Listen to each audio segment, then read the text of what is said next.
Hey now, everybody. Hope you're all doing well. Have a happy Sunday and a happy Father's Day. Of course, there's the harmonica.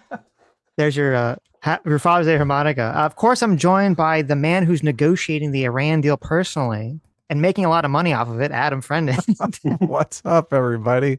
And we've got Ryan here too. How's it going, Ryan? Hey man, thanks for having me back on. Always Seems happy to like it's chill with you been guys. a week since you've been on. Yeah, I just saw you. What's going on here? I know I am now the mainstay content of your channel because you're going to have me on. You're going to have react to the debate I'm on, and then Yes. I go on the next week. We So I just got to you figure out something spicy to do this week, I guess. Last week you said that you were having a debate, and it didn't really register that you were having a debate like right now, like you were leaving our show to do a debate. Yeah, So it was kind of interesting. I was like, oh yeah, he's debating. Okay, this is great. I want you, yeah. Ryan, to say something very insulting to Dev right now so that we can lure Dev back on next week. I don't think there's anything more insulting I could say about Dev than what Dev said of his own free admission Wow. early in the debate. So rather than insult Dev, I'll just I'll paraphrase because I value your guys' monetization. Well, Dev's yeah, look, and position let's not go that too hard on Dev when he's not yeah, here to yeah, like defend yeah. I can't himself, believe but Dev said the N word on our stream and we didn't get in trouble for Yeah, I mean, I thought the N words were it was a lot of N words, a lot of F slurs, and then he did call for political violence against his opposition.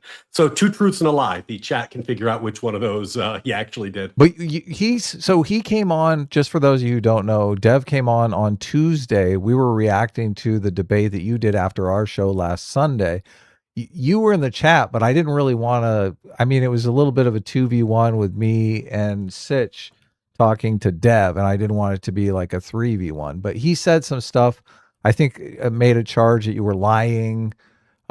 So we wanted to invite you on to maybe clear the record or whatever, to just give your side of the story. So Yeah, well, and I appreciate that. And I thought you did an effective job at pushing back on him. So I was a little taken aback in chat because he said that the reason he called for political violence against the right was because he was angry at me, which is odd because we've never met. It was very early in the debate, and he didn't appear angry. So, people can come to their own conclusions about that. But yeah, he did. He called me a liar, and I guess that's why he was angry.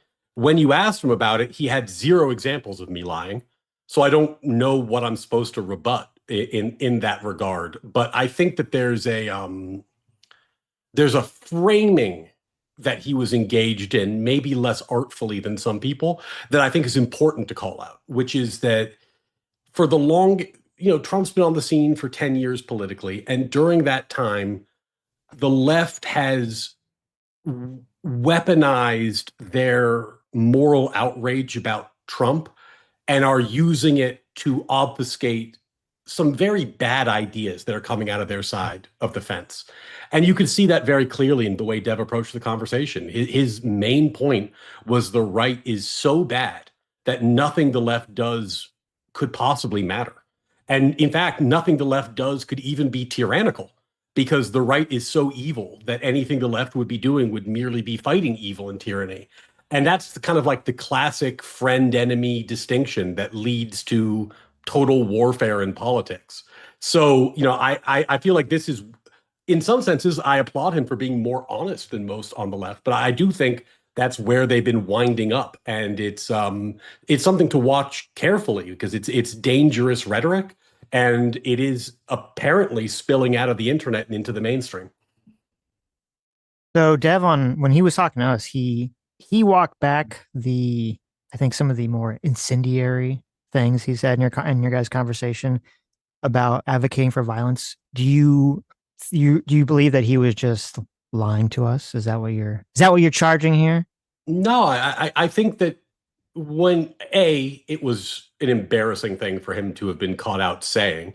So Mhm. I think that's why he walked it back. It's a little bit odd because Wick asked him that question openly. Wick said, like, like in today's climate, do you think political justice violence would be justified? And he said, do you value your channel?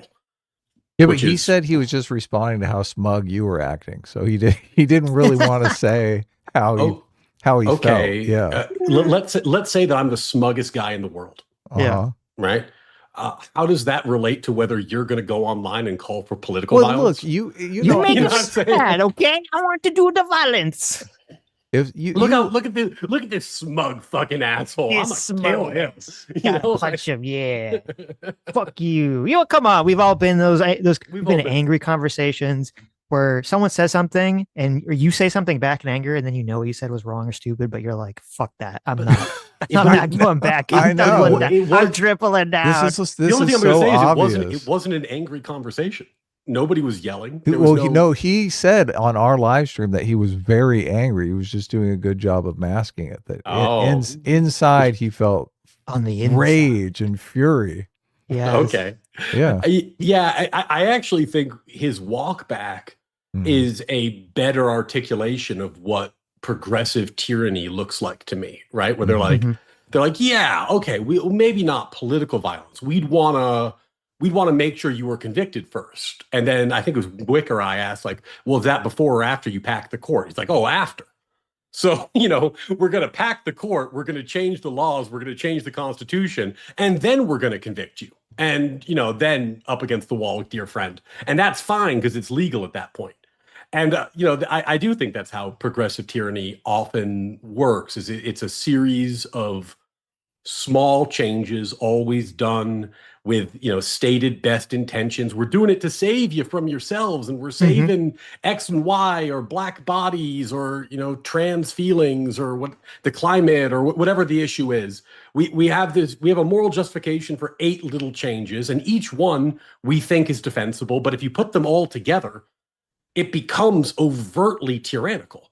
And then when you get there, they're gonna deny that it ever happened. They're gonna say, "Oh, no, each of those was defensible. There was no plan. It just worked out that way." And unfortunately, that is kind of where we are. And I think it's important to point it out because it's no less tyrannical when you have a progressive board of commissioners deciding your fate than one strong man deciding your fate. The outcome for the person who loses their right to govern themselves is the same. Yeah, I agree with what you're saying about how progressive functions. I definitely think that's 100% true. I think, though, I wouldn't classify Dev as a progressive. I don't think he's politically progressive. I think he just hates Trump with the burning passion of 1,000 suns. And so that's sort of where he's coming from in that perspective. Like, I don't think, like, if Trump's gone from politics, the MAGA move is gone, I don't think he's going to suddenly be like, surprise, I'm a hyper woke progressive. We got to do all the woke stuff that I've been criticizing for the last, 80 years. Yeah, well, there's a little bit maybe a distinct. I think I use the term more differently than most. I'm less interested in the progressive politics of the day than most people because those always change. Every 5 years, the progressive issue is going to be a different issue, right? What I identify as progressivism in the long arc of history, of American history, let's say, is that we were founded on a set of values in the Declaration of Independence, which are, I call the American moral proposition. The idea that like all men have equal moral dignity, that we have natural God-given rights, the right to life, the right to liberty, this sort of thing. And that they don't come from the government. In fact, the government was instituted to secure these rights, not the other way around. And the government shouldn't be able to take them away from you. So anytime that the government starts treating a group of people like they have less moral worth than another, it's wrong. Slavery was wrong. Segregation was wrong. Affirmative action is wrong. DEI is wrong. These systems where the government treats one group on an identitarian basis better than another are wrong. Progressives want to get rid of those values and replace them with other values.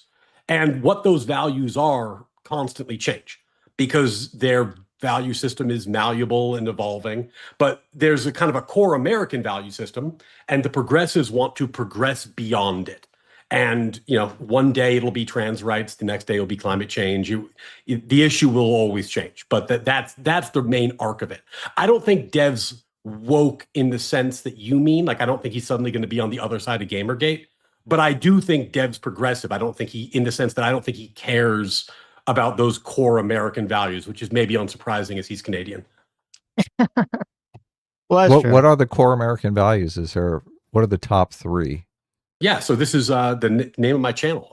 By the way, hang out with me. Come to my channel, Ryan C. Mullally. It's Natural Law with Ryan Mullally. So if you look at the Declaration, the idea was that we have certain unalienable natural rights given to us by our Creator, and that's what our founders wrote down. And that the purpose of a government is to secure those rights. And the ones that they listed were equal moral worth.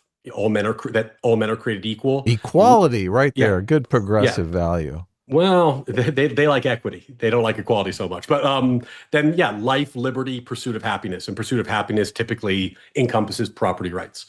But yeah, I think those are the core ones. And these are kind of inalienable features of human dignity, is the way I describe them. They're not things the government gives you. They're things that, are entailed by your existence. I mean, I think if you ask Dev, he would say he supports all that he believes in classical liberalism. Well, okay, but then he supported disenfranchising the right and locking them out of political power Mm-hmm. in a tyrannical way. So, and I asked him, what are your limiting principles? And he said none. So like, this is what I mean. I think it's all, I think that a lot of people on the left like to label themselves as liberals because they like the optics of it, but they aren't really wedded to these values. Like when it comes time to say no, it actually anti-white racism in the form of DEI actually is wrong. It's morally wrong. They're not willing to go there, right? Because it hurts politically to go there. Similarly, I just feel like with this whole left tyranny arc, it reminds me of something that Destiny said on stream recently, where he said the problem with Trump that makes him worse in his mind than Austrian painters Germany is that he was elected freely and fairly. So it's worse because like you can't punish him because it would be illegal to punish him. So Mm-hmm. now we need to like come up with all these extra constitutional, extrajudicial ways to right this wrong. And the thing that's so wrong about it is that the people voted for the guy. Yeah, I mean, that's That obviously a retarded thing for yeah, Destiny well, or anyone to say. it's not it's post-liberal. It's a Well, just post-liberal thing to say. beyond even some ideology, just to compare Trump to Hitler in any sort of fashion like that. Like obviously Trump, Mhm. I would hope. I mean, maybe I guess I'm wrong here. I hope that even the most ardent Trump haters would acknowledge that Trump is nowhere near the level of moral depravity as Adolf Hitler was, I right? To would make this comparison. So, but I no, would I, I I would think sure hope so. I would hope so. Yeah. But no, again, I think with Dev, I think he really hates Trump so much. I think he feels, from our conversation, it sounds like, I think he feels betrayed that he spent so much time criticizing wokeness and the left with a set of arguments that he now thinks applies to Trump and MAGA. And Mhm. he sees that a lot of the same people that supported him now turn on him. So he feels betrayed by that. And I think that's kind of fueling some of his anger and some of his rhetoric, which I don't agree with. I think is, not very, as I said in our conversation, I don't think is very productive to talk about things sort of the way he's talking about it. But I think that's really what's motivating him. I don't think that he has a subversive, what I would call a subversive worldview of things. In terms of like locking people out of power and all this other stuff, which I don't agree with at all. I think it's kind of similar to like if we had a very strong communist movement that was kind of blossoming. I mean, we kind of had the beginnings of it, but Mhm. far more along the lines in American politics than we actually see, communists like Hasan or someone who's Mhm. advocating for more direct Leninism and more direct abolishing of capitalism and more direct, having some sort of authoritarian, dictatorship under the people's, control, finger quotes, people's control. Like I would be in favor of locking those people out of power. Right. If that was going on in America. And I think the difference is he's kind of perceiving that as what's going on with Trump. And I mean, I disagree. Obviously, I think we're nowhere near any of that. But I think that's where he's coming from. Well, this is what I meant by there's been. Well, let me back up. Maybe it'd be a better in narrative form. When I started doing talking on the internet, I was a centrist. I am not a centrist. Just to be clear, I advocate for the right these days. But How dare you?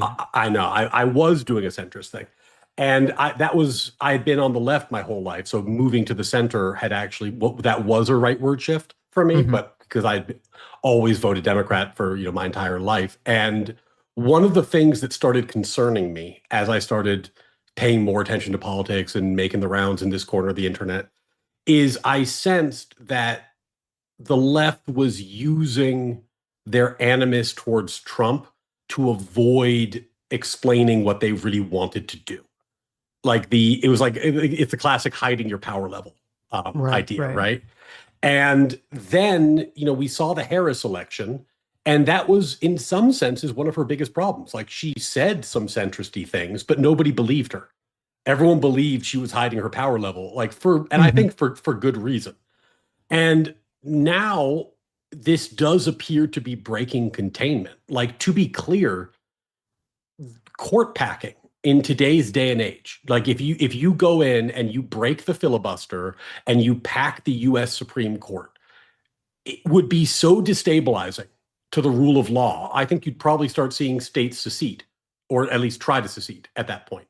Like, could you imagine a world where, the Democrats win, they appoint 4 justices, Constitution totally changes, then the Republicans win, they appoint 15 justices, Constitution totally changes, and we get into a cycle like that? Mhm. Like, within 2 or 3 cycles, everybody's going to know the Constitution's not worth the paper it's printed on. It's just political football. It's the rule of the majority with no limits. It's a guardrail that nobody should be touching. And yet I'm seeing this isn't like purely like an internet thing. This isn't Pisco and Josiah and Destiny and Dev, though those are the people I have access to debate. This is, Ro Khanna and Elizabeth Warren and, major political figures who are advocating for this. So I'm nervous that the Democrats feel like they're entitled to an escalation and they're targeting something that is a norm we're not going to be able to recover from if it's broken. Yeah, I agree. I mean, I'm not in favor of court packing. I think we talked about this when you were on last time, and I do agree that a lot of like politicians are always trying to appeal to the broadest base possible. And often they don't want to kind of focus on issues that they're afraid will kind of split apart their base. The last election, especially, the left and the Democrats, they don't really know what the temperature of the country was. They didn't really know where to go in terms of how woke to be, how not woke to be. We kind of saw this with Harris, because obviously when she first Mhm. ran, she was like the most hyper woke candidate ever when that was in style. And now she's trying to walk it back, but she doesn't really want to fully walk it back because then she will lose support. So like the tactic was, okay, well, we're just going to focus on attacking Trump 24/7 without actually really standing for much ourselves. Because as soon as we stand for something, we start getting asked questions about policy, which could divide our own base. And that's Yeah, definitely what's going on in the last election. yeah, I totally agree. And they combine that, which is like this.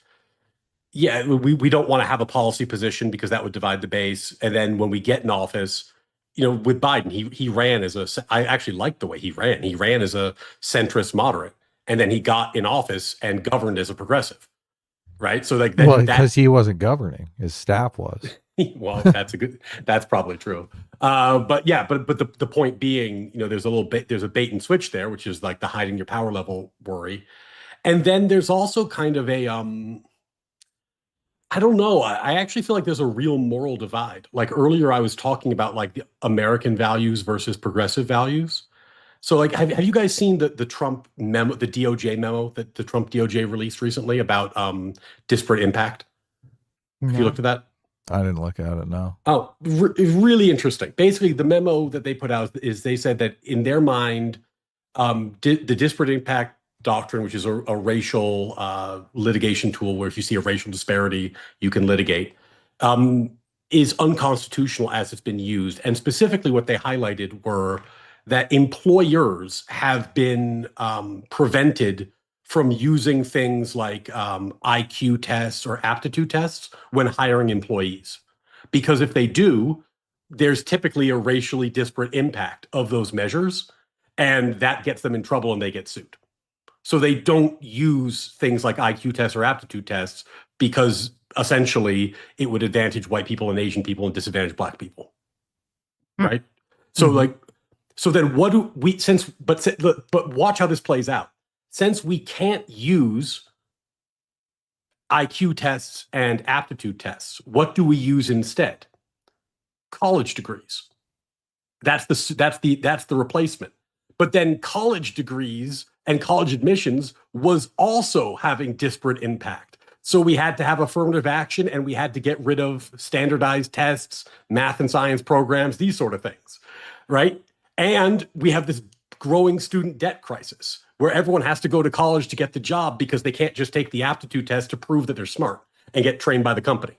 So in order to, like, this balloon of different things we do in order to cushion the blow that certain aptitude tests will reveal existing racial disparities within society. And by the way, we know they're existing because when we talk about education, people like me who used to be a teacher, we all are like, oh my God, there's disparities in education. People like me rush in to try to help and close those gaps. But if there's a gap in education, then obviously there'd be a gap in academic aptitude post-education, right? It's the same gap. So we know the gap exists, but we have created all these systems to avoid recognizing that the gap exists that are very expensive and very broken. But every time anyone does anything to try to fix it, whether it be get rid of affirmative action, in this case, restore aptitude testing, restore standardized testing, you get accused of being a terrible racist and a fascist. So I bring up this example because in my mind, this is the Trump administration restoring core American values, equality. Like we like, you want to have it, you want to get a good job, take the aptitude test. The high paying jobs are probably going to go to the people who have more aptitude. That's what merit is. That looks a lot more like an American value system. Whereas I think on the progressive side, they do think that's morally evil. They don't actually want meritocracy and equality. They want equity. They want race or gender, blah, blah, blah, to be a thumb on the scale and kind of serve as some kind of pseudo balancing force. That way society will operate the way they would prefer it to operate. So I think they think that stuff is evil. And I don't think they're playing about that, but I think they're just wrong. Yeah, no, I agree with everything you said. Fat Brown Buffalo for $20. Thank you so much. Says this has nothing to do with you, but it was for $20. Says Israel framed Michael Jackson because he spoke up for the Palestinians. Monica Lewinsky was a Mossad agent who blackmailed Clinton, and Israel probably iced JFK too. That was a quote, and they attribute that quote to Anna Kasparian, which I don't think is fair. I think that's obviously a quote from Tucker Carlson. Yeah, Anna. To be fair, Anna Kasparian is way more anti-Semitic than that. Oh wow, okay. I don't know if you saw Tucker Carlson recently. He had a clip where he was saying that again. It was after it came out that the guy who killed Charlie Kirk, the police or the FBI was talking to his gay trans boyfriend or girlfriend. I don't know what's going on with that situation. And they had granted them immunity in order for them to give up a bunch of information. And they basically said everything about, like obviously everything that we already know, that obviously the person that we all believe killed Charlie Kirk, and that, they did so because they didn't like Charlie Kirk's trans rhetoric and they didn't like Charlie Kirk because they thought they were big and all this other stuff. And so obviously Tucker Carlson and Candace have to scramble now and still triple down and say, no. Don't believe any of that. It's actually really Israel that's behind Of course. Charlie Kirk. I also said that guy was missing. There's no way he was missing. There's no way the FBI let that guy get away, and he would surface someday. Everyone else would say, "Oh my God, he's missing. We have no idea where he is." Obviously, they were following him and getting a bunch of information, and then once they had that information, they approached him and they gave him immunity to testify to that information. Mm-hmm. So honestly, I think we suck at the internet is what I'm getting from this, because I had the displeasure recently of watching a little Candace, who I don't typically watch, and a little bit of this guy Baron Coleman, who's one of her orbiters, and they both do very well, obviously, on the internet. And if you watch like 2 hours of their content, you'll be left at the end of it. You'll go like, did they actually say anything? And the answer will be no. Because like, and maybe this is something I just need to learn to do, right? Like they'll spend 2 hours and they'll be like, let me see if I can get in character. Well, there's a narrative out there about who killed Charlie Kirk. There's a narrative. For sure, there's a narrative. We all agree there's a narrative. But listen, if you're curious, and who isn't curious? Are you curious? I'm a curious guy. I think it's a gift that I have that I'm curious. I ask questions. That's all I'm doing. I'm just asking a few questions. And it's like, do you really believe that this guy could make that shot on that day? Now, is it possible? Of course. Am I saying it didn't happen? No, I'm not. I don't have that information. Nobody has that information. But isn't there a question there? Isn't there a question about the wind? I mean, the wind kicked up. Do you know what the wind does when it kicks up like that? Neither do I. I'm just asking questions about the wind. And it's like fucking 2 hours later, and you're like, I guess there's an audience for this, but they haven't asserted any facts. And then everyone's like, holy shit, the investigation's underway. And it's just empty content, the likes of which I've never seen. I really don't know what to do about it. Well, they're not saying it's very sad, because I know I didn't really realize this until we started streaming a lot. I realized that most of the time when you're talking to people, they kind of already have in their mind kind of a vague idea of what they think you're going to say based on just how they know you already, or based on just like the beginning of your sentence. And then they kind of listen to the rest of what you're saying in a kind of a vague enough way to kind of connect the dots of where they think you're going. And this is how like most human conversation goes, 99% of the time. And so that's how you get these people who they'll just say like, oh, I'm just asking these questions or whatever. And that's enough because they know that the audience already has the goal mapped out of where they want the conversation to go, where they want the conspiracy of the idea to go. And so they can just do the kind of performative ignorance of, well, I'm not actually saying that, what I'm saying. I'm just going to keep asking questions and let my audience fill in the gaps. It's really funny. It's like someone coached them. I'm sure it's not like this. I would bet that it probably is exactly this.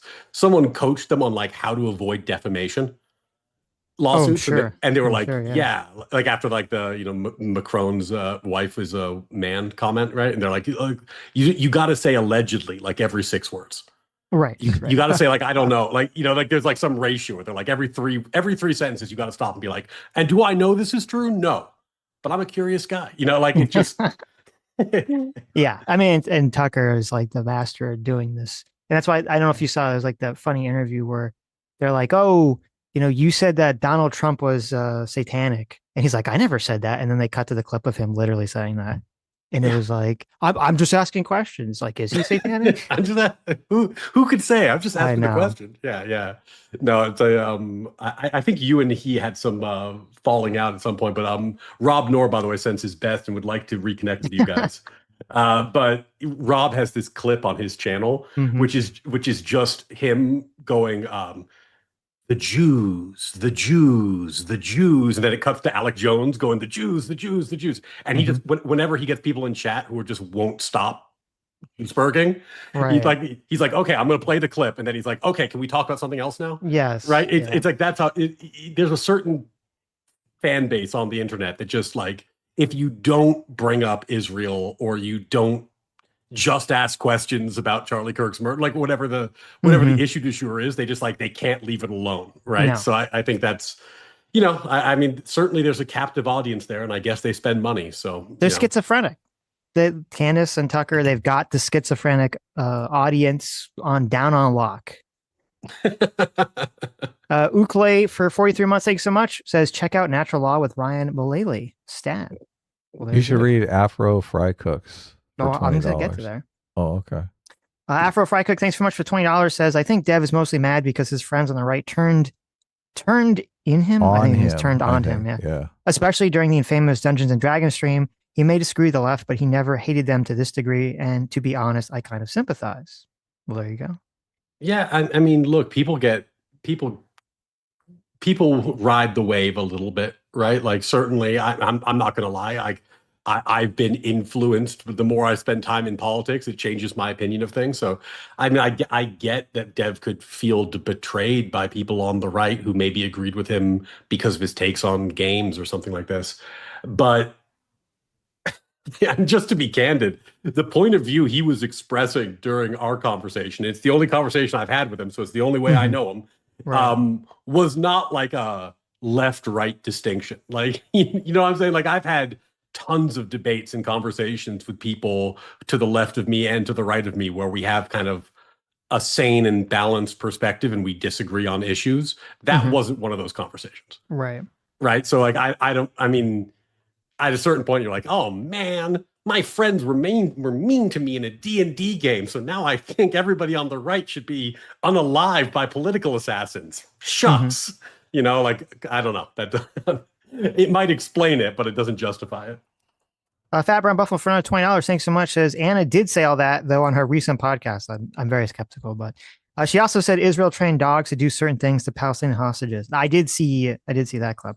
And unfortunately, Anna is still promoting the fake claim that Israel trained dogs to grape certain Palestinian prisoners, which is obviously not true. She's just asking questions. Don't worry about it. Of course. Sketch for $10 says, so he had an original question and then there's an update to it. He said, question for Ryan, why is it okay to retweet posts doxing people after the debates update? Since I didn't know Ryan deleted the post after the fact, why did he think that was okay to do in the first place? I mean, I didn't know. I don't know Dev. Like, I didn't know that was even his real name. It was a kind of a silly seeming name. It was somebody who covered the debate. I retweeted it without spending a lot of time thinking about it. Dev asked me to take it down, so I took it down. I don't know. Like, it seems like people are drama farming a bit more than it's worth, to be honest with you. Okay. It was a mistake, and he rectified the mistake. So, yeah, I mean, the truth is, I don't spend a huge amount of time like researching my retweets and likes. Maybe I should. Is somebody covered the debate? Well, there you go, guys. You kind of implied earlier that like left-wing values are not really genuine, and I'm curious if there's any left-wing values that you believe are actually genuine that the left holds. I think they're genuine. I just don't think that they're American or classically liberal in any way, shape, or form. Well, you kind of made it sound like they're using them kind of as a fashion statement instead of actually believing them, which I think they really do believe them of, which is like some of the beliefs are totally unfortunate that they believe them, but. Well, I think that it's a funny thing to believe, right? Because if you're doing like the philosophy bro analysis, right? They believe that they are entitled to determine what is good based on their preferences and that there is no objective value system. That's what they believe. So then what is good or bad is going to change with their preferences over time. And well, I see what you mean by the philosophy bro thing. Yeah. Well, no, because like when I say that like there are I was just thinking American value, that I'm talking about like an unchanging God-given value system, and what they're talking about is a ephemeral set of preferences, which is why regardless of whether it never means anything. It shifts like the wind. Regardless of whether these are preferences or not. I mean, I agree with you that they are personal preferences, but they seem like the left generally has a huge anti-capitalist streak. Sure. Which runs into the problem, I believe, property rights are the foundation of Western civilization.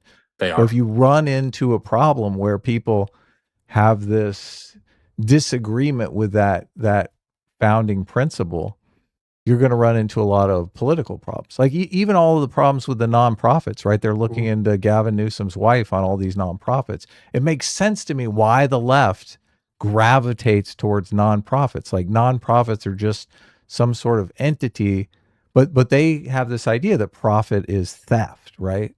It seems to me that that's a genuine belief that they hold. It's a terrible belief. I think they're wrong. I wish we could argue them out of it, but it does seem like it's genuine. Well, I guess it depends who you're talking about. Like if you're talking about like some kind of like tanky leftist, it might be genuine. At least they're obviously they're terrible beliefs, but at least they hold them openly.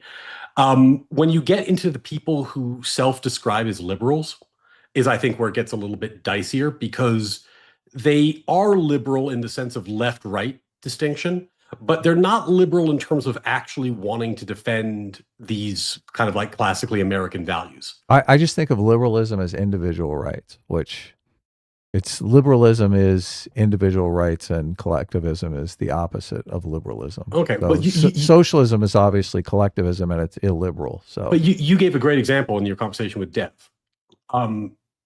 Completely unchecked immigration yes, is very, very bad for the individual rights and liberties of the people living in the country. yeah, it's a form of tyranny. He objected to that framing.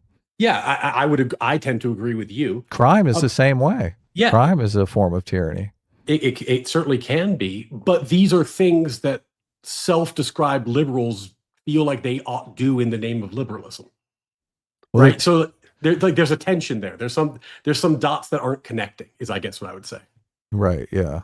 Helping the downtrodden is the value that's in question. But obviously, it doesn't matter if you're left or right. A lot of times, values come into conflict. So well, and that's the actual value. You just put your finger on the pulse perfectly. The actual value is reflexive siding with the downtrodden, right? Because that's different than individual rights in classic liberalism. Because in a classic liberal system or in any functioning meritocracy, if you're treated equally and you are not particularly motivated or skilled or useful, things are going to go pretty badly for you. Like you're going to have some very bad outcomes in a meritocracy. So, I do think that's actually what replaced true liberalism on the left, is this reflexive need to root for the little guy, as opposed to allowing the consequences of ineptitude or failure to occur. yeah.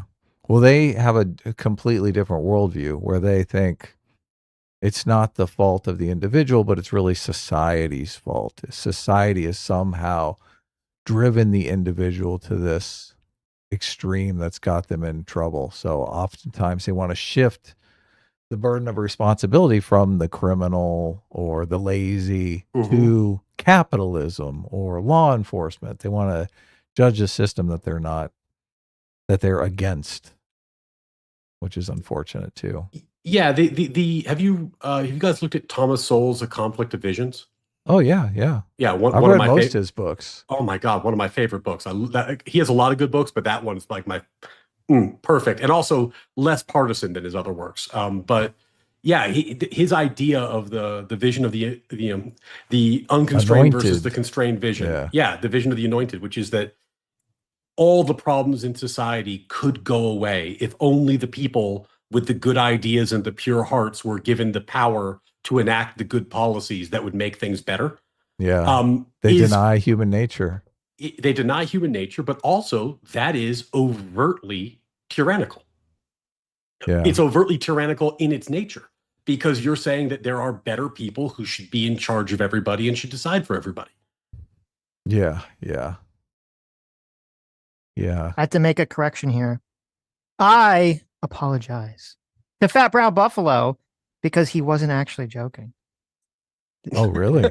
Anna Kasparian was on the Wise Nuts podcast. I found clips on X where she said that she said, quote, "I don't believe the bullshit about Michael Jackson. I think Michael Jackson was framed. I think Michael Jackson was punished for daring to speak out on behalf of the Palestinian people."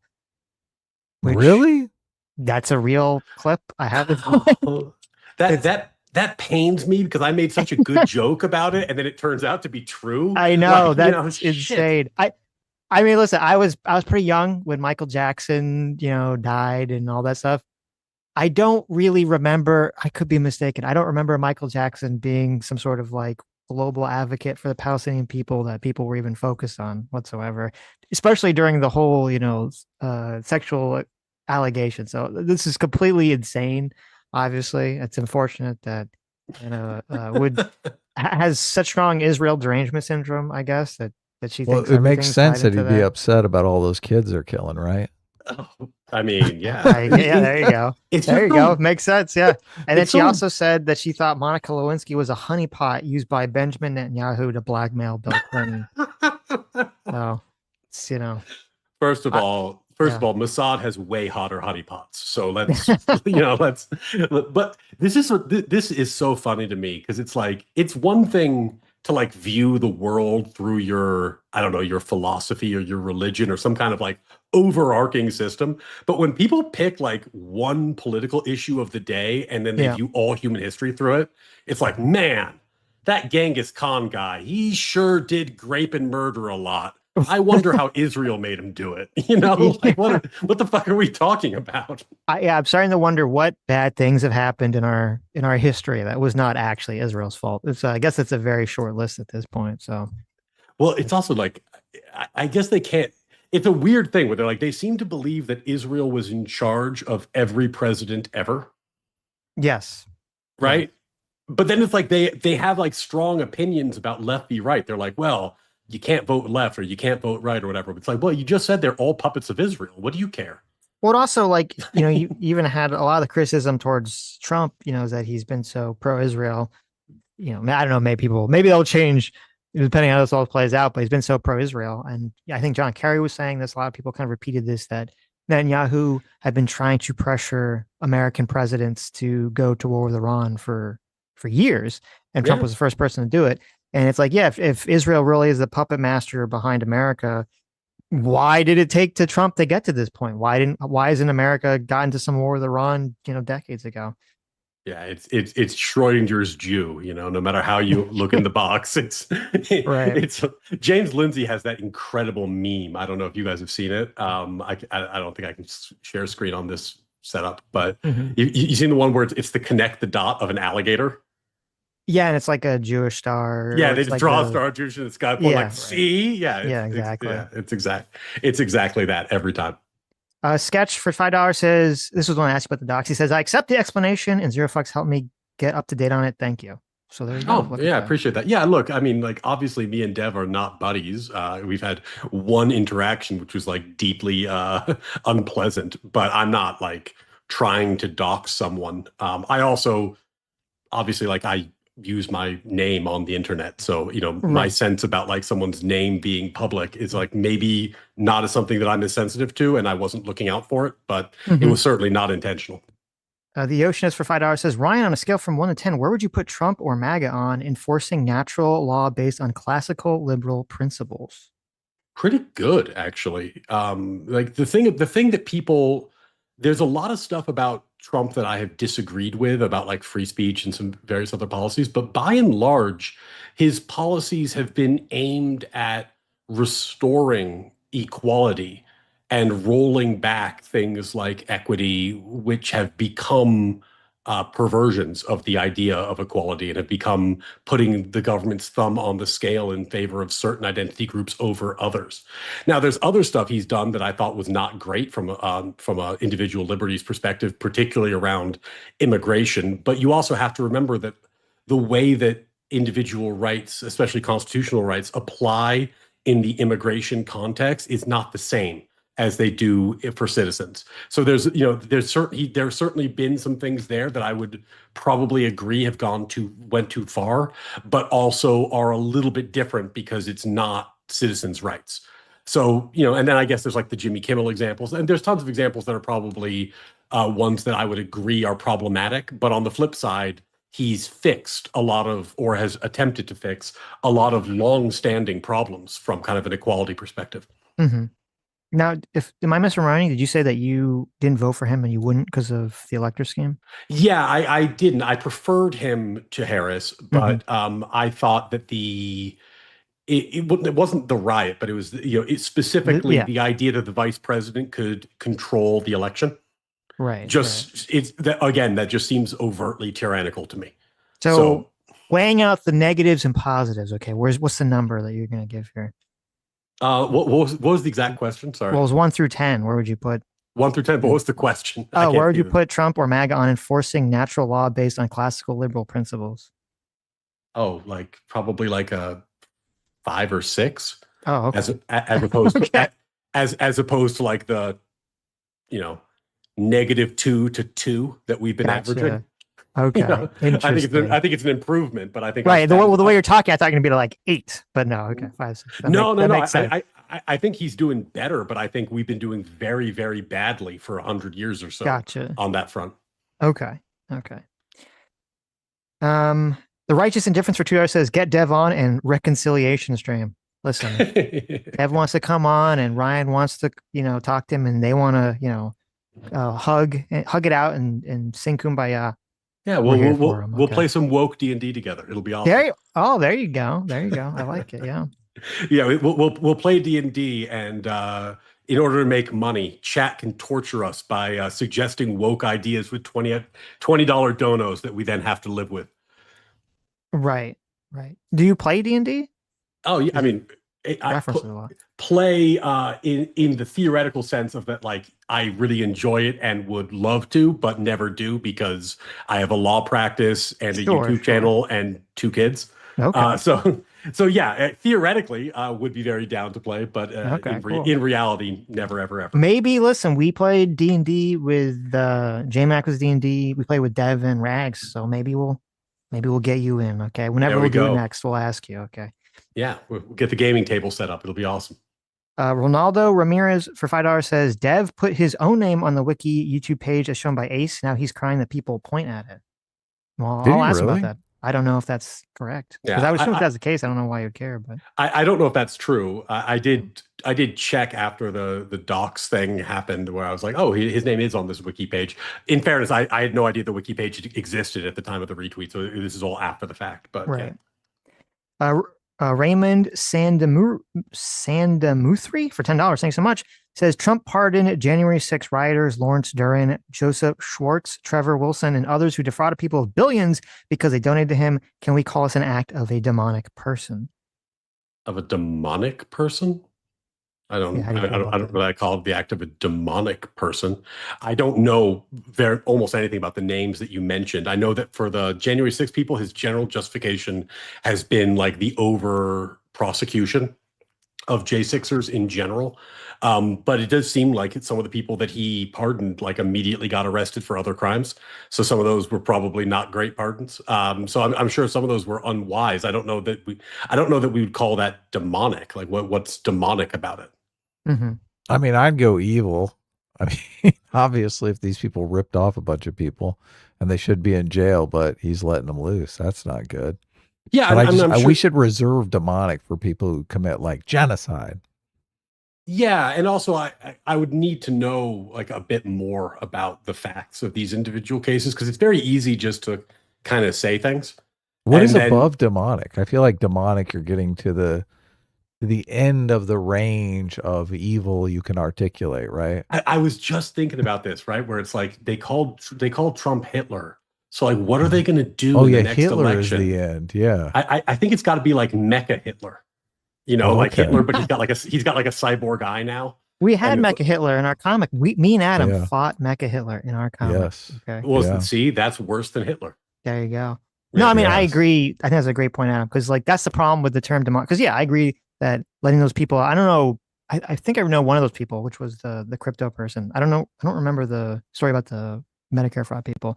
But yeah, no, I mean, I think Trump is massively corrupt, especially in that regard. And I do think, I think it's fine to say that he's, that's horrible. Like, it's horrible. It's corrupt. You can even call him a piece of shit, whatever you want.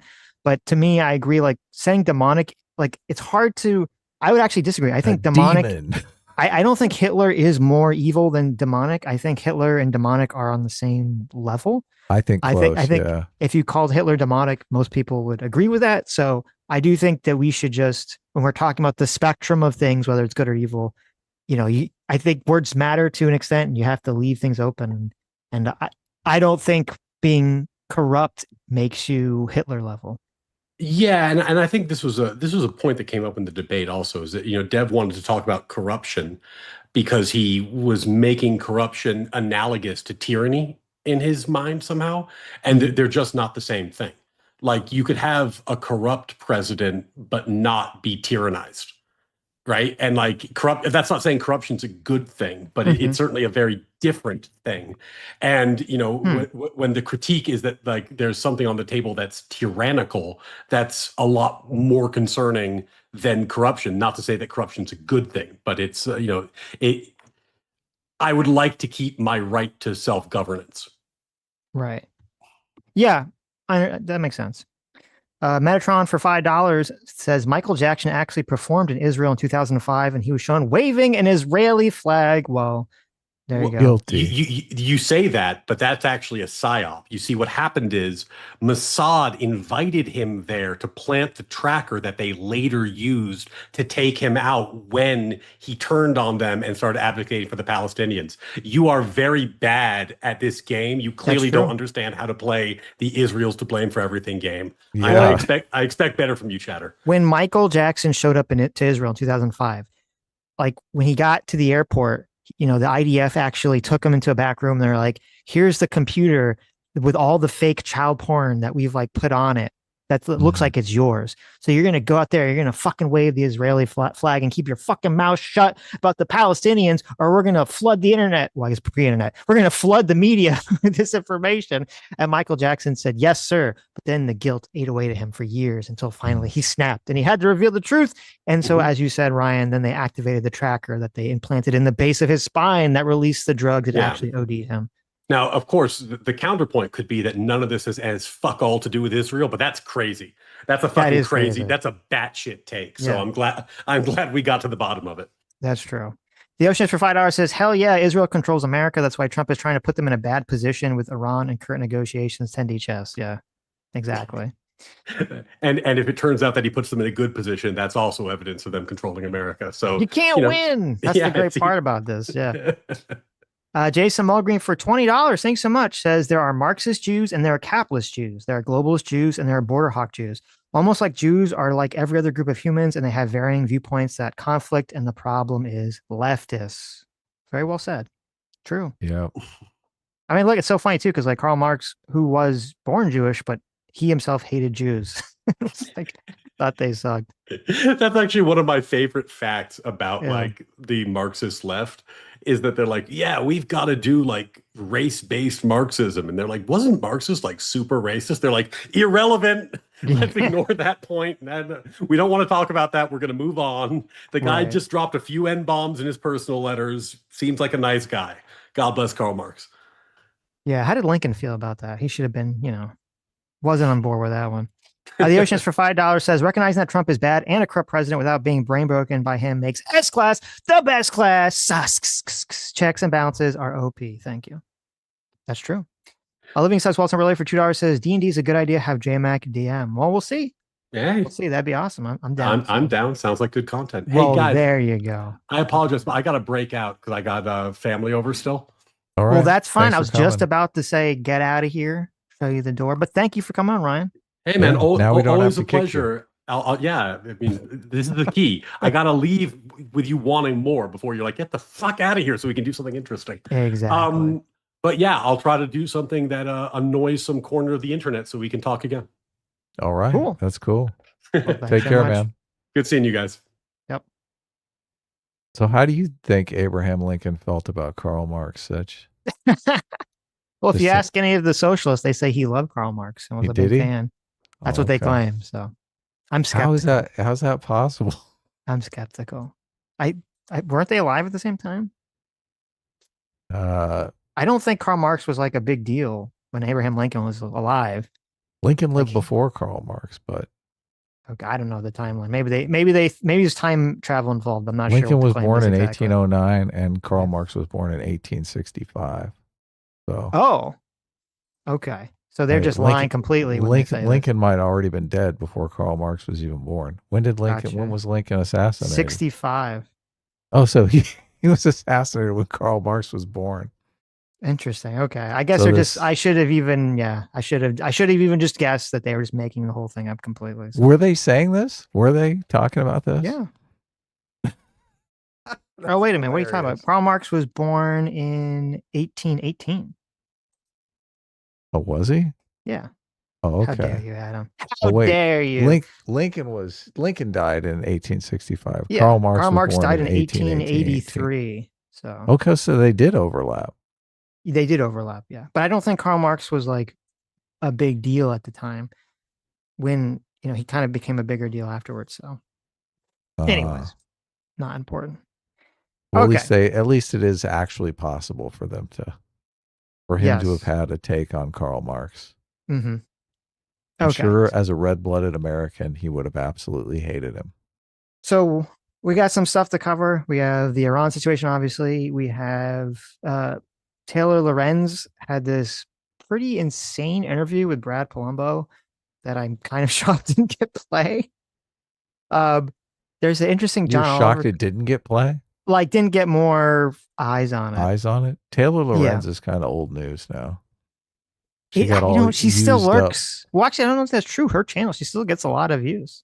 Does she really? Yeah, she still has a big channel. She still gets lots of views. People still, Okay. for some insane reason, take her seriously. So, and she's still a huge Hasan simp. All the anti-capitalists. Mm-hmm. There's a very interesting John Oliver clip as I wanted to show that I was like, that's interesting. There's Hasan totally crashed out. There's actually a very interesting Hasan criticizing or commenting on Asman clip, which I think really highlights an interesting divide between kind of the way the left-right framing works. So and also there's a clip that you have in the Watch Together, which I don't know what's up with this. So where should we start today? Whatever you want to throw in. I just wanted to put something up.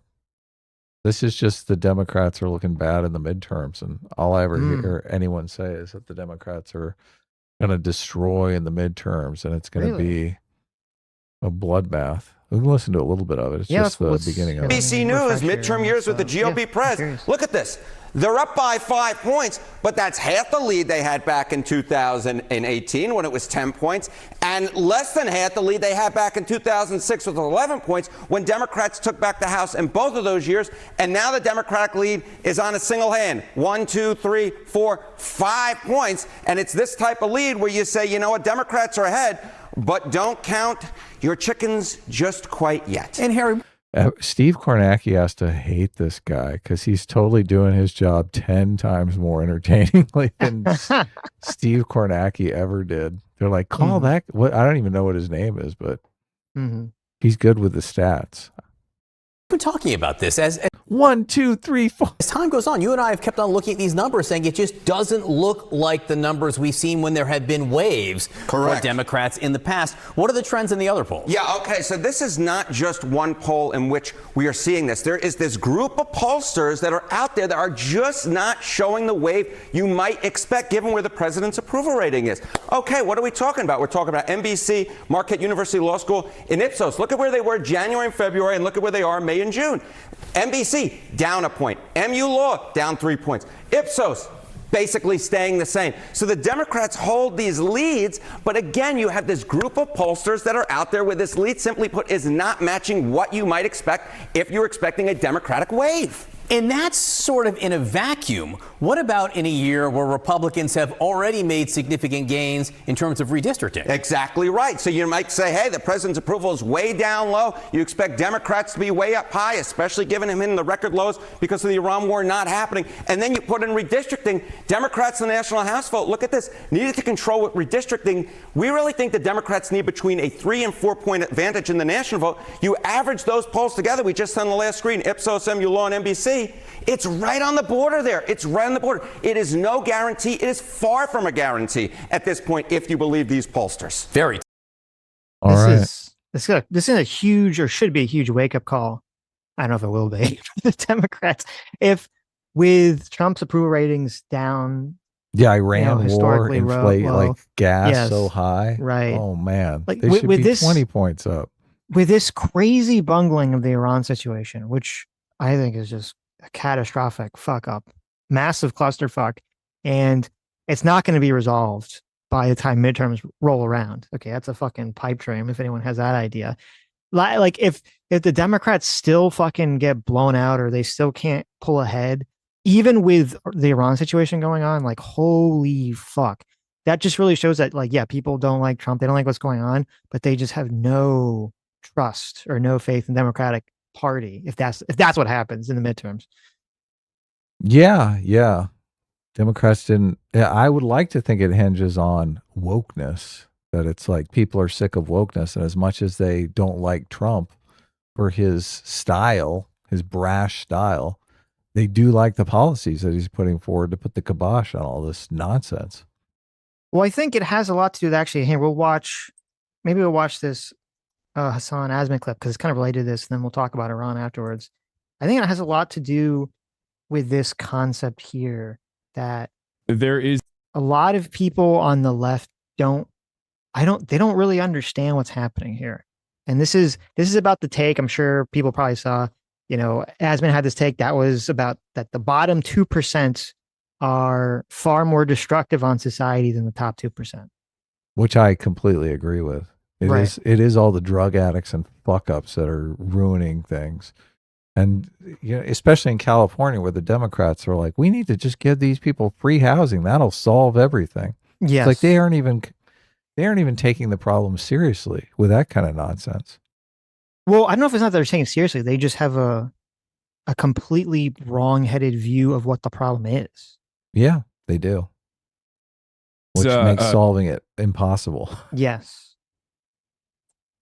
A couple Asmongold takes that I wanted to look at. One was he has now decided, on the one hand, he's like, Nick Fuentes is based, right? And that he's a funnel for Nick Fuentes. On the other hand, he keeps telling his audience that, this Israel stuff is boring and silly and no one should talk about it and no one should consider it. I don't think he's like intelligent enough to recognize what he's doing. So I suspect that he's just seeing on his timeline, like the people that he cribs, the people that he steals the talking points of, that they're also trying to navigate this space where they're like, yo, don't talk about Israel anymore, And I assume that's what's going on here.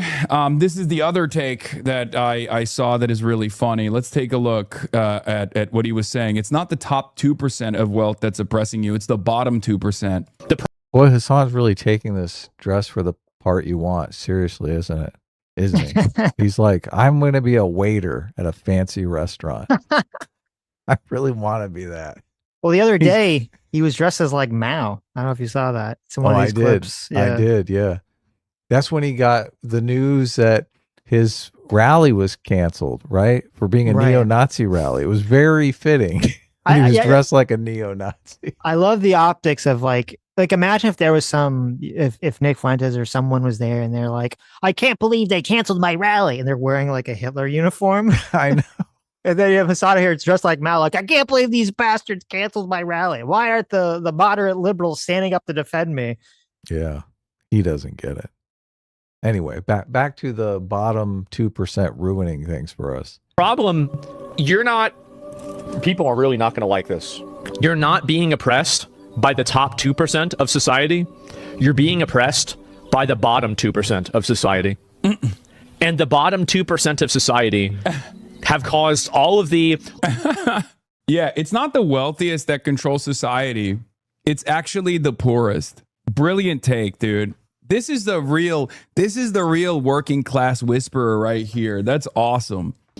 See, this is such elitist fucking garbage. This is why I can't stand it. He's like, Hasan is laughing right now because Hasan lives in a gated community. Like, Hasan isn't being forced to live with this bottom 2% that fuck up the lives for everybody else. The people that really do fuck up Hasan's life are the people he's envious of, who are above him, who live in the bigger gated community, who control more money, who have more resources, who are more popular.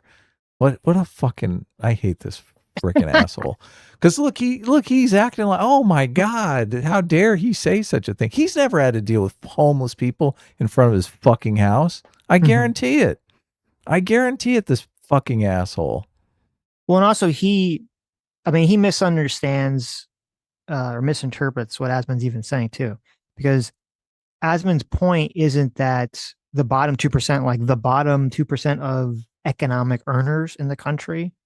He's talking about the bottom 2% of people that do all the crime. And people that do drugs and the people that are homeless and are like causing problems. Like, he's talking about that. That is what the 2% is that he's talking about. Of course. Yes. And a lot of that 2% they can't arrest because they don't have current charges, right? Right. Sleeping on the sidewalk in front of your business 7 days a week is not really something they can charge them for. Well, yeah, they can't. Well, here's the thing. I mean, they kind of can, but then they just, they go in and out. They're right back again. These, the vagrancy charges. Because I mean, a lot of homeless people, and I know it's because I know, I've had my family is like tried to help homeless people in the past and stuff. Like, we talked to police about them, and like they like know a lot of these people on a first name basis. And of course, the frequent flyers. That's what they call them. Yeah, because like I remember like there was this homeless guy that we were like interacting with, or there was some homeless people that were back where I used to live. There was like a really busy intersection, and people would panhandle sometimes in this like really not safe area to panhandle. And we found out that like some of these people get hit by car, like same people they consistently get hit by cars again and again and again. Like you think the first time they'd stop and they fucking keep coming back. You're like, what the fuck's going on here? I'm on the motorist side, okay? Yeah, we talked to the police. Well, I mean, they're like in these, like there was this intersection. I'm like, they're doing the Lord's work, those drivers. There was this intersection where I used to live. It was like a 4-lane going into, I think it was going like merging into a 3-lane off of an intersection, right? So it's like coming off a highway. So it's like a 4-lane highway that was like going into a non-highway road with a stoplight.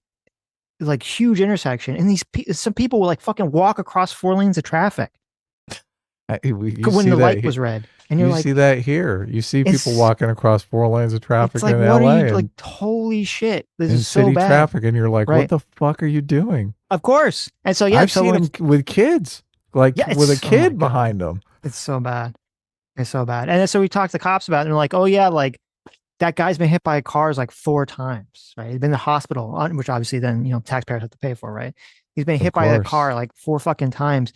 And you're like, well, can you do something about it? And they're like, well, not really, because even though technically what they're doing is a crime, the prisons are so full anyway that they're just going to release them because which I agree with. It's more important to house a violent criminal than some homeless person. But then you're like, okay, well, then we need to do something, right? They need to go somewhere else. They need to stop fucking playing in traffic. Look, if you got a job and you've made a mistake and you've OD, you partied too hard on the weekend and you've overdosed, I think pulling out the Narcan is a good idea, right? Bring you back, snap you back to life. This Narcan shit, these homeless people are ODing all the time, and they use a Narcan on them and bring them right back to life. I'm like, what the fuck are you doing? You're saying that they should all have do not resist. You should look up and see if that motherfucker has a job before you pull that Narcan can out. Like, if it's like Spider-Man? Okay, everyone gets 1 Narcan, and then after that, okay, maybe. After the one, that it's like, I swear, some of these people are using Narcan on them once a week, and I'm going, what the fuck? Why are you doing this to us? It's like the super high, right? The ultimate high is to get to die and to get revived. Now they have a Narcan. They have a fentanyl that is oblivious to Narcan. Narcan doesn't work on it, and I'm thinking, what's the point of even developing that? Yes, thank God. Oh man, you're like, things are getting horrible here. You're wondering, Southern California. You're like, this must be some sort of Chinese plot to kill Americans, and you're like, actually, it is. Thank you. This is a great idea. Yeah, it is a Chinese plot to kill Americans, but then the Americans are like, thank you for doing this. Some of us. Oh man, that's pretty bad. I fucking hate Hasan. I hate Hasan. He's just completely driven by envy. He's just a stupid social climber. God, it's got to drive him crazy that Asmongold is bigger than him, because Asmongold is like, yeah, I don't even clean my house. Like, I live with the cockroaches, right? It is, because Hasan, as we found out, he used to be very overweight. He was like hyper sensitive about his appearance, right? Before he started to work out. And yeah, I mean, I'm sure it kills him that, he spends all his time working out and trying to look good, buying all this like really expensive luxury brands and stuff. And then, this guy who, looks a lot more unkempt than him, who proudly does not shower or keep normal hygiene. It's called relatable. And that's what it's called. Wears like very cheap clothing and everything, right? Is far more, has become far more successful too. Yeah, So, no, you he's know, very quickly. relatable. He is relatable. He's got takes people can relate to. He's got a look people can relate to. So he's just your average guy, which is the beauty of the internet. Well, he So- said, I don't think Hasan plays it in the clip, but I think I've actually seen the Asman clip here because he says that, and it's true. He talks about like, yeah, if you just give homeless people, you know, free houses, it's not like most of them. Yeah, sure. There's a small percentage of them, I'm sure that's going to help. Right. But most of them are just going to, you know, destroy the house, right? Or they're going to destroy the apartment room or whatever. You know, they're not going to give a fuck that you're giving them this, you know, this. They didn't pay for it. What do they care if it burns down? Right. Right. Yeah. And it's because I mean, yeah, part of it is sort of the psychological attitude. If you give people something that they didn't really work for, then they're less likely to care. But like a huge part of it, probably a bigger part, is just that most of the people there are people that are homeless for periods of time because they have, you know, they're down on luck, they have bad things happen to them, and they're able to utilize a lot of the social services, I think, that are available, or they're able to get back on their feet. And I'm totally fine with helping those people. I think everyone agrees with helping those people. Of course. But the people that are like in the permanent state of homelessness because they're either, you know, they have mental problems or because they're drug addicts, like those people are just, they're not going to really change. And you just got to put them somewhere. Just keep them away from the rest of society. Okay. You just put them somewhere else.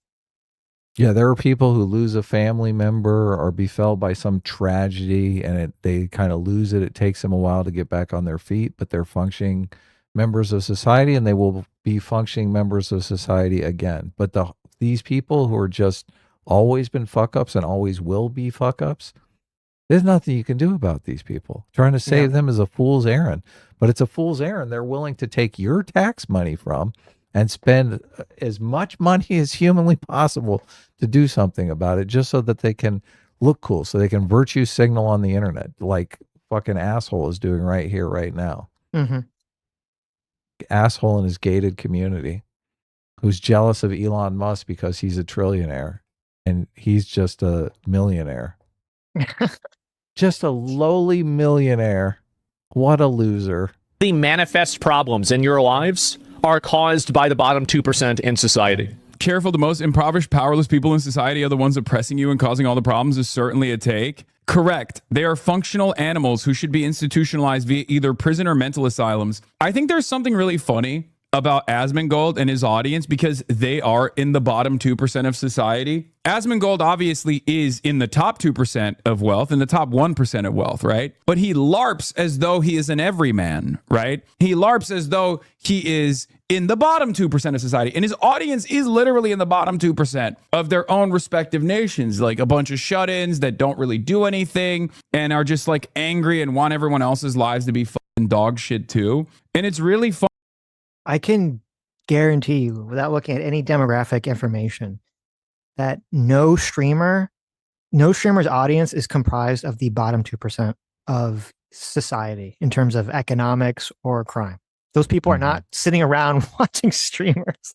Like, this is the most fucking retard take ever. If he honestly thinks this, I think he's just saying this to be like insulting to Asmon's audience, but it's obviously like an absurd thing. Like, oh yes, all the people who are the poorest people of society or the most strung out people of society, they're all sitting around their phones watching streamers on the streets of LA.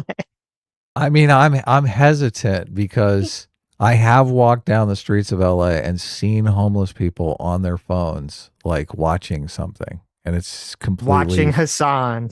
It's completely freaky.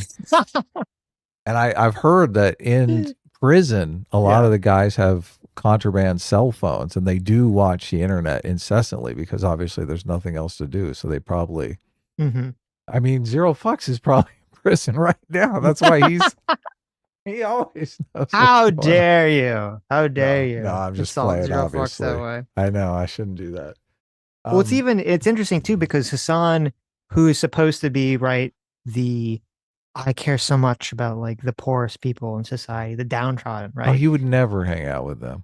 Well, but shouldn't he think that that's weird that all those people that he's trying to help so greatly, they're all apparently, according to him, Asmongold fans? That's a great point. Yeah, exactly. He's like, all these people I want to give free houses to and help, they're all Asmongold fans. What's going on here? What's he doing? Yeah. He's helping the opposition. Very strange. Oh, man. This is just him trying to make a comeback argument. with his little pea brain. Yes.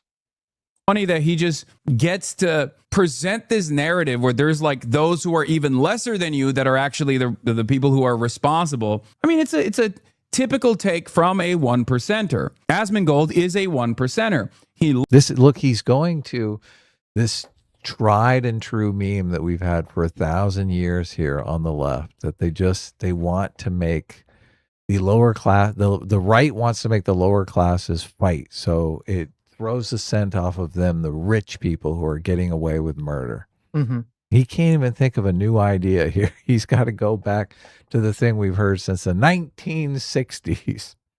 Right. Yeah. LARPs as though he's not, right? He dresses like shit. He doesn't shower. He lives in filth. And a lot of people think that is a lot of people see that and think, no, this is a real one. This guy is a real one. He doesn't own multiple businesses. He's not like a multimillionaire, right? Except he is. He is another multimillionaire telling you that people like you are the reason why you're failing. It's not the wealthy people that have designed this system to ensure that you don't actually ever make ends meet, that we don't have profound amounts of wealth and productive output out there that could be used in a more productive manner to make sure that there are more egalitarian outcomes for people like yourself, that no one should fucking suffer and barely make ends meet when they got one single fucking job. I love how he's just like, there's not massive amounts of wealth out there that we can expropriate and give to you, the Right. poor downtrodden. Right. It's such a fucked up thing. It's so like, obviously there's going to be like people that are in the top 1% of society who are in politics, right? Who are in positions of power, who are lobbyists. Like, look at, you know, what's the fucking guy that everyone on the right hates that, you know, always funds all these soft on crime DAs? Soros? Yeah, like Soros and all the that stuff. Soros DAs that we have Right. to live with in Southern California. Yeah, like, so obviously there's, you know, we had a that's having Soros a DA. a dramatic crime. It's through the roof. Right. So obviously, you know, people, I'm sure in Asmon's audience would agree that, you know, George Soros and people like that have a profound impact on society that they think is negative. You know, obviously the left would point to the Koch brothers and things of that nature, and Elon Musk and Jeff Bezos and all these other things. But the difference, so obviously, yeah, there's obviously like a lot of people who are rich who are doing a lot of things that are profoundly destructive to society, obviously. Yeah. But I think the difference here, and this is what Hasan and like a lot of people on the left can't really conceptualize, is that it's very easy for the average person who's not some socialist retard. It's very easy for them, if you ask them a hypothetical, like, imagine if the bottom 2% of people that commit crimes and do drugs and are homeless, imagine if they like disappeared. Right. Like, yeah, the what easy would your button. life look like? And that's like paints a very clear picture in people's minds. They can like see like, oh, I don't have to worry about crime. I don't have to worry about like drug addicts roaming the streets. Like, it's very cut and dry. It's very black and white. Like what that look like, what a society that looks like to most people. You can fucking you can see heaven. it. Right. And there's still going to be problems, obviously, but that's going to be like a big thing off your shoulders. Oh, I like the new problems over these problems. Right. Holy shit. But if you say, well, imagine that you disappeared the top 2% of the richest people that are causing problems for you in society. Mm-hmm. It's very difficult to kind of envision what does that world look like? Because it's not like look at like Jeff Bezos, for example. You know, a lot of people, everyone criticize Jeff Bezos, fuck Jeff Bezos or any of this stuff. It's like, yeah, but so we don't like him. No more Amazon? Right. We don't like him on one hand, but on the other hand, he does, you know, we do all use Amazon. So it's like, well, what does the world look like? Like most of the people that we hate that are in the top 1% or 2%, they kind of do things that we like to some extent, right? They're doing things that we both like and hate. So it's kind of like, what exactly does the world look like if those people are vanished, if they're Thanos snapped away? And it doesn't paint a clear picture really in most people's minds, except for the communists, right? Because they have this retarded view that, well, then obviously we're going to live in the communist utopia. But the average person doesn't have that view. So they can't really picture this world. And so I think that's why this message that Asman kind of tapped into about the bottom 2% is so much more appealing to the majority of people, because it just paints this very clear picture of what the world could be. It's visual. Yeah. And I think it's an easier problem to solve than the solving the problem. Like, obviously there's a lot of corruption that we should deal with, but I think it should, at least technically, theoretically, it should be easier for society to get rid of, I think, most of the criminal elements than to try to get rid of all corruption from like the people in charge of things. Yeah, it's called mass incarceration, the thing that the left has been bitching about for 20 years, which is crazy. They're the ones that said like locking up the criminals is racist. Well, we need to bring back, I think we need to bring back like things like the 3 strikes law and stuff like that. This is, oh man. The left, it just drives me crazy because their whole philosophy is designed to build a chip on people's shoulder, right? This chip that's obviously going to get them in trouble with the law. And then they want to bitch about all these people being in jail. Yeah. Because their philosophy is what put them in jail. Like, you guys are the worst. Yeah. You guys are the fucking worst. And they'll never admit it. They'll never look objectively at what they're doing. No. When there's so much psychological research on this shit and it's so easy to understand, but no. They're social climbers, man. I found multiple studies. There's one study from Sweden that when they did a study, it was up to like 2013 or something. So it's a little bit of older study. All these studies are kind of older, but it was like the time period was like the 90s or the 80s of 2013, that they found that 1% of the population accounted for 63% of the violent crime convictions in the country. Okay. 1%, right? So this perfectly matches with like what Hasan is saying with the 2% thing. Like if you could eliminate that 1% from the population, keep them incarcerated or just away from society. Until they're 40 or 50. Right. And they grow out of it. Right, which is kind of what happens. Yeah, 63% of the violent crime disappears. Yeah, yeah. And that's violent crime that's being committed against you and your family, which improves your life dramatically, okay? You're like, no Amazon or no more beating you up as you're walking to your car. Which one would you choose? Right. And then there was a Danish study that had a very similar result. 1% of males were responsible for half of all criminal activity in the country. There was even another one that's even crazier. This was a study in the UK that said that 7% of offenders resulted in 80% of total recidivism for crime. Okay. So you hear things like that and you're like, why are we not really clamping down on this stuff? Why are we not so much stronger on crime? Why are we not? I mean, they should bring back 3 strikes laws and things of that nature. At least for violent crime, right? The reason they got rid of 3 strikes laws was because the 3rd strike was somebody stole a loaf of bread or something, right? Or they were jaywalking and that was their 3rd strike. Well, I would say not just violent crimes, but I think theft. Sure, property crimes. I'm down. Property crimes, yeah. Definitely. Like a jaywalking, whatever, right? If it's something, some very minor thing like that, then okay, sure. But right? if they do steal a loaf of bread, throw them in the clink. Throw them in jail. Yes, they should do it. I think this is the big problem. We need to completely change the way that the incarceration works in this country. Okay, I think we need to massively increase the time that people go to jail for crimes. But on the flip side of that, and I think this is a big problem, I think they need to completely overhaul the way that the prison system works. Because I mean, you sent me that video that's kind of about like the white guy in prison. Did you watch that? Oh my God. I watched some of it, yeah.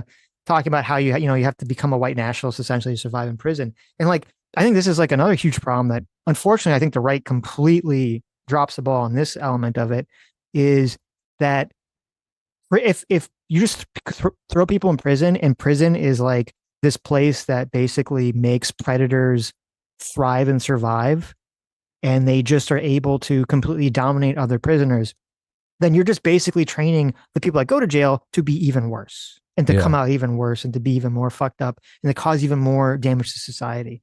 And it's a completely I think the problem is like the right is just too focused on like, well, we don't want to be cucks, right? We don't want to be pussies. When the left talks about making prison better, they kind of view it through the lens of like, oh, you give them the juice and you rub them on the belly and you pat their head. And it's like, no. That's not what should be done. It should be done. You need someone on the right to kind of advocate for things need to be strict discipline, kind of like what, they did in Central America when they rounded up all the drug dealers. And they didn't just like round up all the drug dealers and all the gang members and put them in jail and then said, okay, now you guys just, go wild here, right? it's like gang, escape from New York or escape from LA now. Everyone just kind of goes wild in the prison and they can kind of like create their own prison hierarchies and do all the insane shit. They didn't say that. They said, no, you're all going to be under like super strict lockdowns. You all have to like be under very strict discipline. And they would put videos out of everyone would see the videos of the big hardened gang members, sitting in their underwear, doing push-ups, being forced to frog walk across the floors, being forced to clean up the prisons, all these other things. Like that's the way it should be. There should be like insanely strict discipline in these prisons so that you don't just have a prison system that creates more problems, that creates more monsters, that even incentivizes monsters to go back to prison. Because what the fuck do they care? They're going to go there and they're just going to get to be the top of their own, prison hierarchy again. Yeah. This is what we need to do. Okay. I've got it, Adam. I figured it out. We have decades of psychological research on cults and how cults operate. And the way that cults operate is that they psychologically break people down and then rebuild up their psyche. And that's kind of difficult for a cult because they have to entice people. You have to bring them in the first place. But it should be easy for the prison system because people are forced to go there. Yeah. This is my Forced big idea. Indoctrination. Yes. This is like a re-education camp. Yes, we're doing it. We're bringing it. Okay. This is the brilliant PSA Sitch idea. Prisons in America should be pro-social cults. Okay. The government should run it like a pro-social cult. The idea is to psychologically break down the prisoners in the prison system and then rebuild them up, but for good, to build them up to be productive citizens that follow the law. Yeah. That's what they're supposed to do. They Tell should me be that that's doing not a brilliant idea. It is. It's the best I think idea that- you've ever heard. I think the prisons are segregated now, though. I think they put all the black people on one side and all the white people on the other side. So they don't interact at all. Because they're trying to clamp down on the racial violence. It cuts down on the racial violence. Exactly. Yeah. Well, there you go. Yeah. Cults. That's the answer, everybody. We'll put it together for them. People should be able to take care of a family and own a home on one income. Okay. That's how it used to be. And that's how it should be. And yet the system's design, led by parasitic capital, parasitic forces of capital, has made it so that you have to do gig economy work, that you have to work longer hours and basically become a fucking servile little slave to super wealthy people or upper middle class people. Okay. And then barely make ends meet in the aftermath of all that and can never own a home. You have to literally be a permanent renter for the rest of your life. And then these guys turn around and say it's actually the bottom 2% that's your life up. He's not really engaging with any of the reality of the situation. So, I mean, I agree that people should be able to own homes. I agree that people should be able to move up the economic ladder. I would love if we lived in a society where you could live off of one income and people could start families, right? I think the reason the birth rates are down so much is because people are in precarious situations, precarious living situations. They're in situations where they don't have enough money or stability to really have kids, even if they are in a relationship. And stability makes it easier to get in a relationship. So relationship formation is down. Everything sucks. But adding crime on top of that, right? Adding violent crime on top of that, which is just out of control now.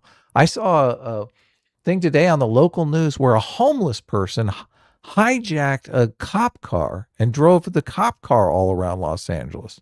Okay. There was a carjacking that took place. The guy ran over and killed 11 people in the street.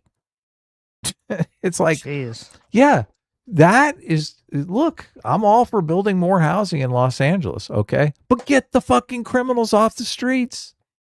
He's a rich guy telling you, the average Joe, to get the criminals off the streets. And if you were not a fucking idiot and weren't just totally obsessed with the fact that this guy's blowing you away in viewers and money, you might be able to see that you and others that are maybe worse off than you are the reason why society is busted. It's not the wealthy. Don't look up. You know how people say, like, it's not a left. Nobody said don't look up.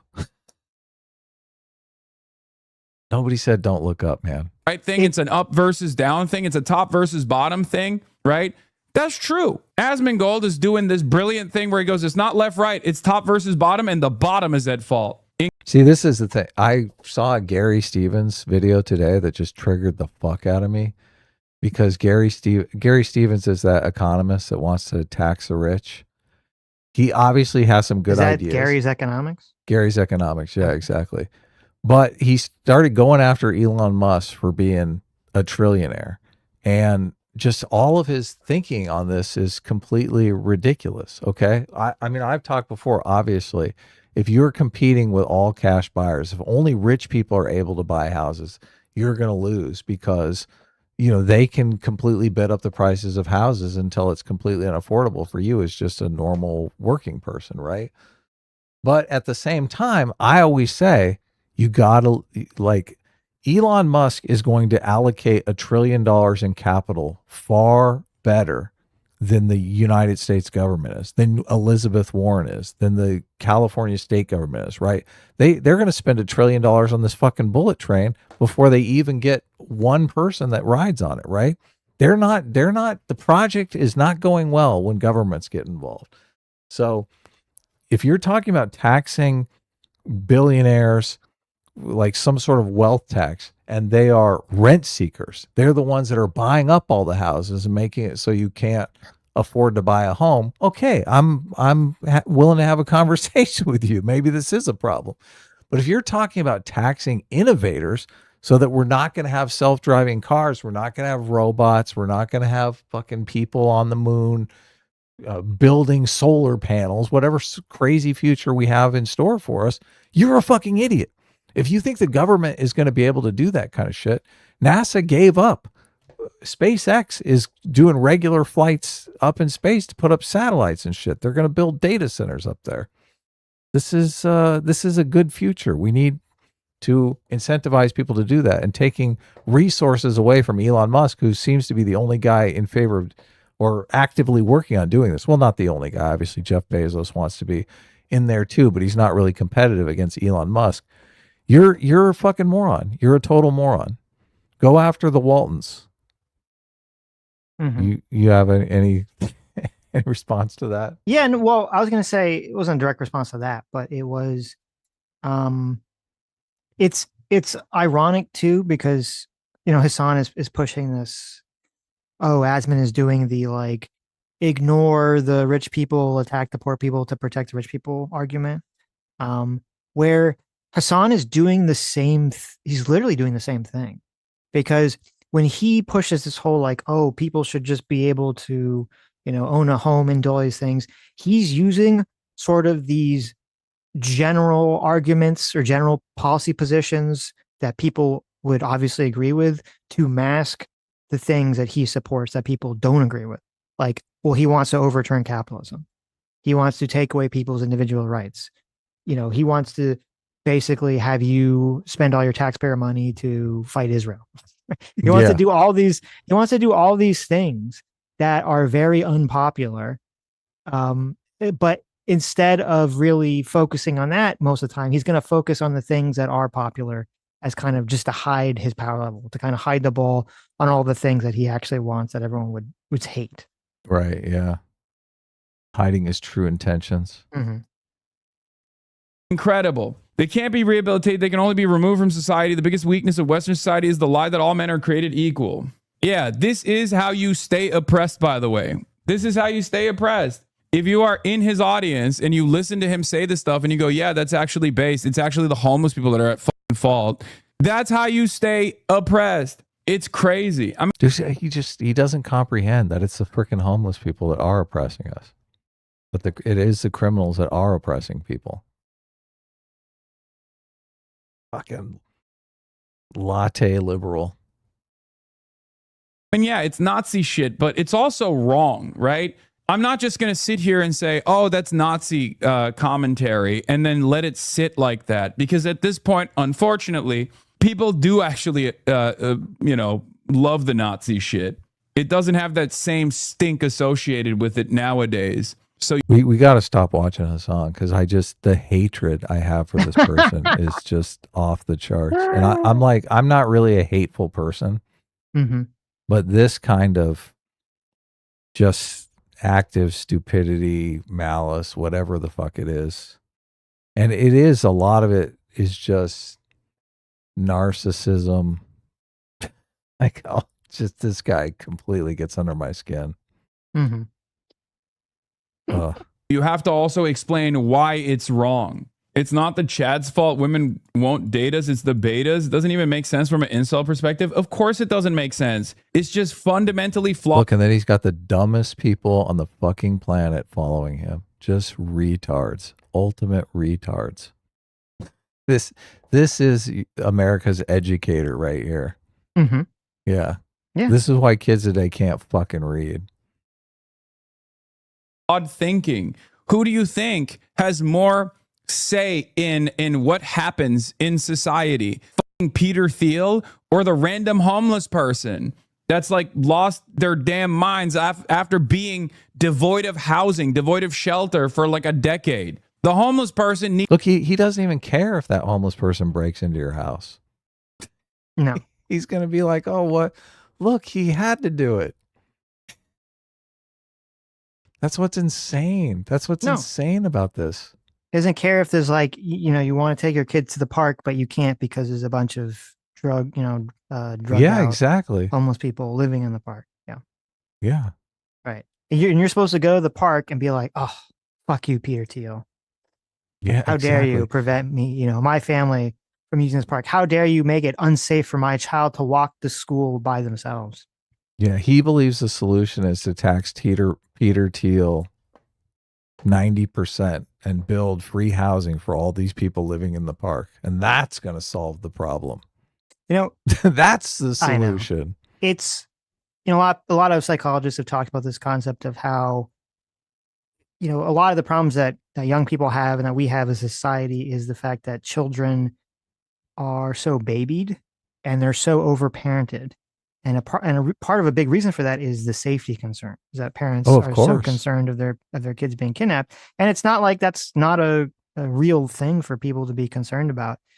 And it was pretty crazy, going back to when I was in Japan, it was very crazy to see, like, if you will go on, the public train around school time. There's like 5-year-olds. You would see you'd see like fucking like elementary school kids. It'd be crazy. I'm standing there with Sammy and we see like elementary school kids unsupervised get on the fucking train to go all across fucking Tokyo somewhere.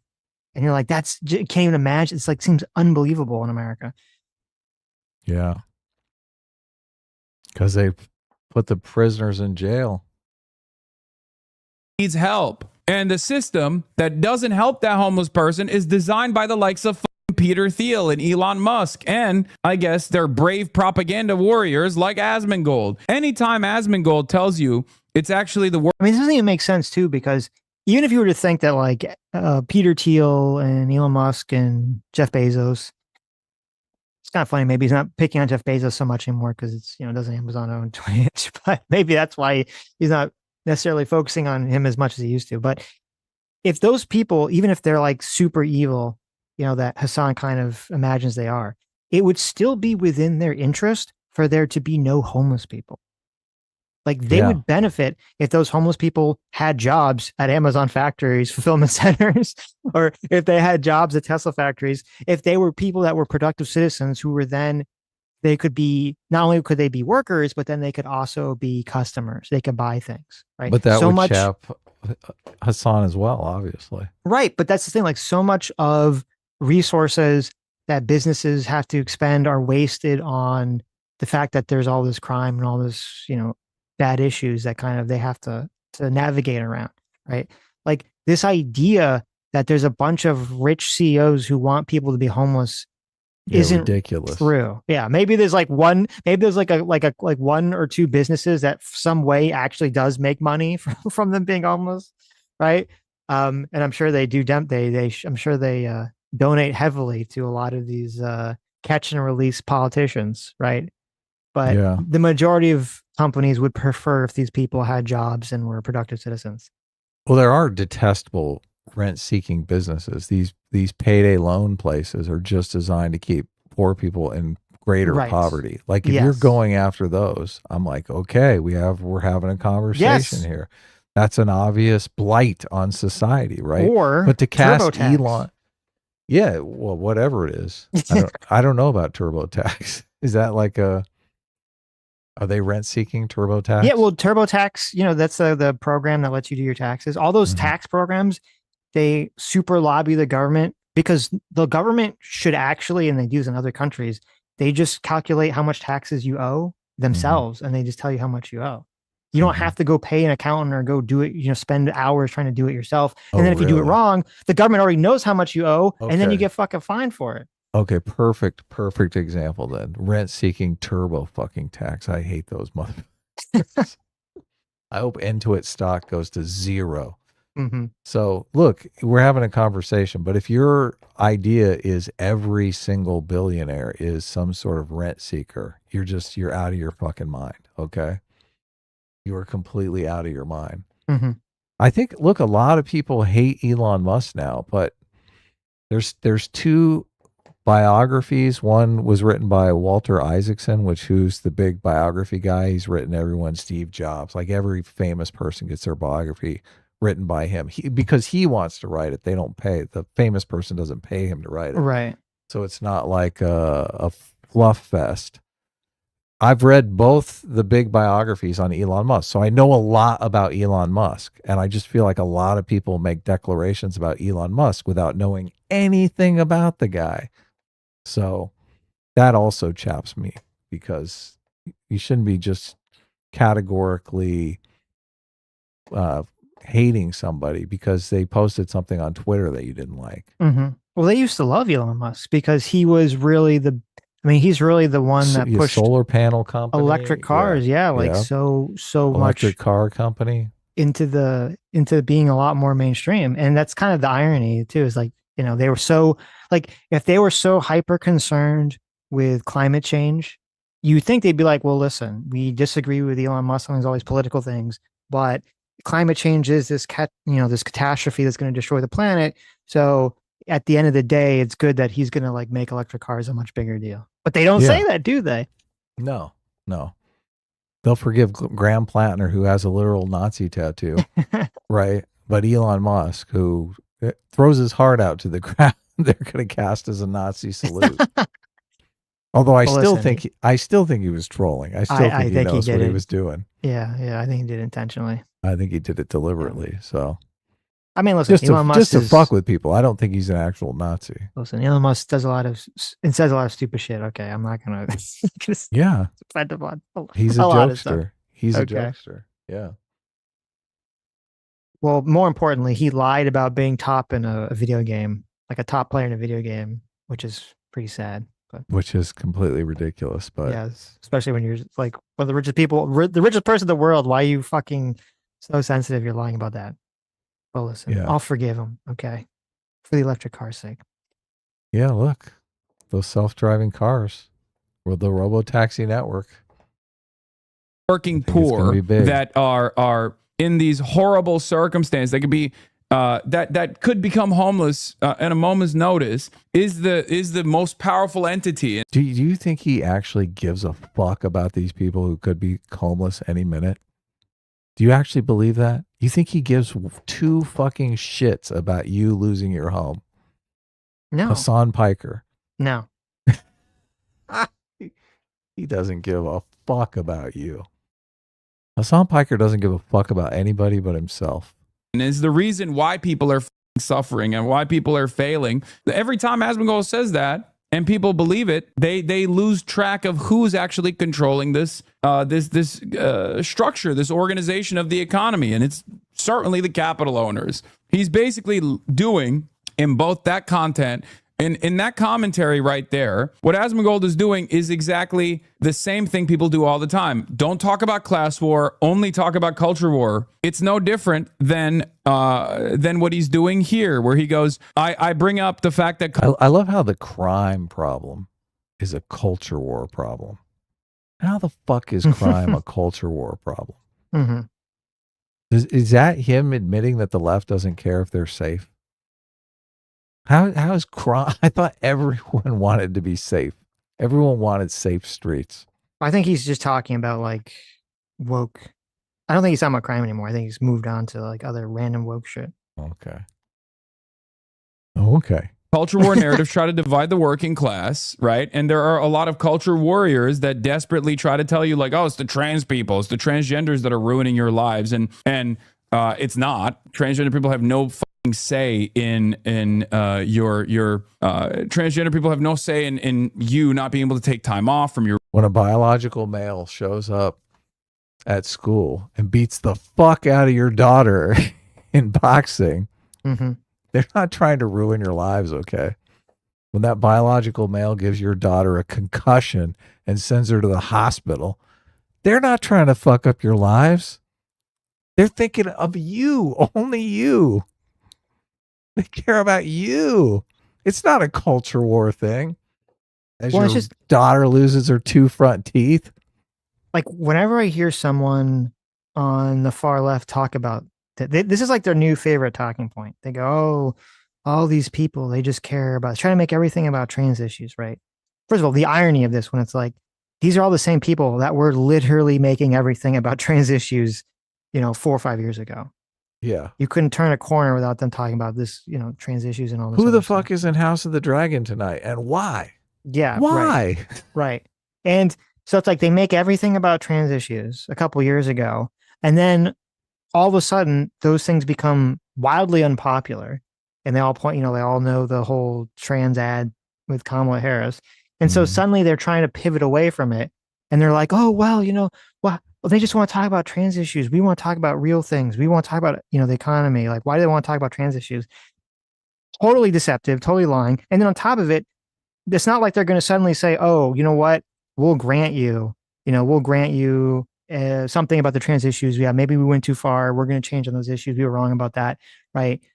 And then we'll move on. They don't do any of that. Like, if you were to say to someone, like, oh, well, if there's some politician that was going to make it, legal to, have children transition, or maybe even illegal for adults to transition, but they're going to give you some social welfare program that you like, would you support them? He's going to say, fuck no. Of course he's going to say, fuck no. Yeah. I like my daughter's safety at school. Thank you. I don't need your universal health care. I got health insurance. Work, you not getting the wages or the necessary benefits that you actually earn, that you deserve, right? It's not undocumented migrants that are doing that to you. It's actually your boss. It's not undocumented migrants that are driving down your wages at work. Oh, wait. It is. It's the forces of capital that's doing that to you. And these guys literally go, no. Remember trans people. Remember transgender people. Isn't that scary? That the working class is experiencing.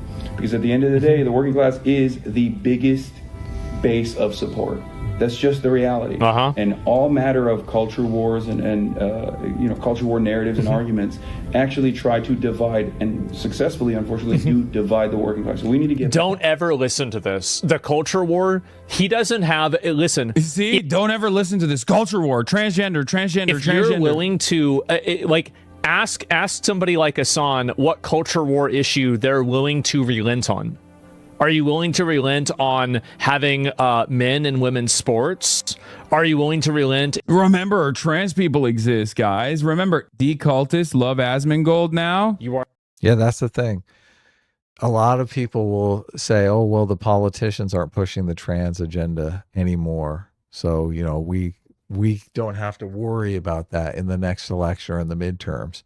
And I keep thinking, the electorate hasn't moved on from that. What are you talking about? They're trying to run from it because they know that independent voters aren't going to vote for it. They're done with this bullshit, right? So they're trying to run for it, but they know their base isn't turning on trans issues. Are you kidding me? No. They're still in with both feet. Well, and notice Hasan didn't answer. He's not going to answer the question. Oh, of course not. What issue, what woke or what trans issue are you willing to compromise on, change your opinion on, to acknowledge you were wrong about? Yeah. Asmongold calls Hasan an invasive species infecting the Democrat Party. You are not a Democrat. You are not helpful to the Democrats. You want to infect the Democrat policy. There was a cut there.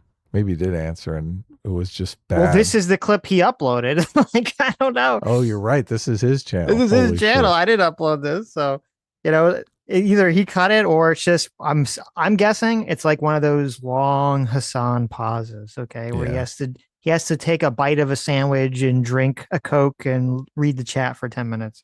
Yeah. So disingenuous. With Middle Eastern identity politics. You are not a Democrat. You are not helpful to the Democrats. You want to infect Democrat policy. Yeah, with with divisive issues like that the overwhelming majority of people agree on, which is let's not give money to Israel any longer. Let's fix our fucking potholes at home. When Donald Trump says this shit, everybody loves it. This guy loved talking about it when Donald Trump was saying it, but when I say it, I'm saying it Muslimic style, I guess. You are the enemy from within, he says. Yeah, dude. Listen to the words that are coming out. Those are his two policies. Israel shouldn't be a state, and we need to fix the potholes at home. That's a fucking it. That's I have a hot take here. Okay. I have a very hot take. My hot take is that the worst part about all the people that died on October 7th, okay, all the people that were assaulted, the worst part of all the Palestinians that were not part of Hamas that also, died from getting, blown up. Right. Collateral damage. All the innocent people. The worst part of the thousands of people's lives that have been destroyed and killed. Okay. Is that it gives these fucking retards like Hasan this fucking bullshit talking point where they could just be like, oh, but Israel, side with me because I don't like Israel. Ignore all the other horrible fucking shit I support. Ignore the fact that I don't even support Israel for the reason that you don't support Israel. Just fucking hate Israel and hate Israel. They just use the fucking Israel derangement, the Israel hatred to try to push all their other fucking crazy shit. Yeah, to build their audience and push nonsense. Yes. Yeah. That's the worst part of all the death and destruction, is it gives these retards a fucking retarded talking point. Yeah. The anti-Semitic bow that they put on everything. It's not even let from. me wrap it up for you I know. here. But I'm not even. You hate Jews here. Let me wrap up my fucking anti-capitalism in an anti-Semitic bow for you. Here you go. 100%. And even for the people, even beyond the whole anti-Semitic thing, which is true, but even beyond that, it's like there's a lot of people who just say, "Oh, listen, I just don't want my money going to foreign wars, right?" Which is fine. Which is totally fine. It's totally fine. And these fucking retards like Hasan try to use a super dishonest argument. Like they know that, this is why he knows dishonest, because he knows that, yes, there are people in Asman's audience and there are people broader in America who don't want to support Israel because they just don't want to give money to Israel for whatever reason. Right. So he's going to try to lull them in. He's going to try to lull them in with the honey, right? He's going to try to lull the flies in and be like, oh, look, I'm just like you. I just don't want to give Israel money. I just want to fix all the potholes. I mean, I also want to make it illegal to own property. I also want to kill all the landlords and make the street run red with their blood. I also think America deserved 9/11 and think America is a fucking part of the evil imperial globalist empire that should be demolished. But listen, at least I don't want to give Israel any money because I want to use to fix the potholes in the street. So sad. Yeah, and dumbasses fall for this shit. Mostly because they're like 12. Hasan's audience is going to take a huge hit once all these countries are like, you can't be on social media until you're 16. That's true. There you go. See, he's criticizing, he's complaining, he's saying that Asman's audience is the bottom 2%. Obviously, Hasan's audience is the bottom 2% of the age demographic. Fucking loser. Out of my mouth. What am I saying? I'm saying, hey, wouldn't it be nice if we had nicer things? We have the money for it. Why is it going to Israel? Why is it going to endless wars overseas? It's not just in the Middle East and Latin America too. Why are we doing all this shit? It's for a small group of people that are profiting off of this death and destruction, but it's not good for the average American. Look, and if you frame this as instead of his framing that we have the money, we have to take the money from Elon Musk and give it to you. If you just frame it as, how about if we just cut your taxes in half? Oh, he loses his fucking mind. What? Oh my God, you're going to cut people's taxes in half? You're just going to let them keep their money? Oh God, he just loses his fucking shit. Wouldn't it be so better if your taxes were cut in half, Sitch? That'd be nice. I'd appreciate Yeah. that. Well, I mean, they kind of were actually. Oh To be yeah, fair.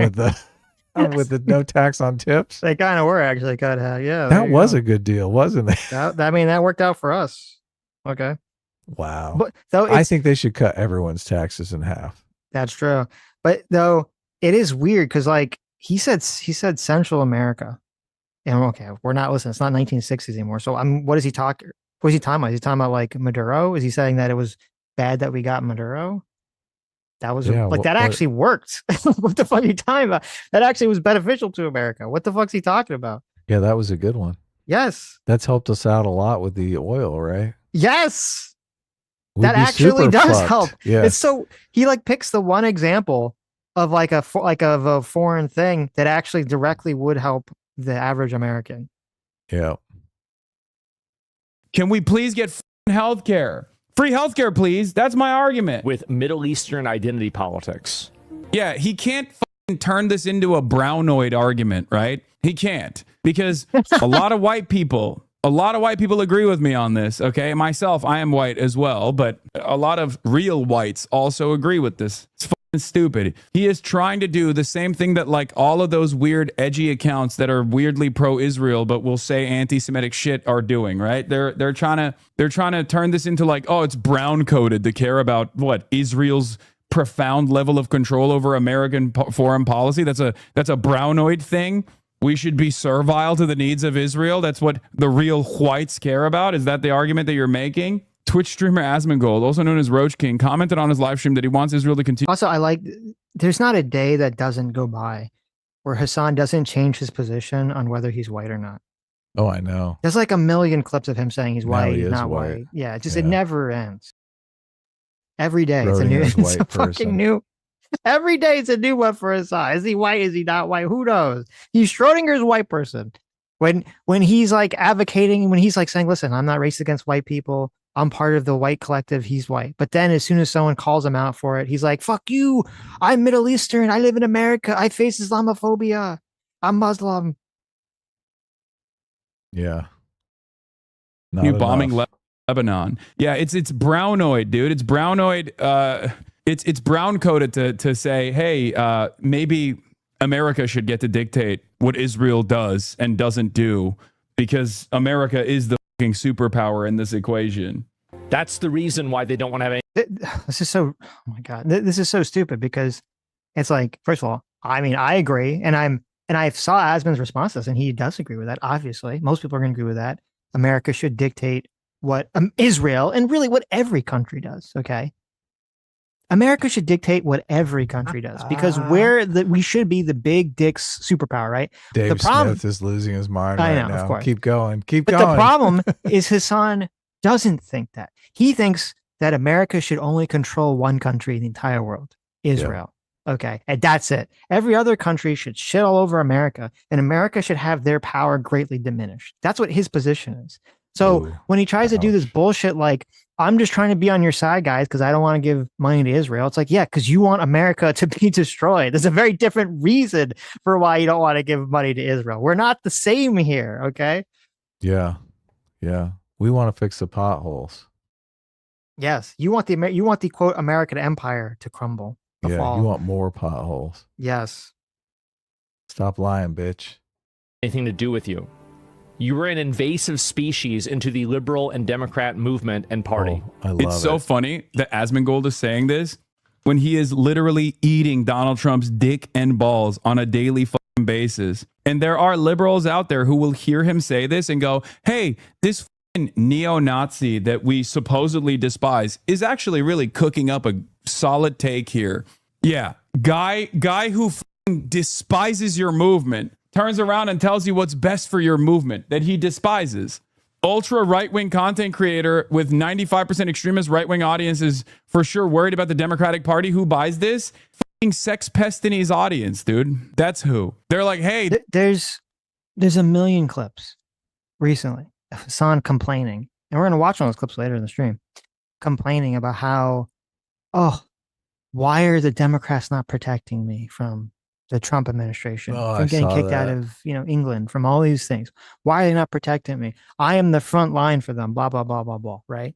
And then you cut to a million more clips of Hasan saying, cut a liberal and a fascist bleeds. The Democrats are just as bad as the Republicans. The Democrats are going to, they don't care about Palestine. Kamala Harris is in favor of the genocide, blah, blah, blah, blah, blah. I fucking hate the Democrats, blah, blah, blah, blah, blah. Like, it's so crazy that he can just be such a hypocrite. And his audience just doesn't give a fuck at all. He's like, oh, how dare Asman talk about this when he doesn't even like, this political party. When Hasan fucking despises the Democrats and is crying and whining for them to save his ass every fucking day. Are you saying they're not watching Hasan because they like Hasan, but because they hate Asman? Maybe. I think that's exactly what's going on. They're like, Hasan's a joke, but at least he makes fun of the guy I hate. Mm-hmm. This rabid transphobe who literally says the most unhinged anti-immigrant shit, who is the biggest dick rider of Donald Trump, actually really cooked with this. Okay, he really cooked with this take. He's right. But as he's riding the girl dick of every trans person in America right now, as he's slopping on that sloppy schlong of every biological male trans woman. Are you saying that Hasan is actually the internet's biggest chaser? Of course he is. Yeah. I knew it. He's like, oh, I gotta suck this trans dick. Otherwise that no one's going to like me if I don't take tranny dick at the ass. Terrible. Once again, he'll never have this conversation with me personally. He can't do it because he's fucking terrified. Because he knows that if we were to have a one-on-one conversation on camera, he would look like a fucking idiot because he is a fucking idiot. And his audience would probably turn on him after that conversation. They would go, okay, maybe you didn't know what the hell you were talking about. So he has to keep making it seem like he's farming drama, when in fact, he's just a terrified little right-wing propagandist actively telling his audience that things are going to be fine, that Trump is great, that you shouldn't worry about. How is this? Look, this little clip is just him saying that criminals and homeless people are fucking up your life, which is objectively true. How is that right-wing propaganda? That's Nazi propaganda. He's going a little fucking nuts here. Yeah. Geez, there was a time when people on the left would realize, oh yeah, people don't like crime. What the fuck happened? Well, this is like, remember, this happened? This is like when Ezra Klein came out and he was like, oh, there's some problems with over-regulation that are preventing infrastructure and housing to be built. Mm-hmm. And all the socialists like Hasan and Sam Cedar, all these people lost their fucking minds. They're like, not talk about the top 1% and the moneyed interest. How dare you?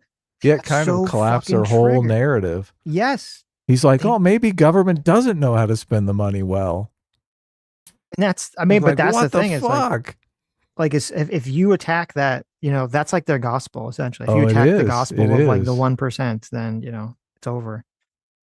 That's her complete belief system. And this whole thing about like the whole like debate stuff, I think a big issue, back in peak woke time period was you would have the left would dominate, or I should say really like the woke left would dominate the online space and would make it so that they would try to push basically anyone out from having any sort of opposing opinion, from being part of the conversation. Yep. Yeah, and that was a go-to move. Right. And like right now, obviously things are very different. Like on YouTube, you have both Asman and Hasan, and they're both, able to exist. They're both on Twitch. They're both on X. There's a lot of platforms now that actually, people can express their opinions and definitely push back on a lot of woke shit now, because it's not anyone as popular as it used to be. But back when it was super popular and you couldn't really have an opposing voice, that was a big reason why a lot of people were very critical of Hasan and the far left and all this other stuff from not engaging in the debates, is because that was part of the only way you could even have the conversation is through some sort of debate. That was like the only way it was even fucking allowed. And they knew that. And that was a big reason of why they didn't want to have these conversations, even have these debates. They wanted to be like 1984. They wanted to remove the concepts of the debate of even being able to exist in the audience's mind whatsoever. Yeah, so they could wall off their opponents. Right. And then occasionally when they would respond to things, all they wanted to do was like respond to something and then strawman the fuck out of it. Right. Of course. If you're listening to someone's video and you actually respond to the arguments that are made into it, I don't see a problem with that. And sometimes it's even better to do a back and forth that way. There's actually like a lot of famous academics, instead of like going and doing some sort of debate in person, they'll kind of do these like back and forth written debates where someone kind of like writes something. Right. And then they send it. Because they want to research and shit. They want to give their best answers, not just answers off the cuff. Yeah, exactly. Because once you sort of go from that situation to sort of the live debate, a lot of other factors are starting to enter in the equation that really don't really have anything to do with whatever is the idea that's being discussed. Yeah. And what is true and what is not true. And the fact that in this clip, even when it's not a live debate or anything, and Hasan is just straw manning the ever loving fuck out of the position that's being made here and not really addressing the position even being made here. Like, it's not really shouldn't take a super genius to be like, well, why would you want to debate this person? You know, if this is how they're going to act, even when they're not talking to them directly. Yeah. They're just a piece of shit. A self-interested piece of shit. About Israel's level of control over American foreign policy and even American domestic policy. He's just trying to tell him a little lullaby, right? Go back to sleep, little one. Don't worry. Remember, it's actually the undocumented migrants that are stealing from you. It's actually the homeless people that are fucking you over. It's actually the transgenders. Transgender. That's it. Okay. Well, he really wants that dick, man.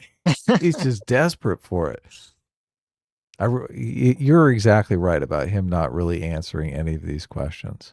No. Because obviously immigration is changing the culture. It's depressing wages. Like, you can make a very economic class issue why immigration getting out of control is bad for people who are working class people. Yeah. But he doesn't want to have any of that. He's like, oh, just open border, throw the border open. Border walls are racist. Like, he's the opposite end of that spectrum, right? Mm-hmm. He doesn't want to talk about the all of the women, 50% of the population of the United States. Well, I guess not older women because they're not in sports anymore, but you know, they have daughters and nieces that are in sports. How they have to deal with the trans issue. Like, it's just, he wants to act like it's a figment of your imagination. What? And that is a straw man you're talking about. Yeah. Ridiculous. How are you supposed to have a debate on the merits of this thing when they won't even acknowledge it? What's the thing?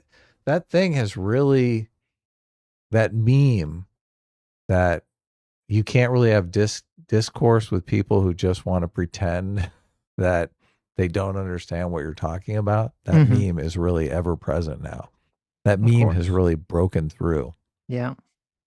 Donald Trump eradicated trans athletes. Donald Trump literally made it illegal to be trans and an athlete in the NCAA.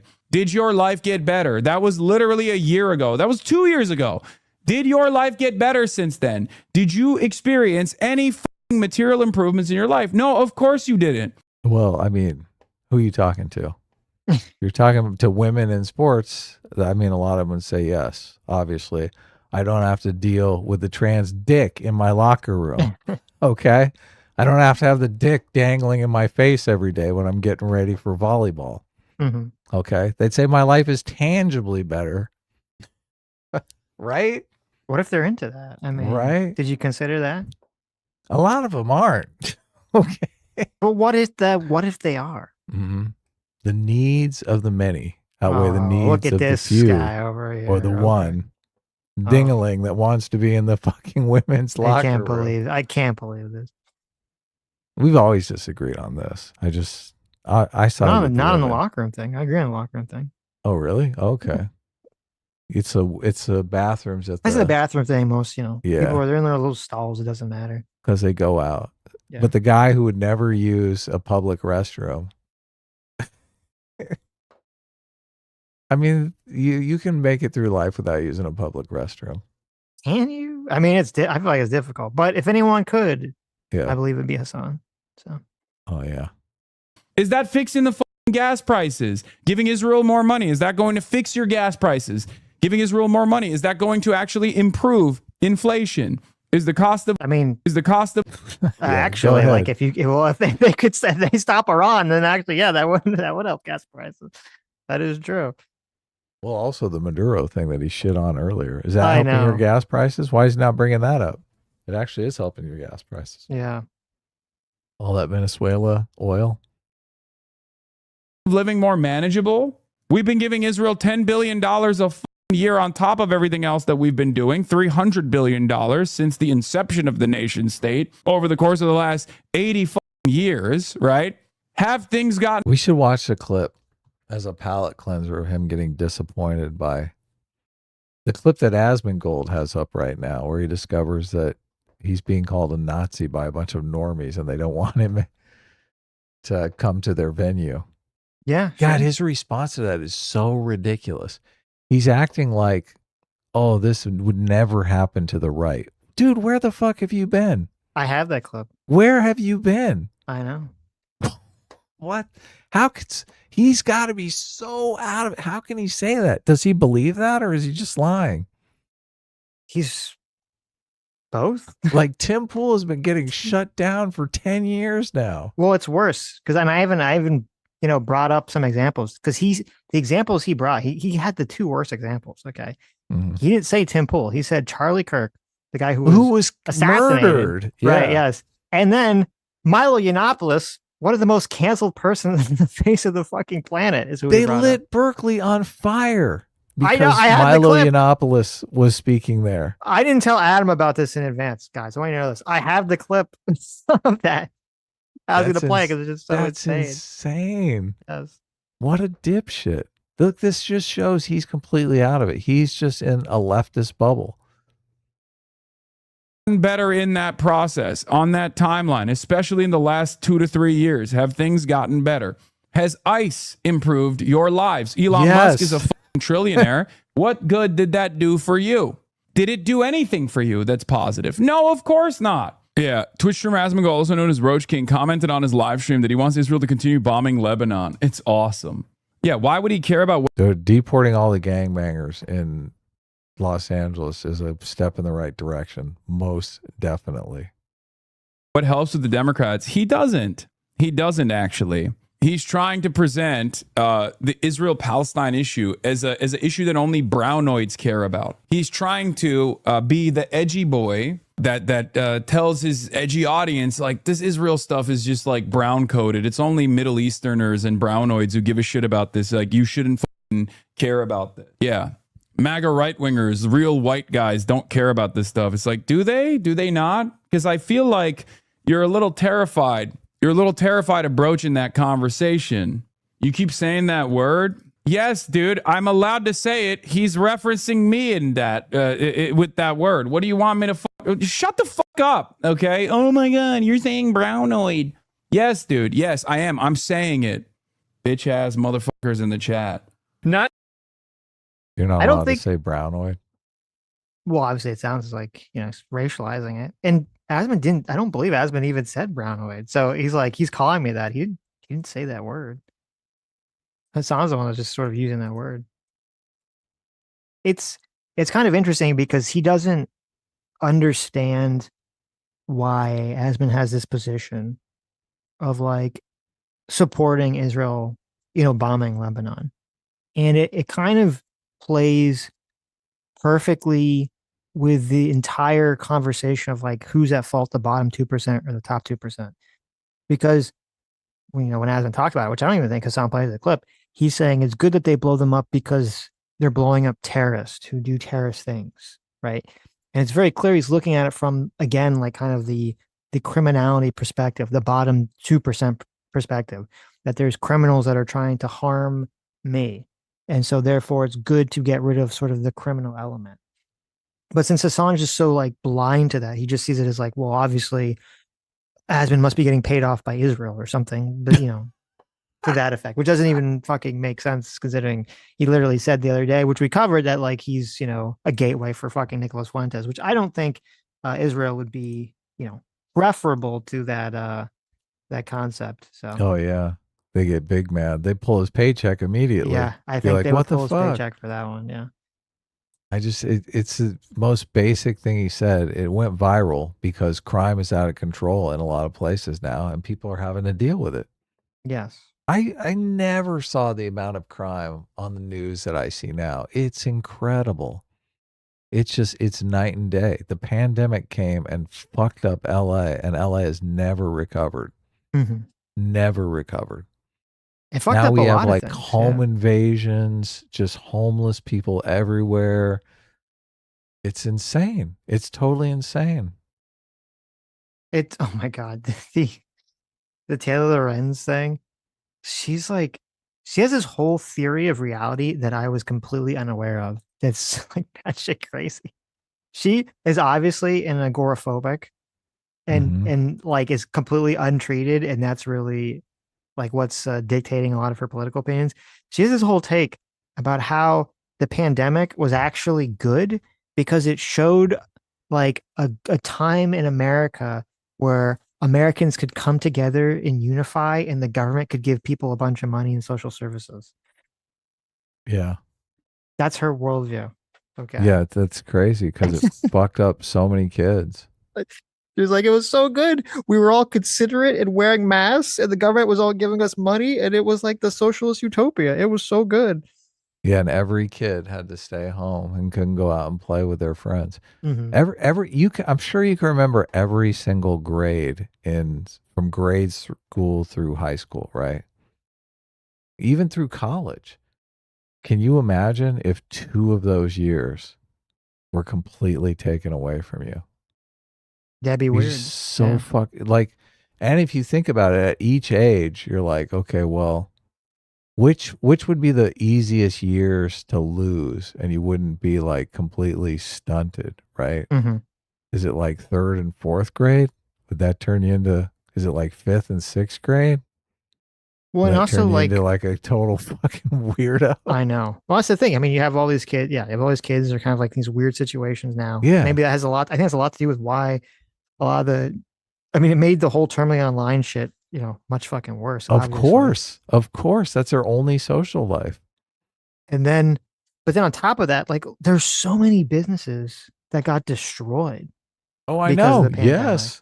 So many restaurants we went to for years. There's a restaurant we go to all the time for like 10 years. Gone. Yes. Completely gone.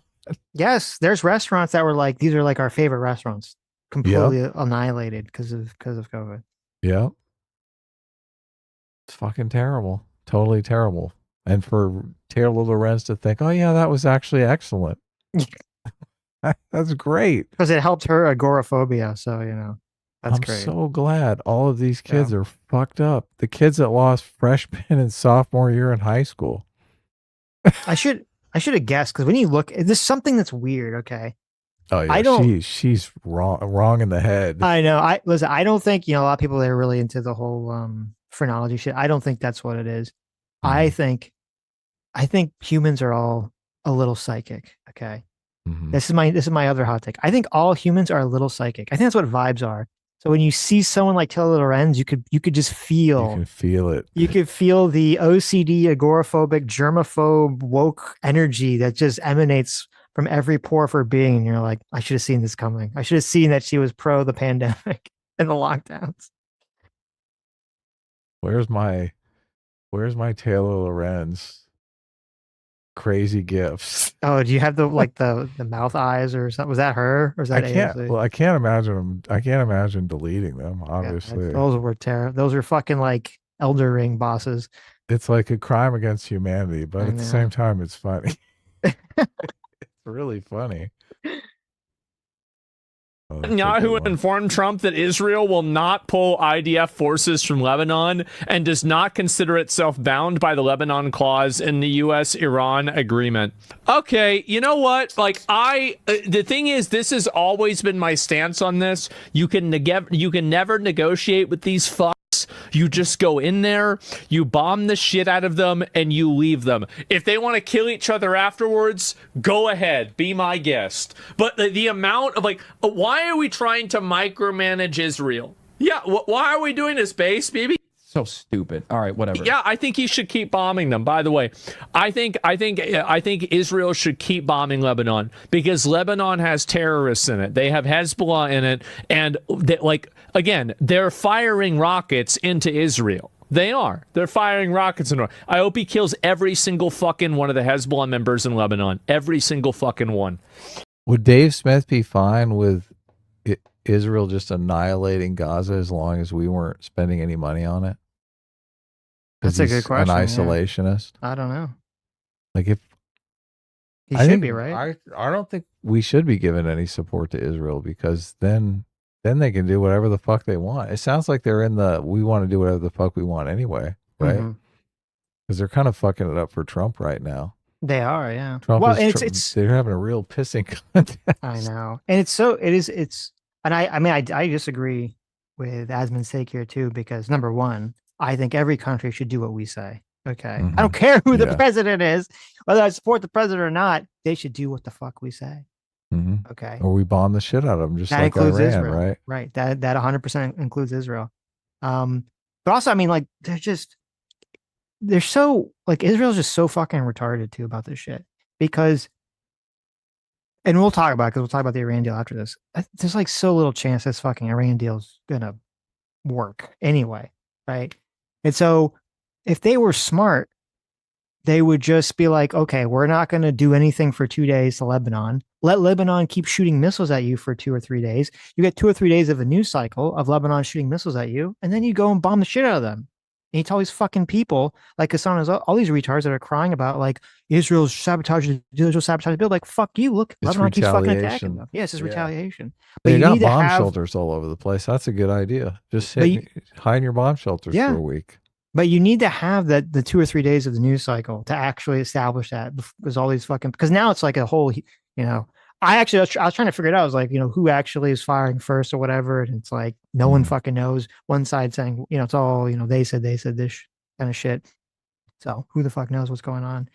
But, part of it's just because Netanyahu's because of the way the Israeli government's structured, he's so captured by the most extreme, war bloodthirsty politicians in Israel at the moment that, he probably, in order for him not to go to jail, he's like, I have to keep attacking. I have to be in a forever war.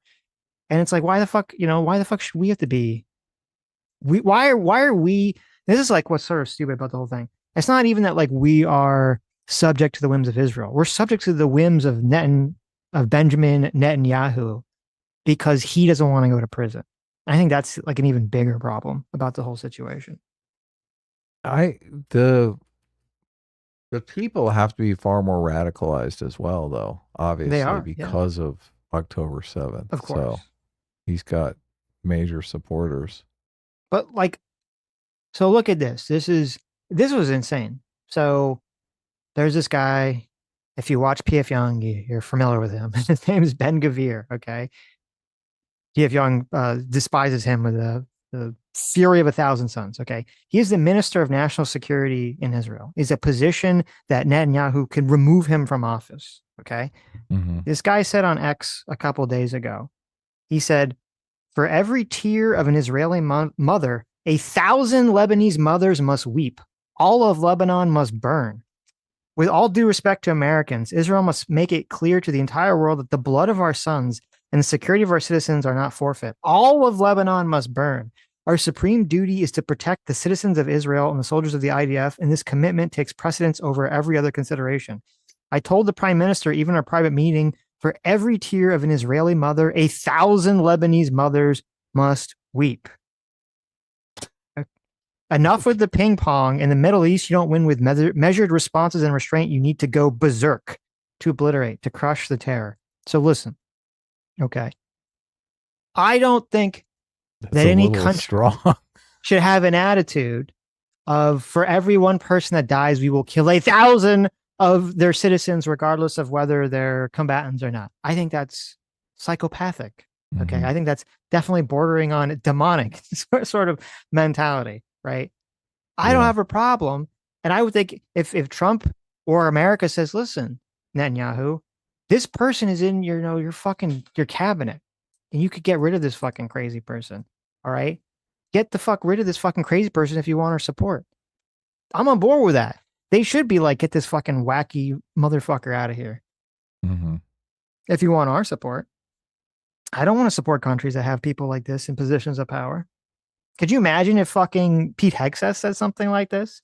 For every one soldier that Iran kills, we will kill 1,000 Iranians. We will make 1,000 Iranian mothers weep for every fucking American death.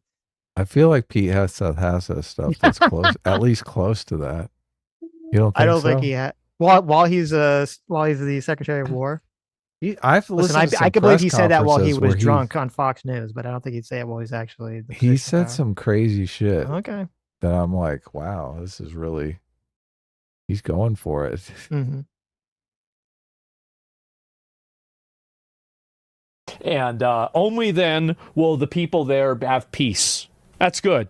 Yeah, and never. Yeah, it's based if Israel defies America. Yeah, it's based, guys. Hey, guys. Okay, is this guy getting paid? Like, what's happening here? Is he getting paid for this propaganda? Because at least he should get paid for it, right? Because if he's doing this kind of unbelievable propaganda for Israel, and he's doing it for free, he's the biggest fucking moron on the planet. No. Negotiate with terrorists. No. Exactly. Lebanon's a semi-Western country. It is. It's disappointing that they're being taken over by these freaks. So, yeah, that's it. Remember the pager attacks? I do. APAC funded. Right. Yeah. And, See, even his audience is like, bro, what are you saying right now? Because, like, here he is. So he's obviously a MAGA dick writer, right? Like, that's all he does. And now that JD Pondon has decided, actually, we're moving in a different direction, this war has been lost, and we have to manage this retreat. And a part of that means restraining Israel. Now he's actually outflanking Donald Trump. He's now going America first. Actually, I don't care about America first. It's America last now. Here he is lambasting. Yeah. You think this actually, for the record, you think that this back in November 5th, 2025 is indicative of his current position? Because this only shows inconsistency. Someone rolled a clip of him literally saying Israel is not really important. I'm not going to talk about Israel's control over American foreign policy any longer. Because he recently pivoted, and I noticed it and I called it out. He recently pivoted as the Hasbara budget 5x'd in real time, which is part of the reason why I'm saying, maybe he has, maybe he's getting a piece of that Hasbara budget, because recently he started saying, especially with this like Iran, United States conflict, like we should just like lay off Israel. We should stop talking about Israel. And it's actually based if Israel continues bombing Lebanon, defying Donald Trump's orders, right? How is that America first? And this is the thing to me, right? I see this and I think to myself, why the fuck would I vote for this retard? Why? This is from 2025. His newer take is actually Israel should defy Trump's orders. Israel should ruin the ceasefire that Trump actually worked hard on. So he said he was going to show us a clip. He didn't show us a clip, yeah. Of him saying something, changing his opinion, contradicting himself. Instead, he just shows a clip of him saying that you shouldn't vote for a retard who's sitting there with who's running for office in America, and he's got a bunch of Israeli flags behind him, right? Yeah, we covered that clip. Which we covered completely dishonest. Which framing. Is because he was literally at some sort of like Jewish function or something. Right. Yeah.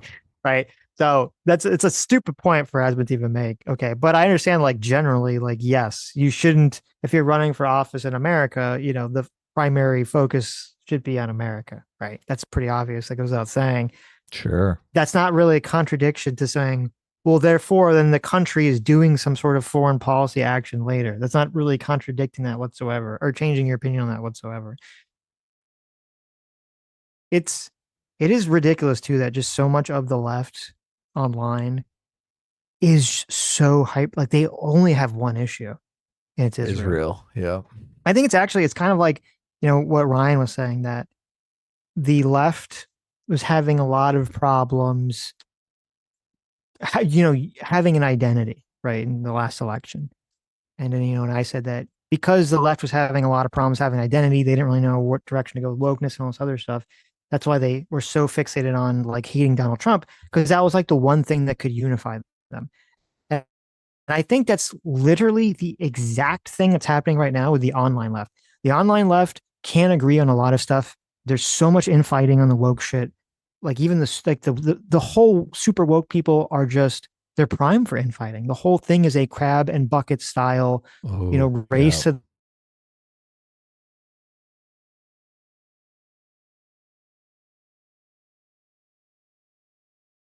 the bottom with, the progressive intersectionality. These fucking people can agree on is that and I think that's the real reason why there's such a hyper fixation on it by Hasan, by these other people, because they know it racks up the views. And the reason it racks up the views is because all the people agree. They're all one. This is the one issue that they all agree with them with.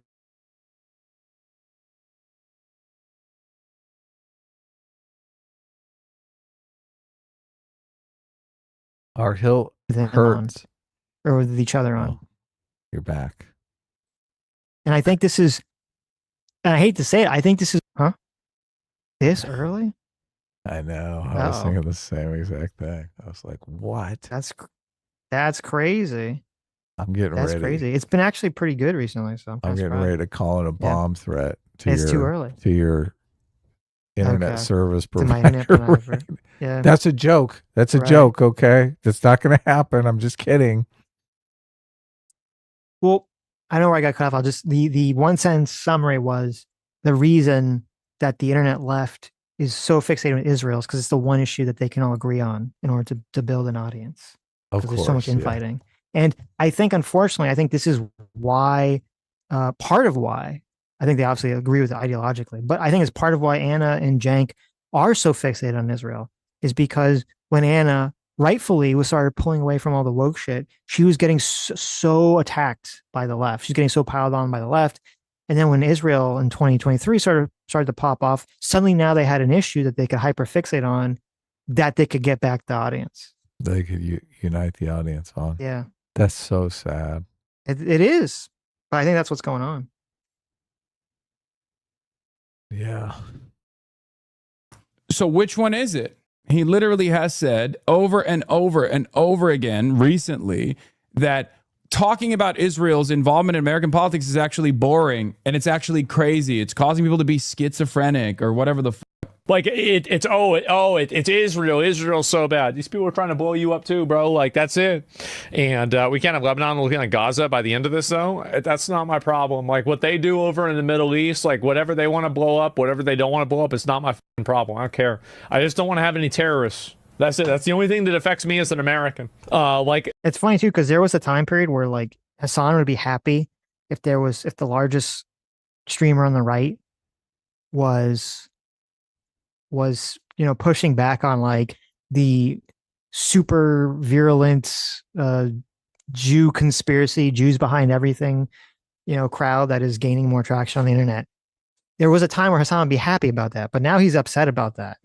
He's like, no, you have to fix it on Israel. How dare you push back on that? Yeah. We're in a really weird place. There are no terror cells in the Middle East. It's also weird that he's super pro Nick Fuentes and yet now is being pro Israel because he has no positions. These are not like well thought out positions. He's just literally reacting to stimuli. I think this was it. Yeah. Informed Trump that Israel will not pull IDF forces from Lebanon and does not consider itself bound by the Lebanon clause in the U.S. Iran agreement. So he hears about peace and then he starts laughing because Israel wants war. Amen. Okay, you know what? Like the thing is, this has always been my stance on this. You can never negotiate with these fucks.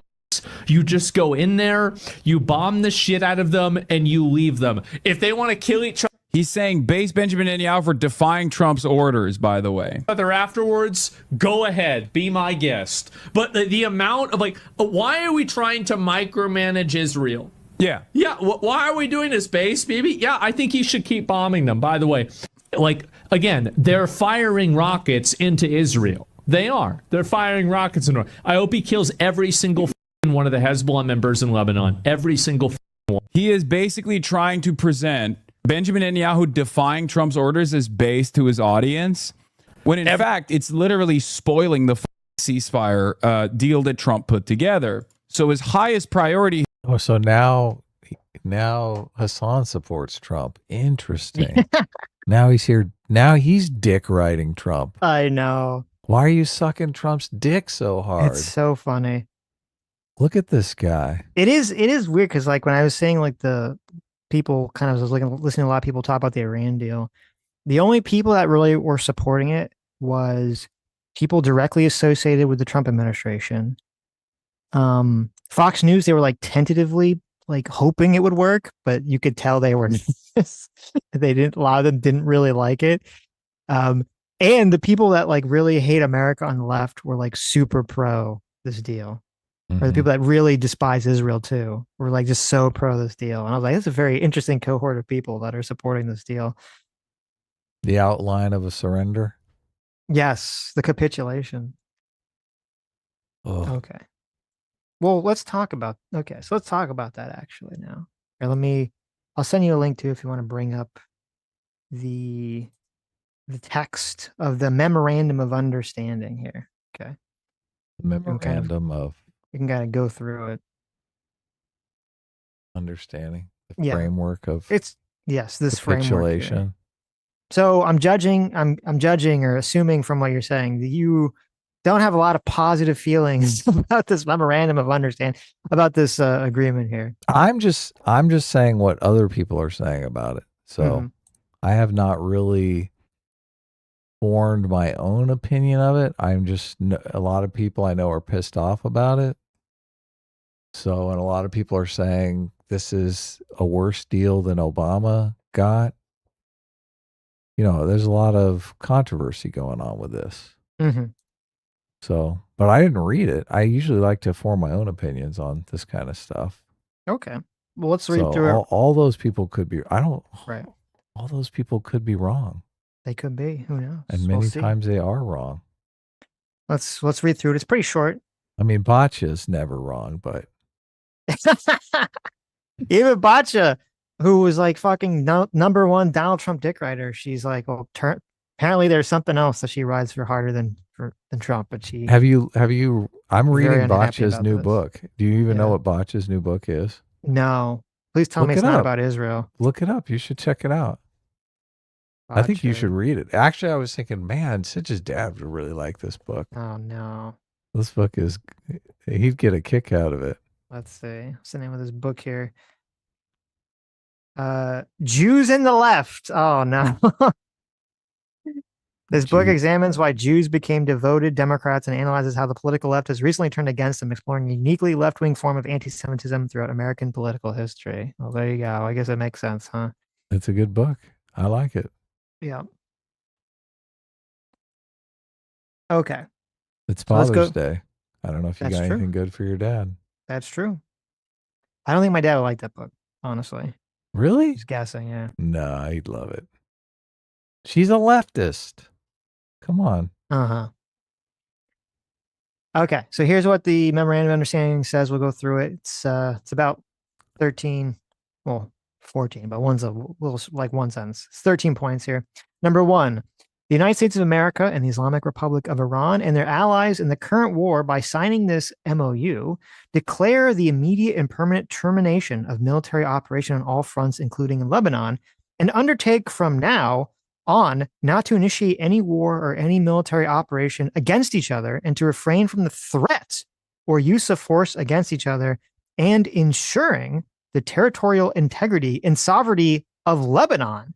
The final deal will confirm the permanent termination of the war on all fronts, including in Lebanon, and other provisions of this paragraph. Okay, so that one's already been violated. Yes. But also, well, is it? I mean, it says, it's kind of confusingly worded because it says, in the first sentence, it says America and Iran. It doesn't say anything about Israel, right? Yeah, but they've already retaliated. There was already rockets fired in the Strait of Hormuz. That's military action. Right, but that's true. Well, I mean, obviously this deal has already been violated. That is true. But yeah. But part of the issue is that when it says ensuring the territorial integrity and sovereignty of Lebanon, does that mean that is it supposed to be America's job to fucking ensure the sovereignty of Lebanon from who? From Israel? But what about from Hezbollah?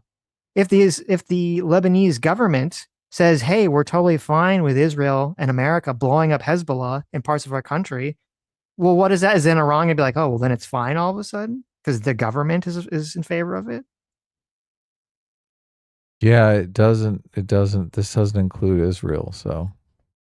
But I'm sure they were hoping it did include Israel, right? Well, no, but also I'm saying it doesn't include the distinction between the official Lebanon government and Hezbollah because they're at odds with each other. Right. Yeah, no. It sucks. And this is only the first one. That's just number one, yes. Number two, the United States of America and the Islamic Republic of Iran undertake to respect each other's sovereignty and territorial integrity and to refrain from interfering in each other's internal affairs. Mm-hmm. That would be like killing any more leaders. Yeah. We're the ones that are really violating that one, right? Right. Yeah, they're not. I don't think they've killed any of our leaders. They did try to kill Trump, though, right? That's true. They did, yeah. Number three, the United States of America and the Islamic Republic of Iran commit to negotiating and achieving the final deal in a maximum 60 days, extendable with mutual consent. What is this picture they have in here? What is this all about? With Macron? Is that the dick lady? That's the woman that that's the woman that supposedly is a dick, according to Candace Owens, and now is getting sued for that. Trump said she's much more beautiful than Candace Owens. I remember. She did. Most beautiful woman in the world. He did say that. She looks womanly there. Yeah. I don't see a bulge. Enhance. Maybe you shouldn't enhance. Number four, immediately upon the signing of this memorandum of understanding, the United States of America will begin the removal of its naval blockade and any disturbances or impediments against the Islamic Republic of Iran and will fully end the naval blockade within 30 days. During this period, the traffic of vessels will be in proportion to the number of pre-war traffic being restored by the Islamic Republic of Iran. The United States of America further undertakes to remove its forces from the proximity of the Islamic Republic of Iran within 30 days after the final deal. So that takes place on day 30, right? Well, both. It says immediately upon the signing of this memorandum of understanding, which they both already signed, right? Will begin the removal of the naval blockade. Right. So on day one, you plot out the course to remove all the destroyers, right? Yes. And then on day 30, you usually plot that. That's when you turn the engines on, right? Right. We hope, but I don't have a lot of confidence here.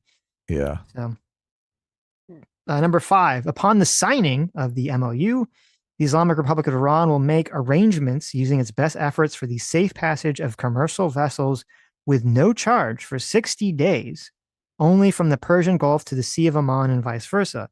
The traffic of commercial vessels will immediately start, and considering the needs for removing the technical and military obstacles and demining by the Islamic Republic of Iran will be instated within 30 days. The Islamic Republic of Iran will conduct dialogue with the Sultanate of Oman to define the future administration and maritime services in the Strait of Hormuz in discussion with other Persian Gulf littoral states in line with the applicable international law and the sovereign rights of coastal states of the Strait of Hormuz. Yeah, there's a bunch of ships still stuck in there. So what that's all saying in kind of a fancy way, which is pretty retarded actually, is that they're saying for the first 60 days while they're hashing out the deal, Iran won't charge any sort of toll for any ships to go in and out of the strait. But nothing about what's going to happen after the 60 days, right? After the 60 days, well, they're going to conduct dialogue with Oman and the other Persian Gulf states, and they're going to work that out. Okay. So that doesn't sound good at all from our perspective. That does sound like a pretty big capitulation. Now, Trump has since claimed that there's not going to be any tolls after the deal is signed, and Iran has said there's going to be tolls after the deal is signed. So they're both saying opposite things here, even though they both signed onto this already. Yeah. They keep talking about my canal on CNBC, the Oman canal that would just bypass the strait completely.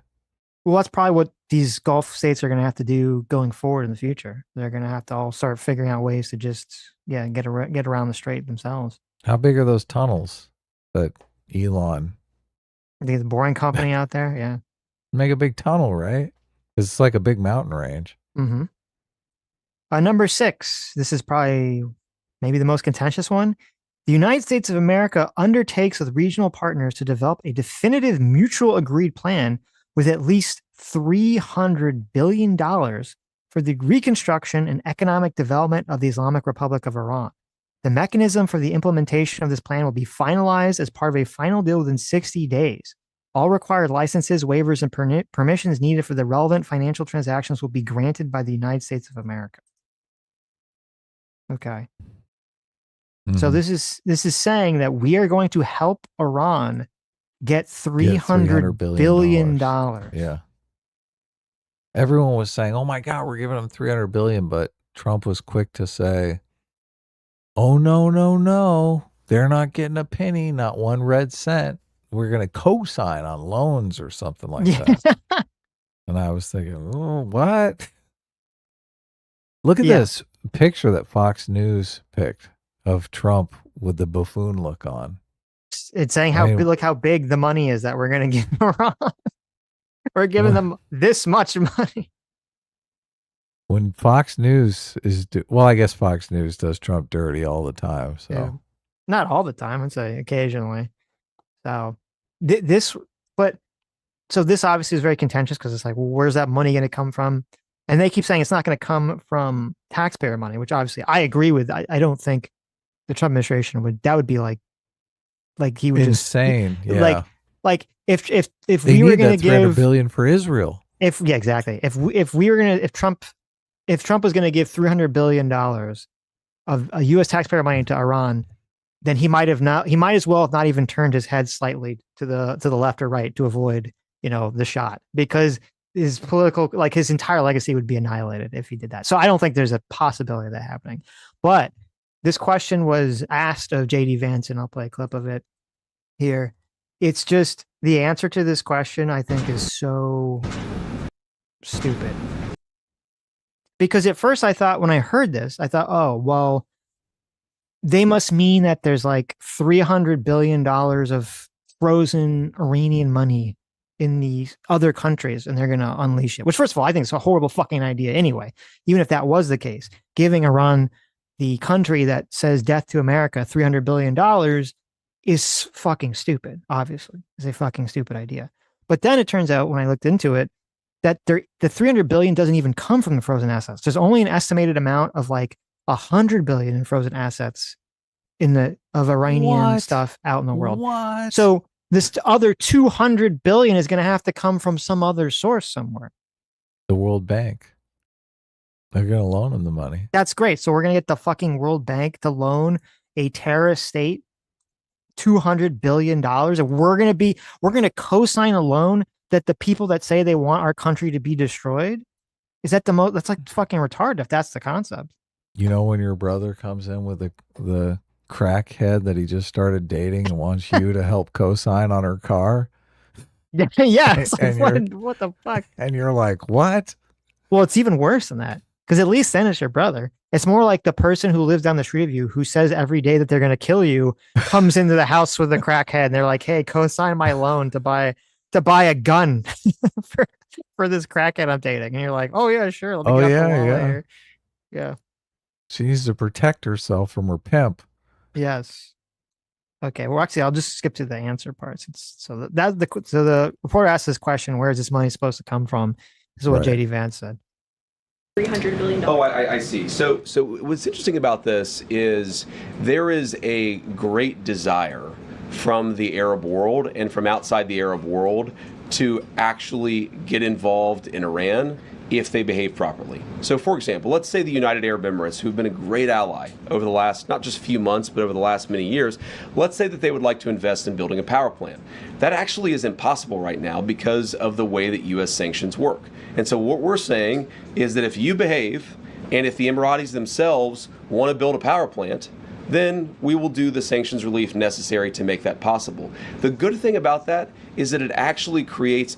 So, to be clear, what he's saying is that the UAE, a country which fucking despises Iran, a country that Iran has been shooting missiles and drones at through this conflict, is going to be like, "Oh, Iran, you want to build a power plant? We'd be happy to finance that for you." Is it a nuclear power plant? That's a good question. Yeah. Is this How feasible does this idea sound to you? Does it sound like a good idea? Does it sound, besides even saying whether it's a good idea, does it even sound like a plausible idea? I guess having control of the Straits of Hormuz is a lot of leverage here. Mm-hmm. So we're going to basically say that the surrounding countries, which hate Iran, are going to all have to bribe Iran. Essentially, we're going to co-sign off on a deal that forces Iran's neighbors to pay tribute to Iran just to get them to not fuck around anymore. That's what they're what's happening here. Very angry at us, aren't they? Yep. All those I don't neighbors. think that's a good idea. That sounds pretty cuck to me. I don't know about you. That sounds like ultimate cuck right there. Doesn't sound good at all. It doesn't sound like we won a war, does it?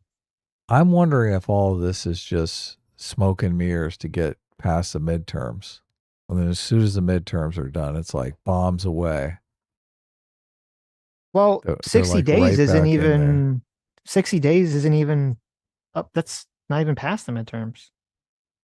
Yeah, I know, but look, they said extension as long as they both consent. This gets them 60 days closer to the midterms. I know this isn't the one final stroke, but they'll do something else. Midterms are in November, which seems like an eternity, but now in the business press, all they're talking about is politics. It's like overwhelming. And I think the market is going to, I think there's a good chance the market could, and look, everyone on YouTube, everyone who follows the market is talking about crash, pullback, sizable pullback. It's going to feel like a bear market. This is pretty much status quo for election year. And if you think about it, I mean, you got Elizabeth Warren coming out saying, oh, we really need to tax all the billionaires. We need a wealth tax on Wall Street. That's going to start really scaring people. And if there is a sizable pullback in the market, 10, 20%, Donald Trump is going to lose his fucking mind. Are you kidding me? Yep. He's going to be like on his hands and knees, going to Iran, asking to suck their dicks. He's going to be like, he already is. What are you talking? This feels I know, very but to me. No, it can get much worse than this. This is the opening salvo. This is the opening dick sucking bid right here. I saw some other polling on JD Vance too, and JD Vance's political aspirations are collapsing in all this. Like he was the favorite to be the nominee in 2028. Now it's just those numbers are looking horrible. Yeah, some interesting gamesmanship about how JD Vance is kind of the face of all this, because he's been the one that's kind of been in the forefront doing all the interviews and everything. The face or the fall man? Both. Both, yeah, which is kind of fascinating. I mean, he's taking it in stride, though. He seems like he's going for it. Yeah. But it seems like the Trump administration, I don't know if it's Trump himself or someone in his administration, they're like, they have this like very singular idea, I should say, where they keep thinking that the way they're going to solve these big foreign dispute problems is like, we just have to get into some sort of like magical deal room with them. It will entice them with whatever it takes, and we'll get them in a magical room, and then we'll hammer it all out. Because the same thing they're doing is literally the exact same thing they were doing with Putin. They're like, we got to get the deal. We just got to get him in the room. We just got him in the room. And it just doesn't fucking work. I don't know when they're going to wake up to this idea that like whatever business strategy you're used to working with, businesses or whatever deals you're working with is different than the way that countries interact with each other, especially countries in the middle of a war. And the idea that like you're going to float $300 billion fucking dollars to Iran, that we're going to cuck ourselves out to them, and then we're going to like pull some sort of hoodwinked fast one on them, and they're going to suddenly magically capitulate in a meeting is absurd. I can't remember if it was Marco Rubio or JD Vance, but I saw the hearing in Congress on this stuff, and he was saying that they don't even have a direct line to the people they're negotiating with, that it takes 4 to 5 days and goes through couriers just for them to exchange some communication. Because they're worried, because if they send it directly, they're going to get blown up by a drone. Yeah, exactly. So that whole idea that they're going to get in the room with the people, it's ridiculous. Yeah, it's totally ridiculous. Oh, yeah. There, well, let's play more of his answer here. Where's the trap guy? Because that guy seems to be being proven right. Mm-hmm. Oh, Pepe. Yeah. What's it called? The escalation trap. The escalation trap. That's it. Yeah. It was interesting because he was on, he's been on. Oh, I see him everywhere. That guy is, yeah. Yeah, Robert Pape. He's been on Crystal Ball and Sagar. Like they have him on all the time. I think his name's pronounced Pape. Pape, you're right. Yeah. Robert Pape. Pape smear. They have him on Crystal all the time. Well, he's referred to himself in first person on a bunch of these shows. Oh, that's pretty bad. Yeah, Dr. Pape. Dr. Pape.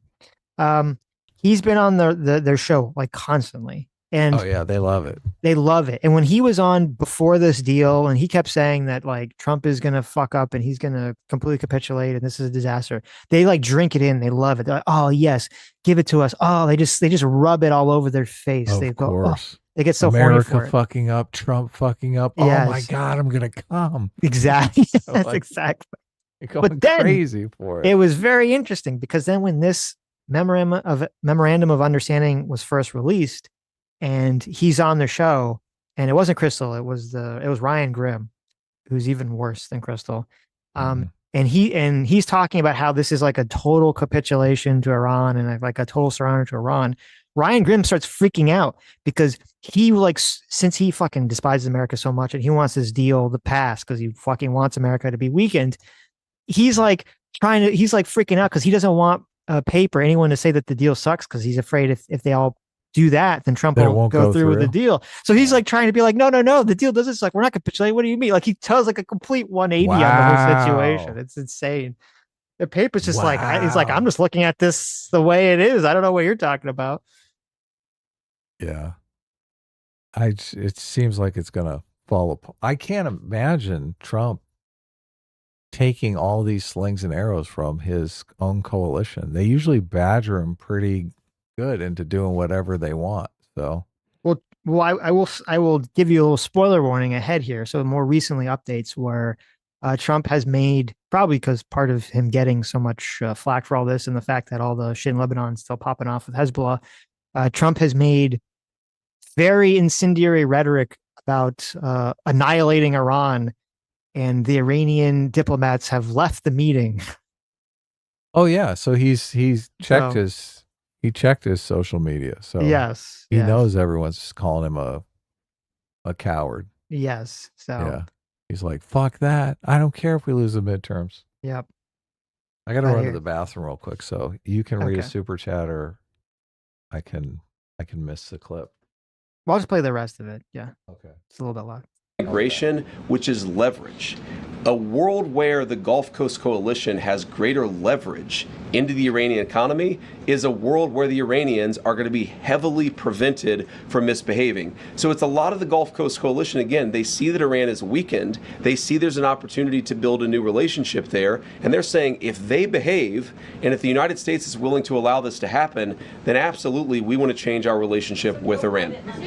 That's a very nice way of saying, it's a very dishonest way of saying that essentially they want the other countries to bribe Iran. Because the idea that like, oh, well, if Iran's enemies that Iran fucking despises and hates and has been trying to destroy for, 40 years, if they just invest a bunch of money in Iran's infrastructure, then Iran's going to be incentivized to not blow them fuck up.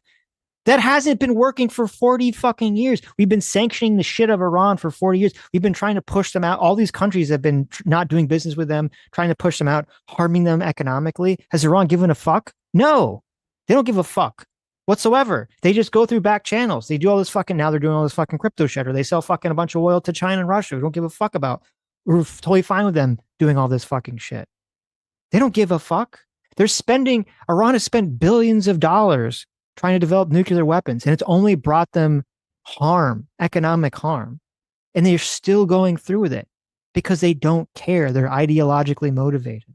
And then this is even worse because now they're financially motivated. If you're basically saying that they're going to try to bribe Iran into being peaceful after they've been fucking around, what kind of message is this sending to Iran? Iran's obviously going to take that money. Just think of it from like a purely from a financial perspective. Okay.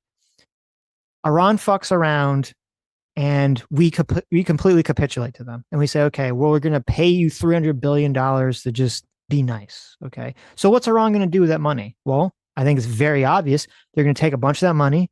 They're going to funnel it to Hezbollah. They're going to funnel it to the Houthis. They're going to funnel it to any other proxy fucking group. They're going to funnel it to Hamas. They're going to funnel it to all the proxy groups in the Middle East like they've been doing. And then those groups, you know what they're going to do? They're going to turn around. They're going to attack Israel. Hezbollah is going to attack Israel. Hamas is going to attack Israel. One of these countries is going to attack Israel. Israel's going to get all fucking butthurt. They're going to get all fucking mad. They're going to start attacking Lebanon again. They're going to start attacking Hamas again. And then Iran is going to say, oh no, we have to shut down the strait again because Israel's attacking Lebanon. Oh, you got to pay us another $100 billion fucking dollars to get us to open the strait again, like you did last time. And then they just repeat the cycle every fucking year. They give the money back to Hezbollah and they say, look, listen, Hezbollah, we have this nice racket. Okay. You just like lay low for a year or so and then attack Israel again. And then we'll just fucking start the cycle anew.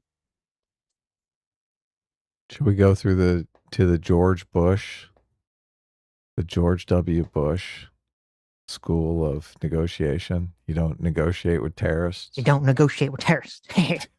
That's exactly right. He was right about that. This is fucking retarded. You just got to bomb them more. I can't believe they had no plan for the Straits. Nobody knew, Adam. Why? Nobody knew. That's bullshit. They all knew. Christ. They totally fucking knew. Okay, let's get back to the. That's only number 6. Okay. Let's get back. Let's get back here. Number 7. United States of America undertakes to terminate all types of sanctions against the Islamic Republic of Iran, including the UN Security Council resolution, the IAEA Board of Governors resolutions, and all unilateral U.S. sanctions, primary and secondary, and agreed upon schedule as part of the final deal. So at least that's not happening now. That's if they actually make a deal, which I don't think they're going to make. The Islamic Republic of Iran and the United States of America acknowledges the critical importance of the sanctions termination issue above mentioned and express their intentions to immediately address these issues in the negotiations in order to achieve mutual agreement on them. So, well, that's good. Mutual agreement is always nice. Well, right? It's like some people were saying, listen, this is a good idea because we built back up Japan after the war. We built back up after the war. Wait, well, yeah, I know. We built back up Nazi Germany after the war, right? And after the war. And I'm like sitting here, I'm like, are these people retarded? After we fucking destroyed those countries and they unconditionally surrendered to us. Yeah, okay. They signed an unconditional surrender. Yes. Once they unconditionally surrendered to us and we removed their fucking governments and took over the fucking country. Yeah, then we built them back up. Okay. We didn't say, oh, the exact same government is in charge. I mean, there's different people, but it's the son of the person, right? Supposedly the same government with the same fucking ideologies in charge. Here's a big fucking bag of money. Go nuts. Fordo. They're worried about Fordo, right? What if we just dropped a nuke on Fordo? Told them all, hey, we're going to nuke this area, so you guys better move out. Better get away, yeah. Well, they're worried that the nuclear dust is still down in there. Yeah. And that they're going to try to excavate it. If we just glass the whole area, wouldn't that be an epic show of force and also tell them we mean business? Sure. Go for it. Why don't we just nuke the little tip off of that Oman Peninsula and make a little more room there so there we can get through? It's a friendly nuking. Oman is not. Oh, that's a pretty nice area too, from what I've seen. Listen, Oman, do you need this little tip? Can't we just nuke the shit out of it till it doesn't exist anymore? Look, we're gonna circumcise it. Yeah, there you go. We'll get Israel involved. We're gonna circumcise your tip here. No, we could nuke on the Iranian side and make it a little wider there. There you go. Well, I was gonna say because I mean you gotta make sure the wind's blowing in the right direction for all the fucking radiation fallout before you start nuking allies. I only bring up the nukes because of the Japan thing. That immediately gets people signing unconditional surrenders, right? It took 2, but after that, yeah, it was pretty inspirational. Quick. That's true. Well, there's Fordo and the other one. There's another one that I can't remember the name of it, but another place where they were working on it. Just got to make that place uninhabitable. Okay, number 8, which is, I think, about the uranium. It says the Islamic Republic of Iran reaffirms that it shall not procure or develop nuclear weapons. The United States of America and the Islamic Republic of Iran have agreed to resolve the disposition of stockpile enrichment material pursuant to a mechanism that will be mutually agreed upon in accordance with the schedule mentioned in paragraph 7, with the minimum methodology to be downblending on site under the supervision of IAEA. I mean, wouldn't a nuclear blast be a form of downblending? That would I be. think it would be. I would say that's a maximum methodology for downblending. Yes. Oh. The two parties also agreed to discuss the issue of enrichment and other mutually agreed matters related to the Islamic Republic of Iran's nuclear needs based on a satisfactory framework of being agreed upon the final deal. The final deal will confirm the provisions of this paragraph. The United States of America and the Islamic Republic of Iran acknowledge the critical importance of the nuclear issues above mentioned, express their intentions to immediately address these issues in negotiations in order to achieve mutual agreement on them.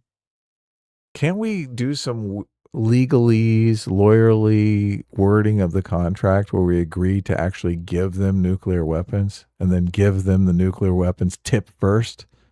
How about that? How about this? We'll give you. You signed. Yes, right. We're allowed to nuke Tehran. Mm-hmm. And it's like, oh, whoops. Oh, and then the next one says, number 9, pending the final deal, the United States of America and the Islamic Republic of Iran agree to maintain the status quo. The Islamic Republic will maintain the current status quo of its nuclear program, and the United States of America will not impose any new sanctions, will not develop any additional forces in the region. Okay. But I actually, because you say, well, what is the status quo? Their what does that mean? secret nuclear program remains intact. Yeah, if that's the status quo, if the status quo of Iran is we're making nukes in secret, so they get to say, well, hey, we're not violating the fucking agreement. It says that's the status fucking quo. I don't agree with 9. 9 is so vague it shouldn't even be in there. Yeah, there's an article I read about this. This is from some one of these think tanks. It says the latest Iran deal ignores lessons of the past. Almost 25 years of diplomatic efforts to rein in Iran's nuclear program holds a crucial lesson. A crucial lesson. Vagueness is a recipe for failure. Precision, even in an agreement that is more permissive than would be ideal, facilitates success. The first nuclear deal with Iran was reached by France, Germany, and the United Kingdom in 2003, just over a year after the world learned of Tehran's clandestine nuclear program. In that agreement, in language, may have seemed precise, Tehran, quote, decided voluntarily to suspend all uranium enrichment activities. Yet in reality, this was a diplomatic fudge.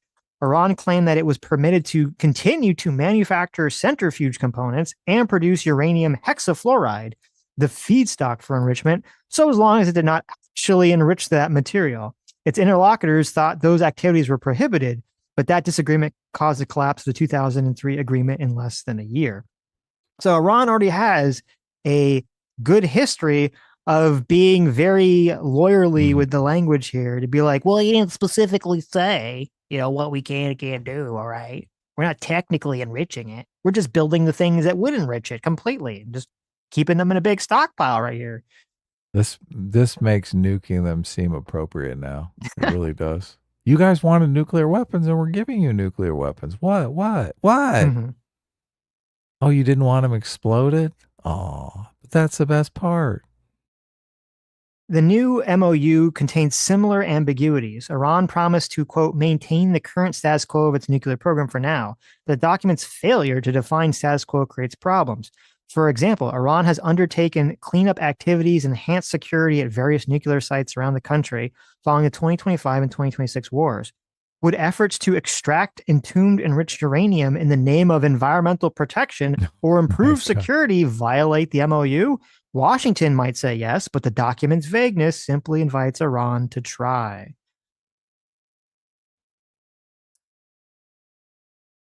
And then it continues, and it goes through all these other deals Iran has made, and how every time they fudge the language or they use the vagueness of the language to kind of try to sneak around the whole thing. So not great. Number 10, the United States of America undertakes that immediately upon signing of this MOU and until the termination of sanctions, the U.S. Department of Treasury will issue waivers for the export of Iranian crude oil, petroleum products, and derivatives, and all associated services, including banking transactions, insurance, transportation, etc. So even this one's pretty bad too. So just signing the MOU, which has already been signed, they're already getting rid of sanctions, allowing them to sell oil. Well, they want the oil sold because they want the price of oil to come down. That's great. So the whole part of we're going to try to starve the regime for money, so they do what we say. We're like, nah, go sell your oil again. Make a bunch of money back. Especially when Trump was, all of his big talk about how we screwed up in Iraq was that we didn't take the oil and sell it ourselves. Like, right. Why aren't we just taking the oil and selling it ourselves? A good question. Yeah. And you know Iran's going to drag this out. So Iran, part of the whole 30, 60 day thing, and as I read earlier in the memorandum, was that Iran dumped a bunch of fucking mines in the Strait of Hormuz, and they got to, dredge them back up if commercial boats are supposed to go safely in and out of the thing. And Iran was caught while, like, right before this memorandum was signed, and they knew that was part of it. They started dumping as many mines as possible in the fucking Strait of Hormuz to make the cleanup procedure even longer. Wow. So it's obvious they're going to try to fucking drag this out as much as possible. Number 11, the United States of America undertakes to make fully available for use the frozen or restricted funds and assets of the Islamic Republic of Iran upon the implementation of this MOU. So that's saying that, well, I don't know, what does that mean upon the implementation of this MOU? Is that 100 billion on top of the 300 billion? Well, the 100 billion isn't, like, it's in all over the world. It's not just in America. Right. But maybe, you're right. Would that be the 100 billion on top of the 300 billion? Look, if I'm an Iranian lawyer, I'm saying it's on top of this. Yeah, of course. You're right. It's a different paragraph. So they're going to get 400. We're going to give Iran $400 billion. Is this what winning looks like? When you win a war, you give the enemy side $400 billion? Winning. Yes. The United States of America and the Islamic Republic of Iran will mutually agree on the procedures related to the release of these funds during the negotiations. Such funds, whether retained in the original account or transferred, shall be made fully usable for payment to any ultimate beneficiary designated by the Central Bank or the Islamic Republic of Iran. The United States of America undertakes to issue all necessary licenses, blah, blah, blah. Number 12, the United States of America and the Islamic Republic of Iran agree that an executive mechanism will be established to monitor successful implementation of this MOU and future compliance of the final deal.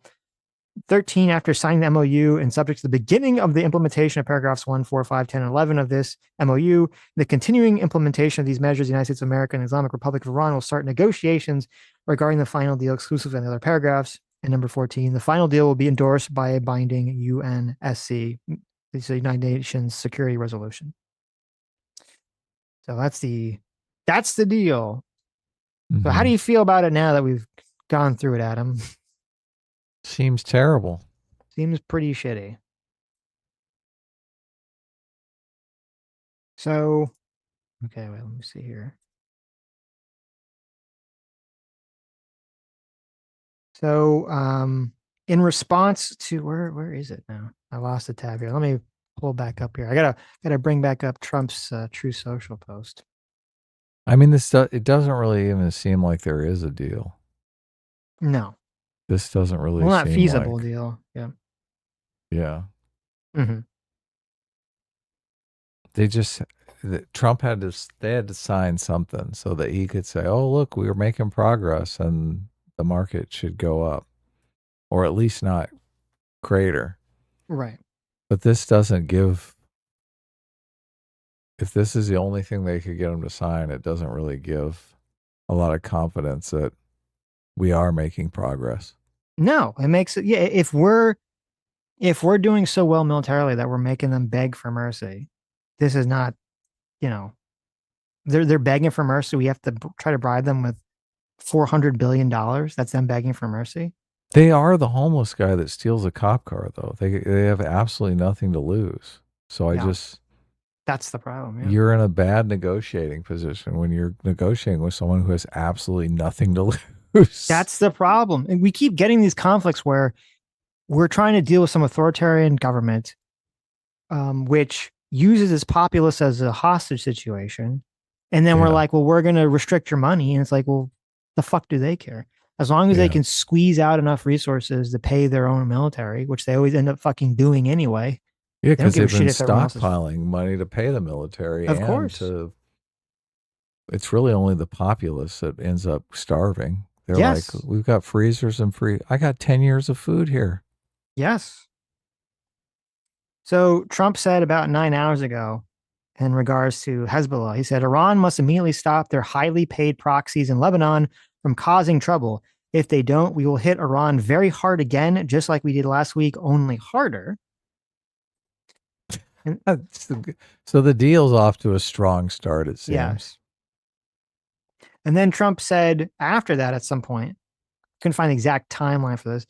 Trump said to Iran, you close it, you won't have a country. Trump said he told Iranian officials, you won't even make it back to your fucking country. We may take over the strait if we have to. If they don't make a deal, we'll collect tolls. So did you hear his talk at the G7? I heard some of it, yeah. Oh my God. So apparently Trump said that, and then Iran, well, this was like an hour ago, so I don't know if there's been an update, but Iran has walked out of the negotiations in response to Trump's threats. So apparently they didn't take it very seriously about them not getting back home. The first round of peace talks, they bombed. That's how they killed the leader. Would you stay in a peace talk where Trump is making threats like that? That's a good point. Like, what? Let's be real here. That's a good point. Why do you think they left? Mm-hmm. He said, what? You're not even going to make it home? You're not even going to make it home, yeah. Well, no, I think they're still, like, woo! They're still in Switzerland. I don't know if they've left Switzerland yet. So okay. They left whatever meeting. Switzerland is going to get mad if we drone strike in I think Switzerland is not going to be happy if we blow up some people on Switzerland's territory. Right. Also, let's see. Here's a New York Post article. Iran brags that their negotiators snubbed J.D. Vance during the photo op and refused to shake his hand. Oh, okay. Well, that's good. Also, Iran's chief negotiator. This is the guy who negotiated this fucking memorandum of understanding from Iran's side. He said that the deal. He said that the deal is a complete failure for the United States of America.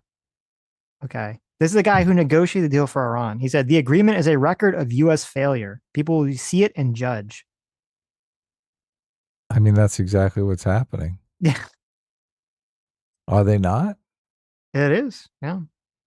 He also repeated that Tehran will charge ships crossing the Strait of Hormuz after the 60-day fee-free period ends. Mm-hmm. He said, quote, Strait of Hormuz will not return to the pre-war conditions, adding that Iran has the right to sovereignty over the Strait of Hormuz. And of course, we will receive a fee for services. Well, that's a clusterfuck. Because it's going to be, I mean, it's going to be months before, even if Iran did do an unconditional surrender, it's going to be months before they can get everything cleaned up and oil flowing through the strait how it was at pre-war levels. Mm-hmm. And obviously they're not doing the unconditional surrender. So no, it's hard for me to imagine how oil prices are not going to go much higher.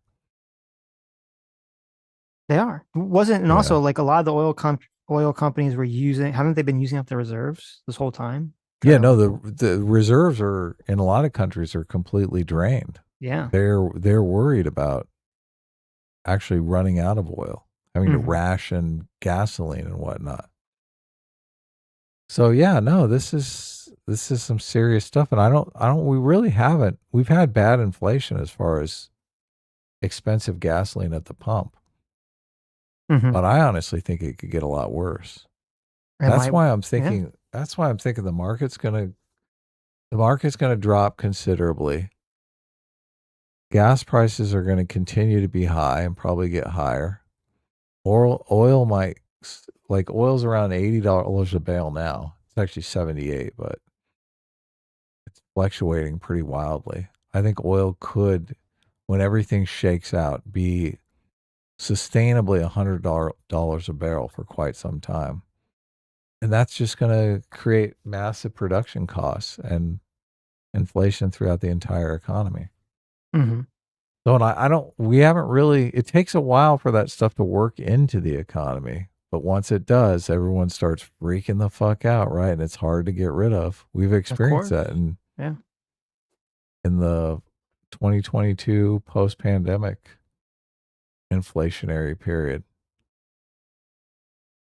where Biden looked like an idiot talking about, and David Packman, oh my God, inflation's completely dealt with.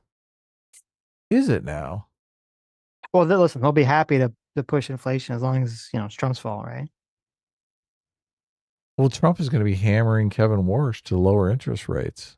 And word on the street is lower interest rates cause inflation. So he's not going to want to lower interest rates. He's going to want to raise interest rates. I think right now it flipped from people believing there was going to be a rate cut in December to a rate hike in December, which is also not good for stocks, because everyone's like, oh, if I can get 5% off of a T-bill, and I don't have to take any risk, why don't I just do that?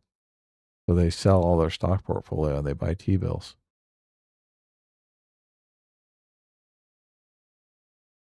It is depressing that this has been such a bungling, catastrophic military bungling. This whole thing, this could be the defining.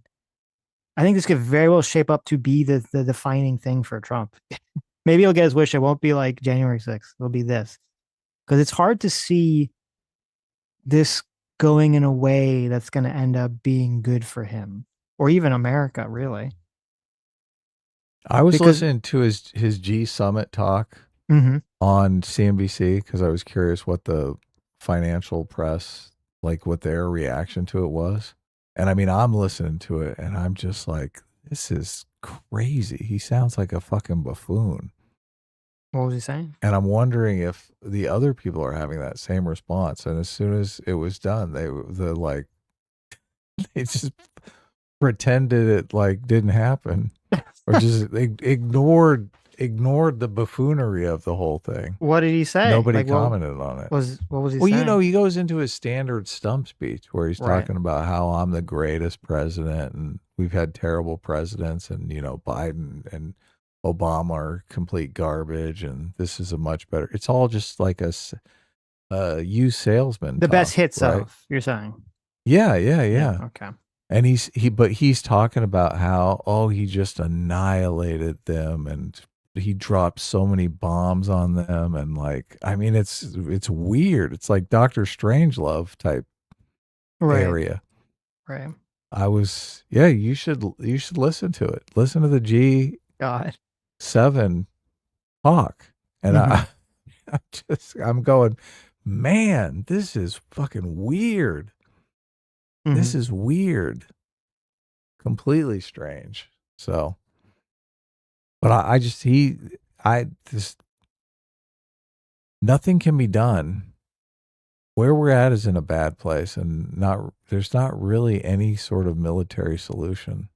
I told you I read that book a long time. I've read a bunch of books about Trump just because I find the whole thing fascinating.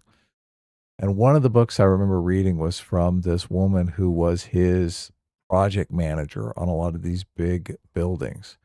So she's obviously close to Trump, and she saw a lot of his litigious stuff where he's suing people and whatnot.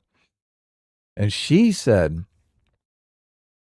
that his kind of negotiation, both in legal matters and in real estate deals, is to really only negotiate in situations where he has overwhelming force. Like he has such an advantage that the person really has no choice but to just take whatever deal he gives him, right?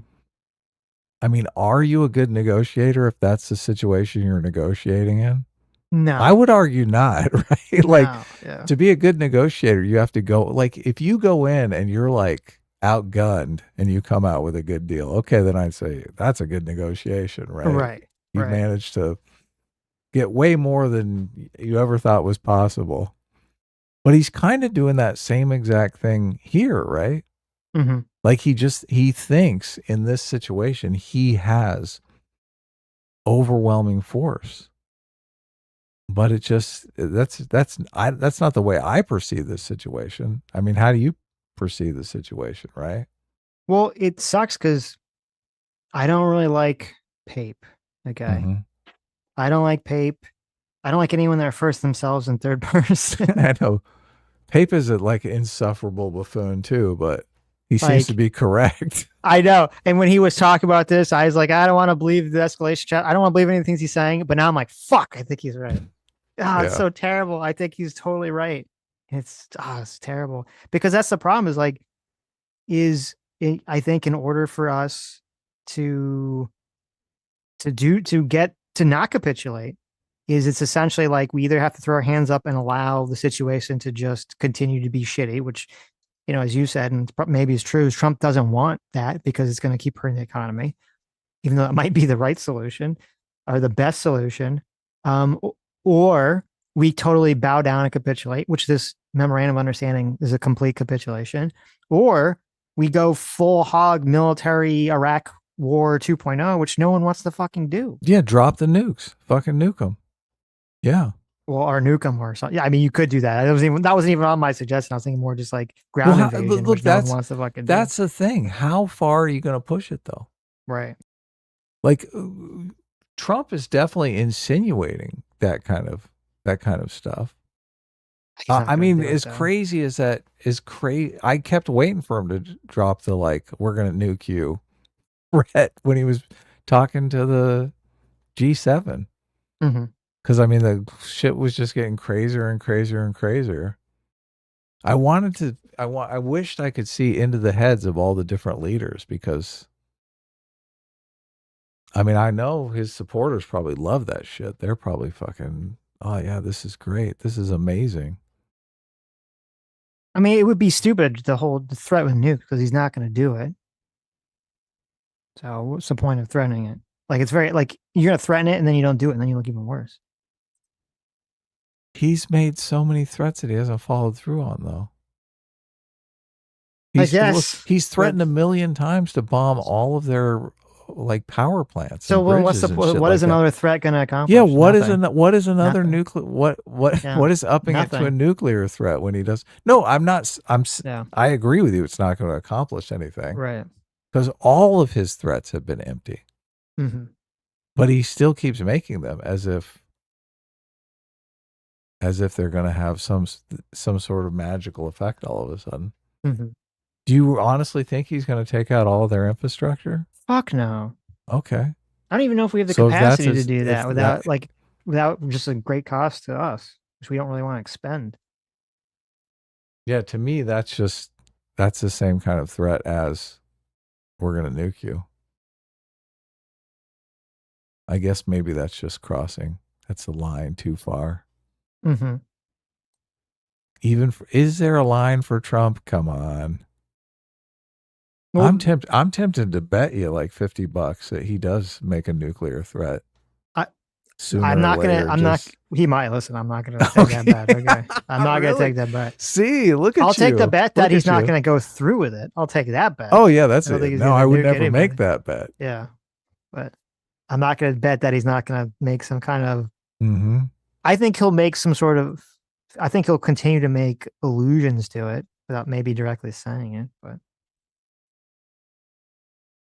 Yeah. But we'll see. It'll be fun. I think he was, I could be misremembering because it just seemed so crazy what he was saying. But I think he did say, I've killed so many people. And I was like, wow. It's like, we've killed so many of them.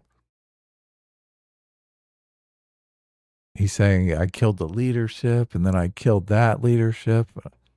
I killed him 2.5 times. I was like, oh, you killed half the leadership one time.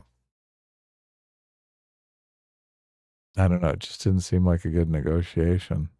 This has got to be tough for Trump too, because it's like part of his identity, right? Mm-hmm. What is Trump's number one identity?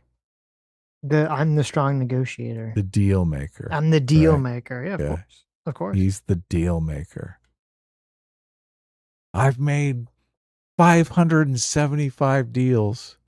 I thought this one would be very easy. This one would be the most easy, but it turned out this one was a lot harder. Yep. Out of all of my 578 deals. Are you saying he doesn't have the cards? And now you're getting smug like Pape here.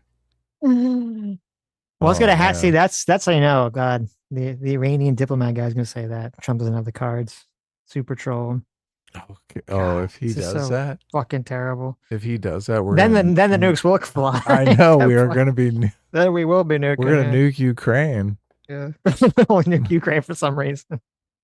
Well, no, because I thought the Ukrainian guy would be the one to say that. No. I was saying Iran would say it. Oh, I thought Zelensky was going to show up and say, "Oh, Trump, you just don't have the cards on this one." Yeah, maybe. That would be that would be horrendous. That'd be pretty bad.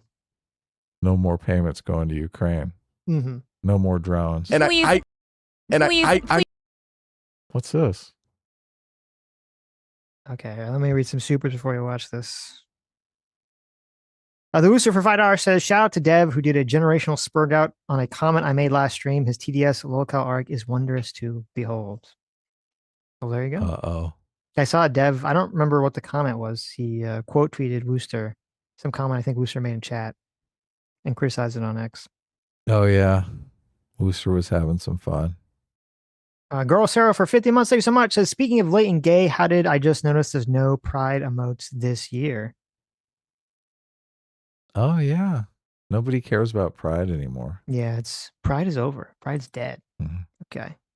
Except for Hasan, who's really trying to get there and suck some transgender dick.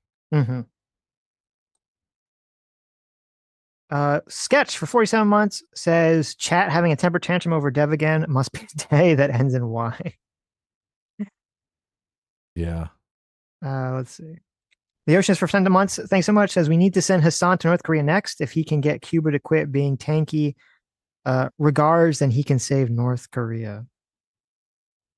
I agree. Send Hasan to North Korea. He loves the country so much. So yeah. I would support that.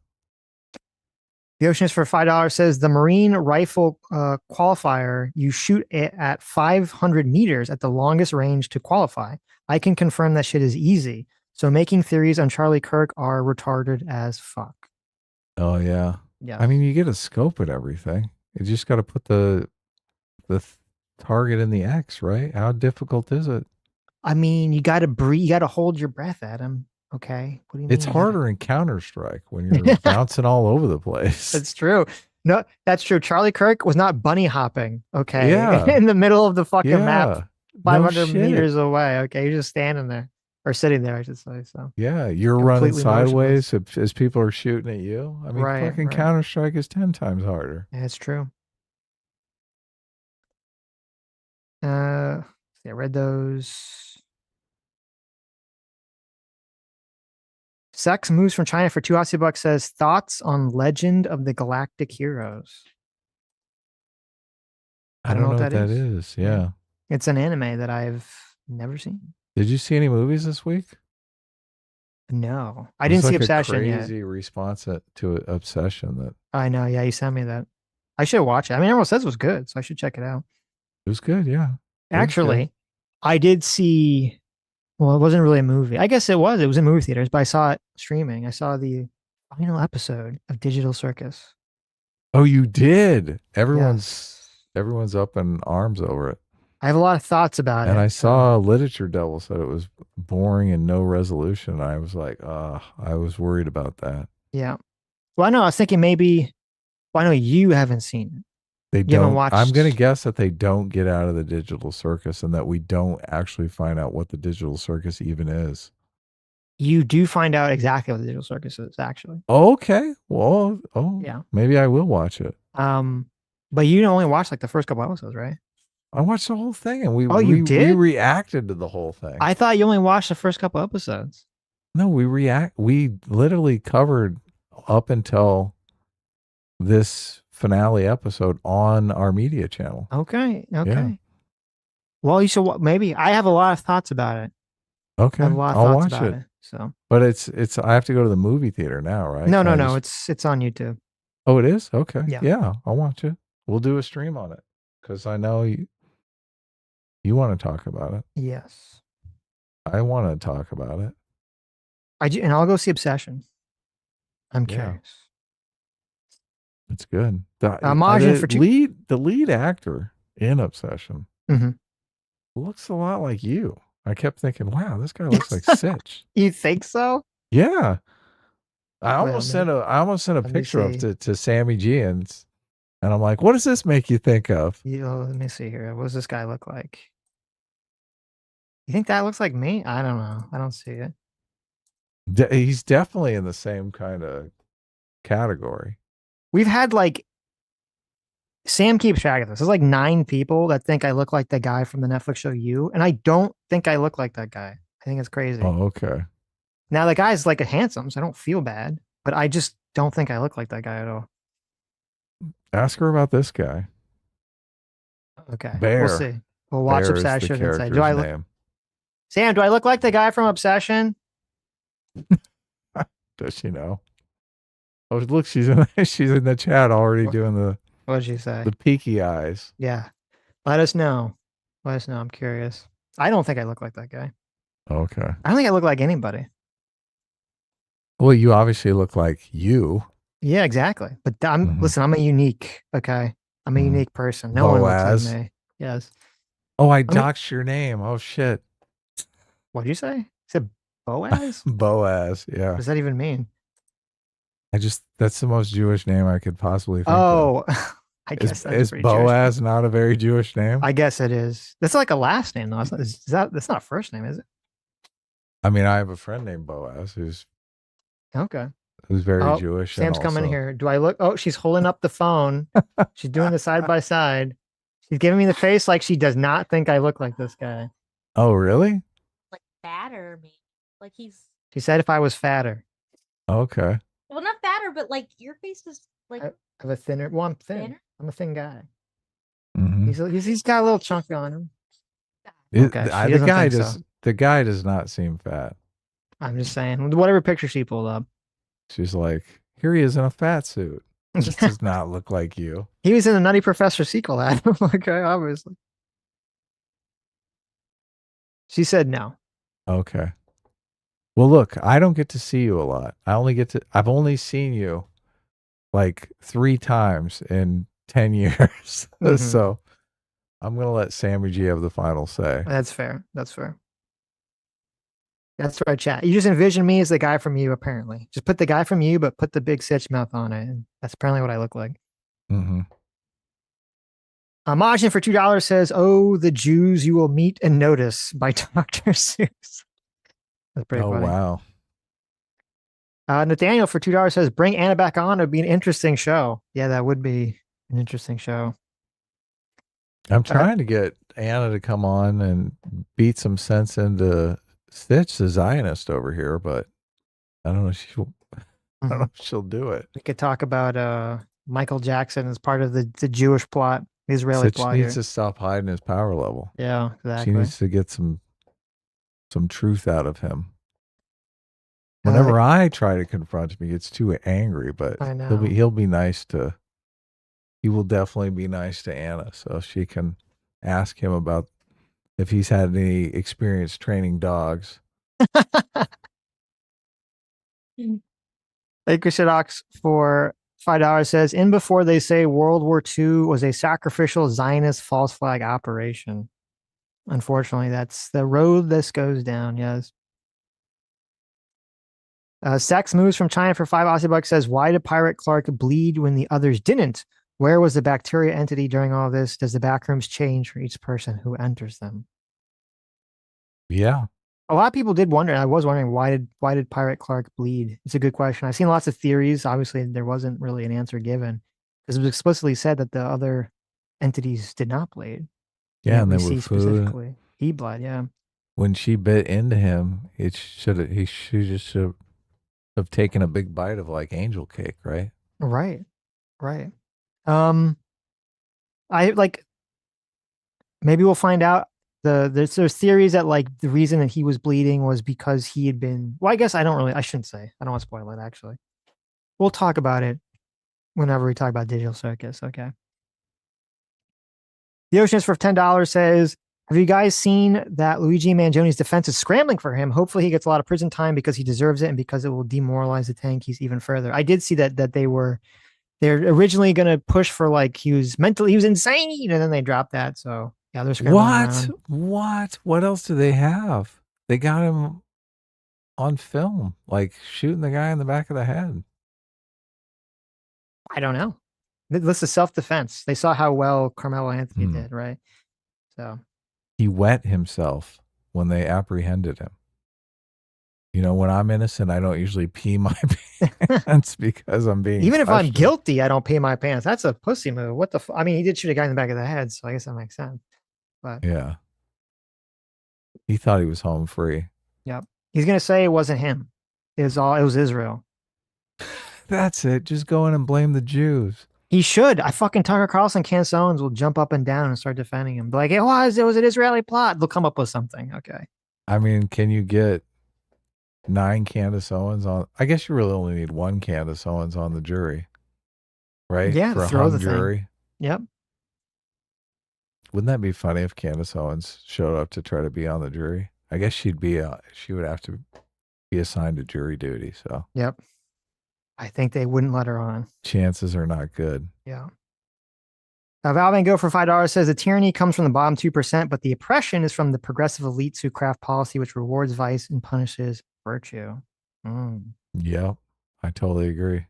Tobin Russell for $5 says, "Stop saying equality. We Americans value liberty and justice. The leftists use our association of the word equality with fairness to force equity." They do try to do that. Okay. But I mean, equality under law is, liberty and justice. That's what that phrase means, even if they try to co-opt it. Yeah. Equity is the equal outcomes. Equality is the equality of opportunity. I think that's kind of the split that's evolved in our language. So I don't have anything. Although when Ryan was on, it was interesting. I didn't really bring this up just because it would kind of derail the conversation you were having. But in the bell curve, right? The whole idea is that if we construct a society that is meritocratic, but only really rewards high IQ individuals, it's not really a fair society. That was the argument that Charles Murray was making. That was completely derailed by all the race stuff. He's saying you can't have a society that only focuses on IQ as the basis for measuring merit. We could have that conversation with Brian some other time, but right. I don't know how, and I always say this, I'm like, most people are stupid. Okay.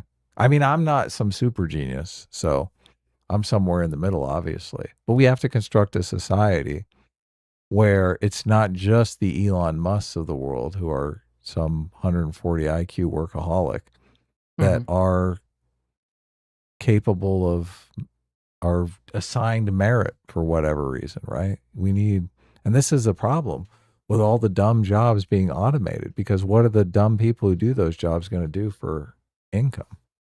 It's a fucked up problem, man. And you can't just say, oh, meritocracy, and that problem goes away. I'm sure he would agree that IQ is genetically based. So, and if all of society is designed to discriminate based on IQ, not good. Nope. Solo for $10 says a Hasan fan told me he said he wears suits because when he wears suits at events and gets interviewed by CNN, he gets super chats from fans saying their parents love him and take him more seriously. I know. He wants to fuck the right-wing grannies. Okay. He's been very clear about it. He made a whole, I don't know if you guys saw this. Hasan made a whole song about how he wants to fuck old women and that he's into gilfs, so that's why he wears suits. I seen the song. It is Hasan is there. It's him dancing around, singing it. I mean, I was kind of impressed. I didn't know Hasan could dance so well. Can we play that, or are we going to get in trouble? Of course, we can play it. We might get in trouble. We probably should. Okay. We might get our stream commandeered. Roberto Calamari for $5 says, I think Trump has been an absolute disaster with Iran, but honestly, what are the Democrats in 2026 going to stand for? I have no clue. Yeah, and I mean, that's what's kind of ridiculous is that like Trump could completely fuck up this Iran situation so much. And yet still Democrats don't really perform well or as well as you would think they would in the midterms because they're just so fucking, people just fucking despise them so much or they're just so ineffective. And so many Democrats with TDS don't seem to understand this reality. You keep trying to tell them, you're like, okay, Trump is a disaster. Okay, I said he's a buffoon. Okay, I realize he just recycles the same 3 talking points over. Okay, I get it. He's totally corrupt with the crypto. Oh, you're like, but what have the Democrats done? Right? Right. And they're just like, but Trump. It's like I think I win by default. I think I said this with Biden. People, if you have a bunch of people and they're in a boat with a boat that's got holes in it and is slowly sinking, okay? If you're sitting around there and you're like, this boat is sinking, this boat sucks, we're all going to die, right? And there's no alternative and you're not doing anything to fix it, people just get mad at you. Oh, of course. They're just going to try to ignore you. They're just going to get mad at you, right? As soon as the better boat comes by, then they're going to be like, oh, well, of course this boat sucks. They're going to immediately jump ship to the next boat as soon as the boat comes by. And that's kind of exactly what happened with Biden, right? Now, it turned out that other boat was Kamala Harris and was also full of holes and they just didn't realize it. Yeah. But still, they didn't see the holes until they were already in the boat. So I think it's also the same thing with a lot of voters in America with Trump is like there needs to be presented some alternative before everyone jumps ship. Yeah, I like your analogy, but they're so blinded by the fact that they love the Democrats. They just see the Democrats as like this big, shiny savior boat. And everyone else sees the Democrats as like just as bad. Well, a lot of people, both Republicans and both moderates, they could look at it from the perspective of like, I don't like a lot of the stuff that Trump is doing, but he's doing like, there's those like some little things that he's doing that I do like, and they don't perceive, at least the Democrats, as even doing that. And then the Democrats who hate Trump, they just look at the same thing, but in opposite, because they hate everything he's doing. And then they look at the Democrats and they'll say, well, maybe I don't agree with them on a bunch of other stuff, but at least there's a couple things that they'll do that I like. So they're just making the calculation. Yeah. Jason Mulgreen for $5 says, do you think Hasan has covered the grooming gangs report from the UK? I can guarantee you he hasn't, except to say that it's not true or that it's Islamophobic or something. I don't think he's gone over it.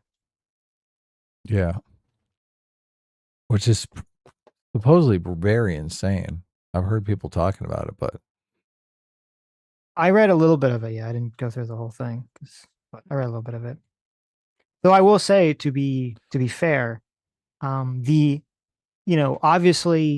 the UK's response to the grooming gang situation is totally, fucking crazy, maybe even a little demonic, in terms of allowing this shit to go on, people in power allowing this shit to go on, not taking this stuff seriously. UK has this huge fucking problem where they're just so obsessed with racism, that they can't, go after criminals and not really vet people coming to the country. And this whole host of problems is, completely crazy. And obviously there's a situation with, recently with the white guy, who was stabbed and bleeding out. And they just let this fucking handcuffed kid, him. Yeah, they handcuffed him and they let this kid bleed out because some fucking, a non-white person said, well, he was racist. So, and they didn't believe him when he was saying that he was fucking dying and stabbing, even though he looked pale as a fucking ghost. So UK has a whole fuck ton of problems. Okay. UK is totally fucked. I don't want anything I say to take away from that whatsoever.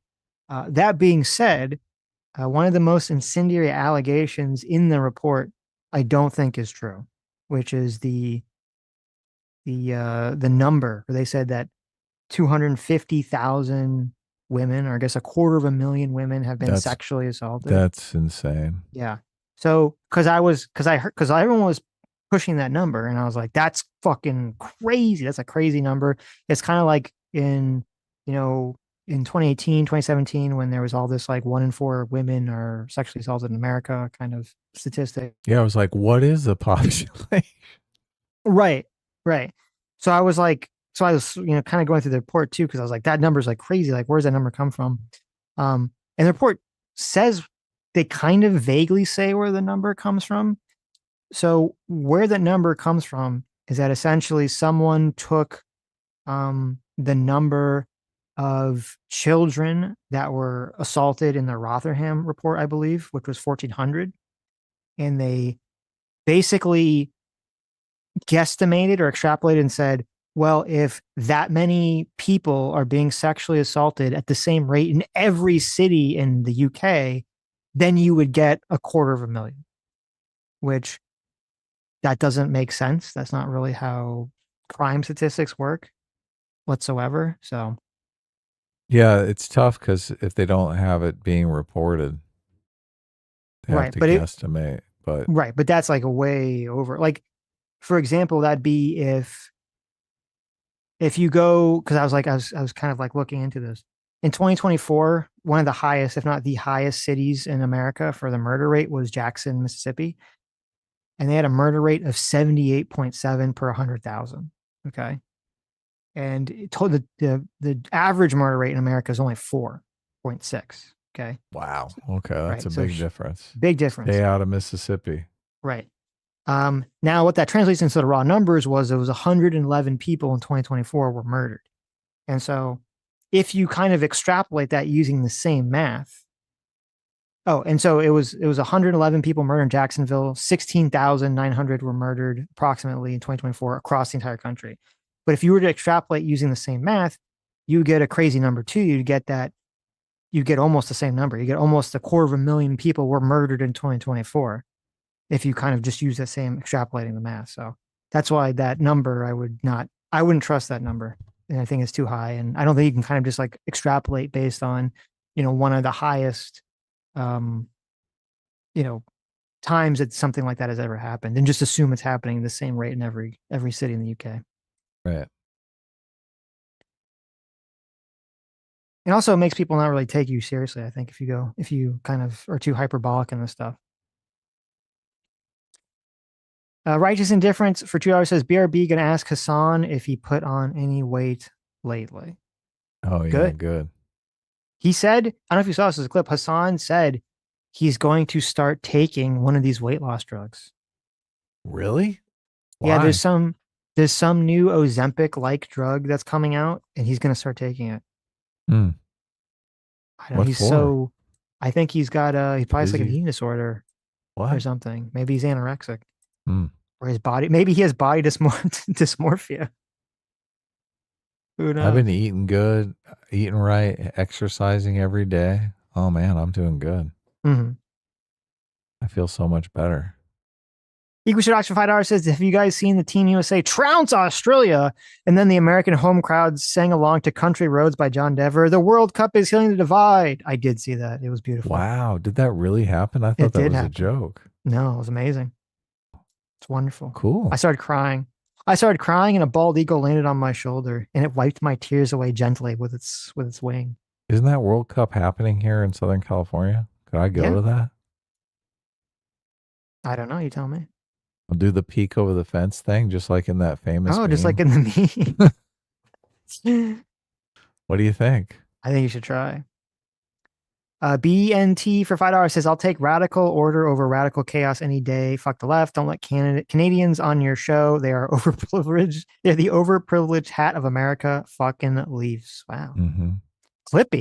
Clippy's very angry about Canada. I didn't know that. It's crazy. Love it. Yeah. I like Microsoft now. Clippy's finally giving us some good advice. But that is the problem with sort of the breakdown of order, is that I think most people would take radical order over radical chaos. Of course. That's why there's a lot more instances of radical order than radical chaos. The Oceanist for $5 says, socialist thought can be boiled down to the hatred of voluntary interaction and consensual agreements. Everything is zero sum to them. True. Artemis Fowl for $10 says, Adam, Dev still has not responded to me. It's been over 24 hours. Yeah, they were having a little dust up on Twitter. And I do got to admit, Artemis Fowl did kind of get the best of Dev, it seemed. And Dev kind of dipped out of the conversation. So Oh, okay. I can't really remember what they were discussing.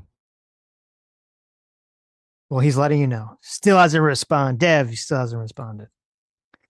Jay the Slime for 13 months of Discipline Equals Freedom says it's so infuriating when they respond with, quote, violent crime is because of socioeconomic factors made up by the top 1%. It's such a non-serious response to all this stuff. And even if it was true, I would even say, listen, even if I were to grant you your stupid worldview that the violent crime is because of the socioeconomic factors, okay?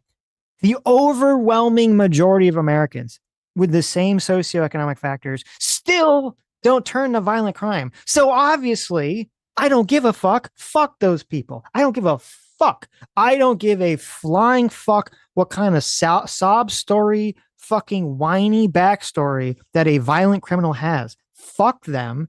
They can go to fucking jail. Okay? It's so fucking stupid. I don't care. Who cares? Life sucks for a lot of people. That never gives you a fucking justification to go do some fucking violence, to go steal some from somebody. Fuck you. Fuck off. You go to jail now.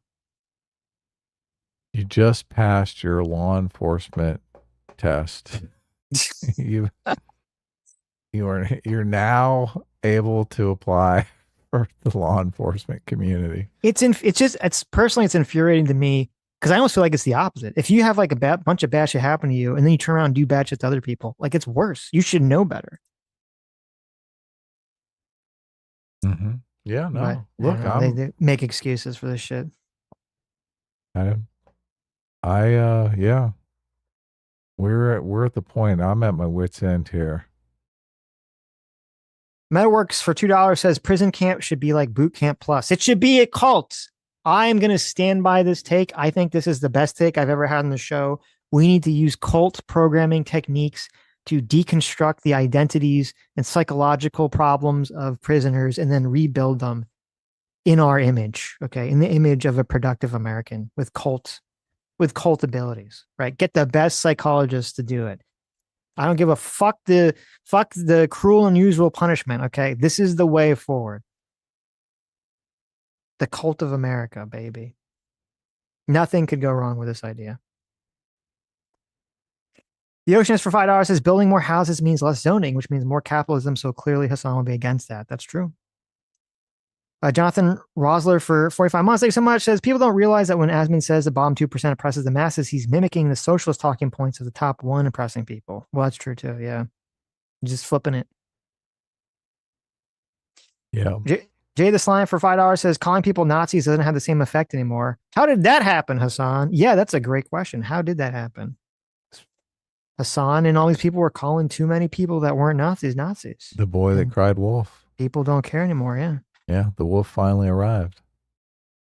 The Oceanist for $5 says, how is the average American oppressed? Hasan supports far-right religious fascist groups like Hezbollah, and then he lectures people on oppression. It's a good point. Yeah, that's a great point. Fucking hypocrite. God, Joseph just drives me crazy. Mm-hmm. Joseph Taylor for $20 says, hey, Adam, Elon Musk is a terrible example. His Starship system is what's holding NASA back from getting to the moon. If he ever gets to orbit, it will need 14 launches to get one Starship to the moon, hardly peak efficiency. I have no idea what you're talking about. So I do see some of these responses to Elon Musk on whether or not his technology is workable or not, but they always seem to be bullshit. So I mean, they're talking about doing 20 launches a day. Look, and I know obviously there's this huge narrative that, oh, it's all just hype. Elon is just hype. Everything he says is not true. None of it's ever true. None of it ever happens. My looking at the situation is that usually his timeline is way off, but usually the things he sets out to do, he's actually doing. So, I mean, self-driving cars, obviously way, way later than it would seem, but that's actually, they're building the fleet out right now, right? Neuralink, there's 2 people that are using the Neuralink, so the Neuralink's been developed. So, yeah. Send me a link. Send me I don't know if you're still in chat or whatever, but send me a link. I'd love to look into it. I found I could read it briefly here. Sure. From Reuters. It says SpaceX Starship has accumulated at least 2 years of development delays since NASA picked the rocket as the astronaut moon lander in 2021. It is expected to require more time to clear remaining hurdles before landing on the moon. NASA's Inspector General said Tuesday the agency studies plan to speed up the program. NASA's been working with an array of companies, most prominently Elon Musk, SpaceX, and Jeff Bezos' Blue Origin, on its multi-billion-dollar Artemis program to kickstart routine astronaut missions to the moon, pressed to do so before China sends its own crew to the lunar surfaces by around 2030. But mounting delays in SpaceX development of Starship, capped at the program's first lander to develop NASA's astronauts to the lunar surface, have gradually pushed back what was originally a 2024 target moon landing, though officials at the time treated 2024 with skepticism. Among the most challenging steps is the Starship's path to become an astronaut-rated lunar lander. The Inspector General said in Tuesday's report is the rocket's requirement to refuel itself in space before journeying the rest of the way to the moon, a risky and delicate process that has never been attempted at such scale. For one Starship to land a crew of astronauts on the moon, SpaceX will need to launch over 11 other Starships into Earth's orbit that will act as refueling tankers. One of those Starships will be a propellant storage depot, requiring more than 10 Starships to fill with enough fuel that would be transferred to the moon landing Starship. Taller than a 15-story building, Starship is fueled by roughly 1,200 metric tons of liquid methane and liquid oxygen, blah, blah, blah. Docking Starships together and carefully transferring supercooled propellants at least 10 times in low Earth orbit, a politically and commercial vital region of space with soaring level of satellite traffic, would be among the riskiest challenges of the company that has routinized orbital rocket landings. Well, why do they have to do this? This seems... hold on. The gripe seems to be that they can't do it just in one launch. Obviously, they need a lot of fuel. And if it takes 14 payloads to actually get enough fuel to complete the mission, I mean, okay. Like, no, but I mean, like, they do these missions with bombers and they refuel them in the air all the time. They can only fly like 2 hours or something, and they have like a 9-hour flight. So they refuel them all the way over to the Middle East. Yeah, but that seems a lot. Well, first of all, number one, it seems a lot technologically harder to refuel 10 times in orbit while dodging satellites than refilling, the plane on the way to the Middle East. Why are you dodging satellites? Because they're coming. You'd have to track out a course so that you can refuel without being caught in another satellite's orbit. Right, but the satellites are all at a certain level. You just move up above the satellites or below the satellites. That's what I don't know. The article was saying that it would have some conflict. So. Okay, well, I don't know about the article. Who's This is a Reuters article. Okay. But no, but what I'm saying that doesn't make sense to me is that they're saying, okay, the spaceship's going to have to refuel 10 times, right? Is that only because, like, when we sent rockets to the moon, they never did that. They just got to the moon. So is it only that it requires to be refueled 10 times because, unlike the other rockets, this one is going to like land on the moon and then blast off again or something? Is that why it requires so much extra fuel? Because if that's the case, I would say just kind of like fuck doing that and just do it the old fashioned way first, or just do it the old fashioned way if that's a lot easier. The old fashioned way is like dumping. You're basically taking all the fuel in one go and dumping the pieces. Yeah. So, I mean, if it's like 14 launch sections and you're losing the launch sections, I mean, it's more efficient to actually have a tanker that you're using and then reusing, right? Well, it depends. If they can structure it, I don't know the mechanics of this. If they can structure it so there's going to be like 10 permanent stuck in orbit docking stations all lined up that a spaceship could use and dock continually, then that might be worth the infrastructure, right? And the investment. But if that's not the case, if it's like a one-time thing, it just seems kind of silly.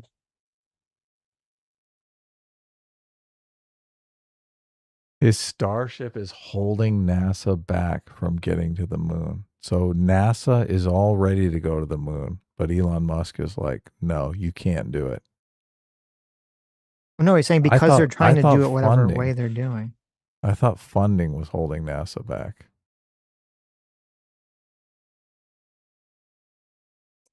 Roberto Calmari for $5 says, so many people on the left seemingly can't comprehend mental illness and addiction. Just having a house does nothing to address your galaxy gas addiction. True. Jay the Slime for $5 says, did I miss when Asmongold mentioned Israel or Browns? Why is Hasan talking about brown coded anything? Because that's his go-to. So just say you don't like the Browns. That's the only go-to he has. You're a Jew, you're being paid by Israel, you're racist.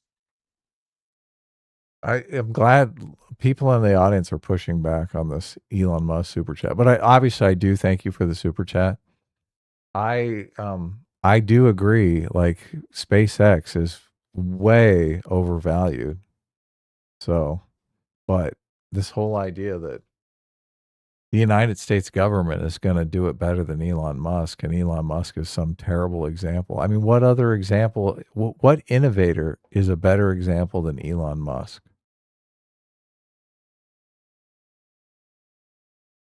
Okay. Sitch, you got anyone? I don't know. I don't know enough about the subject to comment. I would like to read more than a single article before I weigh in on the thing. Well, like I said, I've read both those books on Elon Musk. Okay. So, and I his know you have. companies and his baby mamas and his crazy dad and. Mm-hmm. Bob Go for $2 says, Hasan, there was no dog piker. That's true. Oh yeah. The dog shocker. I'm surprised I didn't see more of those pictures, where they like airbrush, where like, was it? I forgot the guy that Lenin airbrushed out of the picture. They just have Hasan in that picture, but his dog is airbrushed out of the picture. Or sorry, Stalin airbrushed out of the guy out of the picture. Living in Stuggs, Wall Temporary for $5 says, I can't wait to see the World Cup tourist reaction to America Day. They are unprepared. Oh, 4th of July? Are they still going to be here for 4th of July? Yeah, I was going to say, does the World Cup go that long? I don't know anything about this World Cup thing. That's right, since I don't care at all about soccer. World It's Cup football. ends 2026 dates. Oh, wow. This is super fucking long. What the fuck? It goes until July 18th. Wow. Really? That's crazy. Okay. Maybe I will go peek over the fence. There you go. It moves around though, right? Or is it all in Southern California? Couldn't tell you. Oh, I got to do some research on this. Jason Mulgreen for $5 says, y'all should react to the Christian Heinz episode called The Ruling Class and the Lie They Told Us. It's shorter than 15 minutes. I'll check it out. I put it in our room for potential stuff. So thank you for the recommendation. We always like recommendations. Send us all your recommendations. Yes, please. Everybody.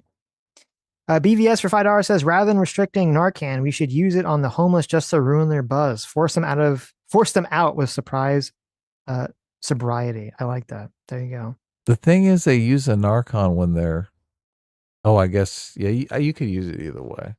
So they're not ODing. You're just using it to like sober them up. Yeah. So they can't get high anymore. Does it work that way? I'm not sure it does, but that seems acceptable. It's a literal buzzkill. Right. Jay Slime for $10 says, I'm still stuck on Hasan pretending anyone thinks Asmongold is poor. Asmon has always been open about being incredibly rich. He just did the show with Caleb Hammer and talked about how his millions. That is true. Did he really? Yes, he did. Caleb Hammer's show? Yep. Is he making good financial decisions? Well, he doesn't spend a lot of money, so you could look at it that way, I guess. We gotta watch that. That sounds great, right? He's like, wow, you made like $4 million last month. How much do you spend? $200 on groceries. Well, how are you getting groceries for $200 in this economy? Yeah.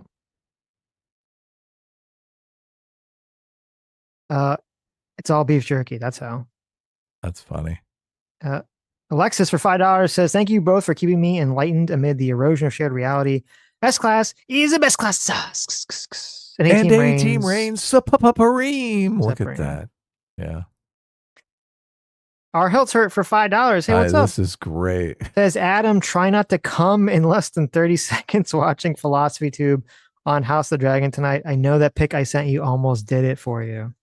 Oh my God. Is that true, Adam? Did you almost come from that picture? Fuck no. Are you kidding me? I was like, why the hell are you sending this to me? What are you trying to do? Well, so our Hilts Hurt sent me that picture of I know, I'm going to bring it up. Tube because it's just, on House of the Dragon. And my response was, send this immediately to Adam. Oh, was it really? Oh, you bastard. You bastard. So maybe I retweeted it and said, thank God Game of Thrones is famous for killing off characters. Nice. I'm not going to watch House of the Dragon if this is a major storyline. It's too ridiculous. You don't want to see Pirate Philosophy Tube chew the scenery and fuck some guy in the ass. They're a bad actor. Yeah, they are. Yeah. It's just terrible cringe acting. I don't know if the character is supposed to be male or female. It's ridiculous. I don't think the script called for them to be cringe either way. Yeah. The Oceanist for $5 says, leftists don't care about social issues. They only care about spreading socialism. That's why the omni cause exists. None of these issues matter to them. That's true. Liam's best for 47 months says, I didn't think I could enjoy the show anymore, but when Adam hit out at Gary's economics, here we are. Keep up the great work and more, please. Yeah, Gary lost the plot on that Elon Musk thing. I'm just like, what the fuck? What is the government going to develop the robot? Who's going to develop the robot? Right. I realize there's a bunch of other companies which are also private companies, not companies that are funded by the government, that are also working on humanoid robots. But Tesla has this hand that's supposedly 10 times more complicated than any of the other humanoid robots, because Elon Musk has this habit of building something that is basically on the cutting edge of the technology, where the other companies are building a hand adequate that the AI can run now. Elon Musk is like designing a hand that the brain isn't sophisticated enough for the hand yet, but he's like, it will be in a year or 2 years, right? Once the AI finally catches up, and we'll already have a hand that has more degrees of motion than the actual human hand. Is that not the key to the humanoid robot, Sitch? That sounds dangerous. I don't want to have more. I don't want to have more dexterity than the human hand. Yeah. Fuck that. I mean, I'm not sure we want it to be stronger than us, right? Yeah, I know. What the fuck? I like how they're making all of these about like 5'5". They're like, we don't want the 6-foot robot. That's going to be a little bit too intimidating. Yeah, we want the robot that can grip your penis just enough to give you pleasure without breaking it. Always does this. That's what you want from the robot strength, obviously. All right? I want a robot to mow the lawn. Okay, you can tell what Sitch wants a robot for, because every time it comes up, you don't need to have a strong grip to mow the lawn. Okay, you just hold the little push thing and push it. It's when you just the idea that Elizabeth Warren is going to get the money to the place that the innovation happens is fucking laughable. It's laughable. First of all, I'm going to point the idea at Adam, the horniest young man on the planet, accusing me of daring to go someplace sexual. How dare you, sir? Okay, every story you talk about that has to do with you under the age of 40 was like, we were trying to fuck abroad. That's how that story starts. Look. Okay, but that's acceptable. I'm not talking about having sex with the robot. Okay. And look, that's what young people do. Of course, that's relatable. Okay. Well, having the robot, give you a hand job is also relatable. What are you talking about? I guess maybe. I'm neither going to confirm nor deny what Michael Doberman said. Think of the hand job you could get from this hand that has 10 times the degrees of motion. Listen, it doesn't got to make balloon animals, Adam. I don't know what you're doing with the hand jobs there. All right. Somewhere there will be a robot making balloon animals. I know. Balloon animals. That's it. Right. Yeah. Oh my God. It's weird. I remember when I was younger, you go to like IHOP or places like IHOP, they had like clowns and shit that would go in there and they make little balloon animals for the kids. And I haven't seen that in like 10 years. So all the clowns making balloon animals in IHOP are gone. Really? But now they're all turning tricks and giving out hand jobs. It's a cruel irony. Wow. The margin for $5 says the $300 billion deal says the neighbors have to agree mutually. How do they get a mutually agreement out of them? JD Vance was horny for peace, so all JD. Yeah, it seems insane. It seems ridiculous. Coco Beans for 34 months says, I love seeing all these foreigners here for the World Cup, learning how awesome the U.S. is. They thought it was going to be bad based on what they heard. USA. Yeah, I know. I like it. I love it. Always beating the expectations. Yes. Zero fucks. Great. You never had IHOP clowns, really? Okay, I don't know. Maybe it was a Florida thing then. I never had IHOP clowns. Oh, either. Wow. Okay, maybe it was a Florida thing. We had Chuck E. Cheese. We have Chuck E. Cheese where you got the clowns and the animatronics and stuff. No, they had that in Florida IHOPs. They used to have like clowns making balloon animals. And it was on Sundays, I think, too, usually. Saturdays and Sundays. Terrifying. You don't like clowns? Who likes clowns? A lot of people, actually. I had this super long conversation with Sammy about why Digital Circus popular, and a lot of it had to do with a lot of people like clowns and jester characters. And when she said that, I didn't think it was true, but she convinced me. I was like, oh, actually, the more I think about it, I think you're right. Oh. I mean, look at the Joker. The most famous supervillain ever. He's a fucking clown. Yeah. I love it when he shoots De Niro in the face. There you go. Gypsy Harlow for $5 says the problem with the modern war, in order to win, you have to clear the entire board until it's empty. Fuck YouTube censorship. Yeah, it's true. Majin for $2 says, whoops. I lost it. Says the problem with the Iran war is the VP is a shoe viewer. Okay. Interesting. I mean, JD Vance has responded to shoe, didn't he? Did he really? I thought he did, or he retweeted or something. Am I crazy? Oh my God! Was there not a JD Vance shoe interaction? Guys, chat, let me know. I've been watching some of these speeches that JD Vance has been doing around the Iran thing, and I completely have been convinced by you that he is just not charismatic at all, and is. I told you, crash and burn. I told you, yeah. I don't know how anyone could say otherwise. He doesn't have the sizzle. Yeah. Yeah. I mean, maybe that's what Republican voters want now. But the thing is, Trump had the sizzle, and that he got people who didn't vote, who weren't Republicans, who were like, oh, he's on The Apprentice. I love that guy. I'm going to show up. That's to grab him by the pussy guy. I'm going to vote 3 times. Yeah. JD Vance does not have that kind of star power. They're like, JD who? The memes? What memes? Oh, the fat meme, yeah. Yeah.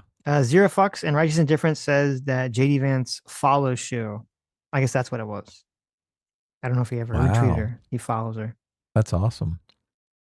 Barry Bruiser for $5 says Art of the Neo. I like it. I mean, I don't like it. I hate it. Good. But that's a good play on words.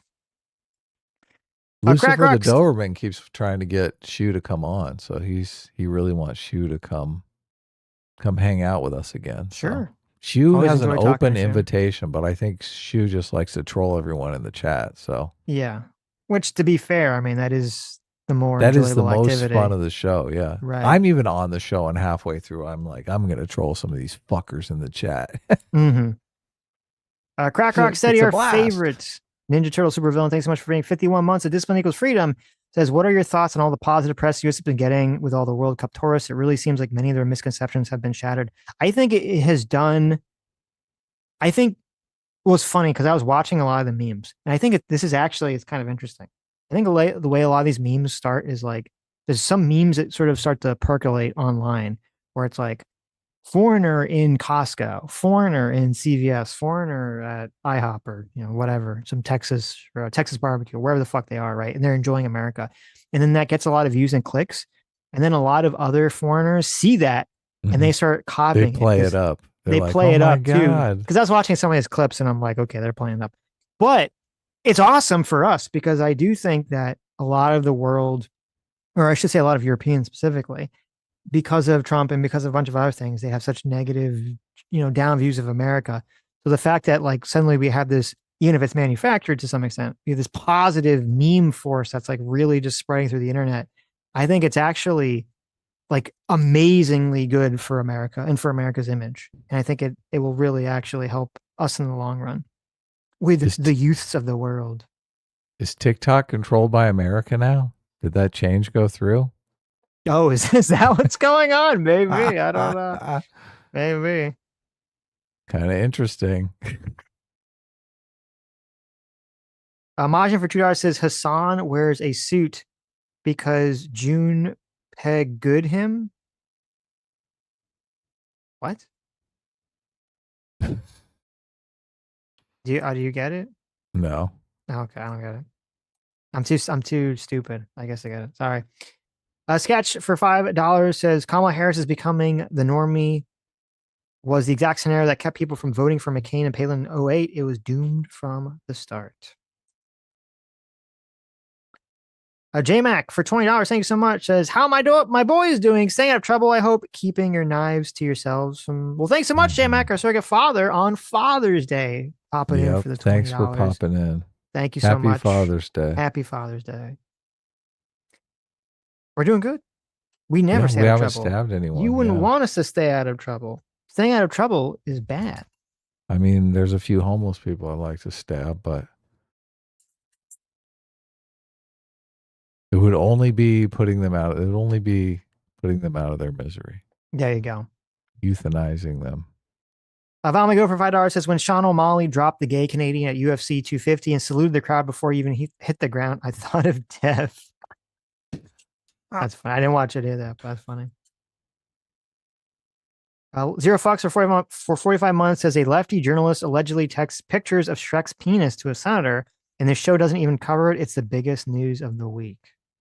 God, that's a great joke. Get it? Shrek's penis. I don't get it. Shrek's penis is big news. Oh, I get it.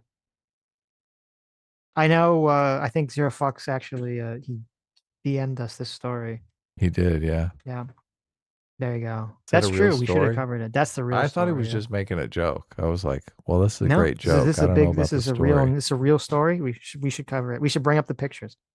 I did see the trailer for Shrek. It looked pretty generic, pretty lame, pretty boring. It's unfortunate, but I don't really expect a lot. Shrek. First two Shreks are good, and then it's just drop off central. I'm not even sure I saw the second one. The second one's good. But then after that, I was like ho hum on the first one. The second one is better than the first one, I dare say. Oh, really? Wow. Yes. Holy shit. I think that's a pretty consistent take. Well, thankfully they blurred it out. Tiago Toshimi for 10 R's says empathy for bad people who suffered is often an injustice to good people who suffered and choose not to do evil. That's great. I love that. That's true. WTF for $5 says, I watched half of your stream with Deb before passing out. How'd it go? Is he too far gone? Is he redeemable? Listen, here at the Sitch and Adam Show, we believe in forgiveness. Okay, everyone is redeemable, right? There's always redemption available for all people, for all of God's children. If you're a piece of shit, a bad faith person, we're gonna cut you loose and forget we ever met you. So, Okay. but Dev, I don't think Dev has crossed that line. I know Dev has pissed a lot of you guys off, but I don't feel like I don't feel like Dev is using underhanded tactics or personal insults or attacks. I mean, I think he might be with Ryan. I think Ryan is also doing that to him. So, well, more importantly, he's nice to us, and that's all that matters, right? yeah. Look, I don't like getting down in the mud with people. So, you can do a lot better on YouTube if you're down with that. If you really do want to get down in the mud with people. Panda Always tree trying for to get Sitch to do that, but he's like, nah, I don't want to do that either. I'm like, God damn it. What are we going to do? Panda Tree for $5 says, also, I hope we don't go down the route of giving robots emotions and logics for shits and giggles. I mean, that'd be terrible. Yeah, I don't I think we're going to either. accidentally give them emotions and logic by mistake. Just by accidentally. We're going to LLM it into the process just to make the robots work properly and then go, whoops. I think they're going to pretend to have emotions. Hopefully they have logic. Well, that's the problem is we're not going to know. I never really thought this was a problem until the LLM stuff popped up and I started to see how it all worked. I'm like, oh, that's the big problem. We're not really ever going to know, I feel like. Yeah. Riri McGore for $2 says, Happy Father's Day to all the based fathers. True. Yep. Only the based ones. That's true. All the unbased ones, no go. Let's watch some of this. Now, not the whole thing, because a lot of it is about phones in school, which I'm not super interested in, but let's watch some of this. Okay. This is Brad Polumbo interviewing Taylor Lorenz. Great to have you on the show. So here's how we'll start. I'm going to hit you with a series of rapid fire yes or no questions. And then we're going to go into each of them in turn. All right, let's do it. Are you a terrorist? Taylor Lorenz, have you encouraged assassinations? No. Should somebody do it? Do what? Or like the meme? Murder someone? I'm going to say no. I made a whole video about that, actually. Oh, I know. We'll get to that. Yeah. Should schools ban phones? If the school wants to, it depends whether the government or the school is doing it, I would say. Are we still in a COVID-19 pandemic? According to the World Health Organization and definitionally, COVID is spreading at pandemic levels. Should people still be wearing masks? I mean, airborne disease is real. So I don't know what to tell people. I mean, people in Asia have worn masks for years and they don't get the flu as much. They have healthier outcomes. So yeah, ideally we'd clean the air and we wouldn't have to like personally filter. It's like, I don't want to have to personally filter my water every time it comes out of the tap. That's annoying. I think we should just have clean water. I think we should have clean air as well. All the common colds are a coronavirus, right? This is how the different colds have gotten into the environment. They all start off as a pandemic. And that virus gets less and less lethal so it can acclimate itself to the population. And the virus doesn't want to kill the host. It obviously wants to survive because it just wants the host to spread it. So whatever the coronavirus that they've cataloged as COVID could still be spreading at pandemic levels in the same way the common cold spreads every winter at pandemic levels. But nobody worries about it because it's not killing people anymore. No, that's a great point. This that is so seems ridiculous. Like important context. Yeah, that when he asked that question, are we still in a COVID pandemic? She's like, well, technically. Yeah. Like, oh my God. What a retarded answer. Yeah. I think there's like 7 or 8 different variants of the common cold that are all coronaviruses. So this is just how they come into being. And they extrapolate that every single one of them started with a deadly pandemic. So, okay, first, big controversy in Taylor Lorenz world was your reaction to the murder of healthcare CEO, United Healthcare CEO, Brian Thompson by Luigi Mangione, who's of course being prosecuted for this. When you responded initially on social media, you took a lot of flack for it.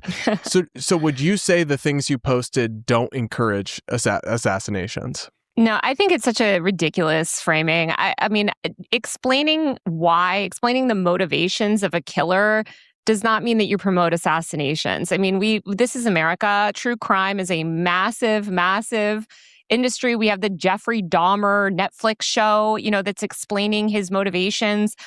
Does that mean that they're endorsing Jeffrey Dahmer's behavior? No, that's ridiculous. And I think explaining potential motivations in terms of why someone would want to murder a healthcare executive does not mean that you're justifying their behavior. Obviously, no one should be shooting anyone on the street, no matter what I don't think you should shoot a Palantir executive down on the street either. I think it's a totally ineffective way to solve these systemic problems that we have, especially when it comes to healthcare in this country. I think and I think I think it'll be interesting to hear kind of Luigi Mangione's justifications for his behavior, but I don't think there are going to be any good ones. So look, guys, it's so simple. It's so easy. Okay. She's just explaining the motivation. She's not endorsing it. Come on, people like true crime. Okay. Taylor is innocent. She is an innocent baby angel, Aladdin. She would never do or say anything that could be misconstrued for advocating for violence, right? Right, yeah. Adam? So you're buying this? Yeah, I mean, there's no way that Brad is going to pull up something that's going to make us all look and seem like that's the exact opposite of what she just said. Okay, wow. There's no way that that's going to happen. Okay, impossible. I'm glad you think he isn't going to do that. I wouldn't want her to get her in any trouble or anything. I know. What a nice host. I agree with everything you just said, but I did get a very different impression from your post at the time. So on Blue Sky, you posted I don't know what that is, a starfish that's happy with balloons. CEO and then the text, down. CEO down. Yeah. And you wrote, woke up to see this spammed in my group chats. You also shared some... Wait, let me go back a second here. Okay. Think of that. She's in a bunch of group chats where they're obviously celebrating. First of all, what does it say about Taylor Lorenz? That the group she's in are all super excited that Luigi Mangione shot a person in the back. Okay. Notice the star is giving huge thumbs up too. 2 thumbs up. Oh yeah, you're right. I didn't even see they're hidden behind the balloons. Yeah. Okay. So Taylor Lorenz posts this when all of the socialists are celebrating the murder. And she's like, I don't know how anyone could think I was in favor of this. I'm just explaining their motivation. I know. What a fucking the motivation snake. of my close friends who are celebrating this. What a lying, sniveling snake. Listen, Taylor, at least say it with your fucking chest. I bet she would have a couple years ago. She's spooked now because she knows the shoes on their foot. Yeah, Piers Morgan got her. Yeah. Down. Yeah. And you wrote, woke up to see this spammed in my group chats. You also shared some news about... Sorry. So just to be clear, that's me saying waking up to seeing this meme being shared all over. I'm an internet culture reporter, right? So I share I've shared Nazi content, right? Saying like, hey, this is trending or this is shared. That doesn't mean that's not saying, hell yeah, let's go. Dude, look, if she's an undercover reporter in with a bunch of Nazis who are there's been some Jewish assassination and they're all sharing swastikas. Right.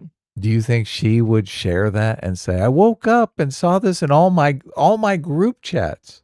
No, she would say, this is what the horrible racist Nazis are sharing in their group chats. Yes, exactly. Yeah. Exactly. She would make a distinction. She would say, look, I'm not a part of these group chats. Right. Does she do that here? Of course not.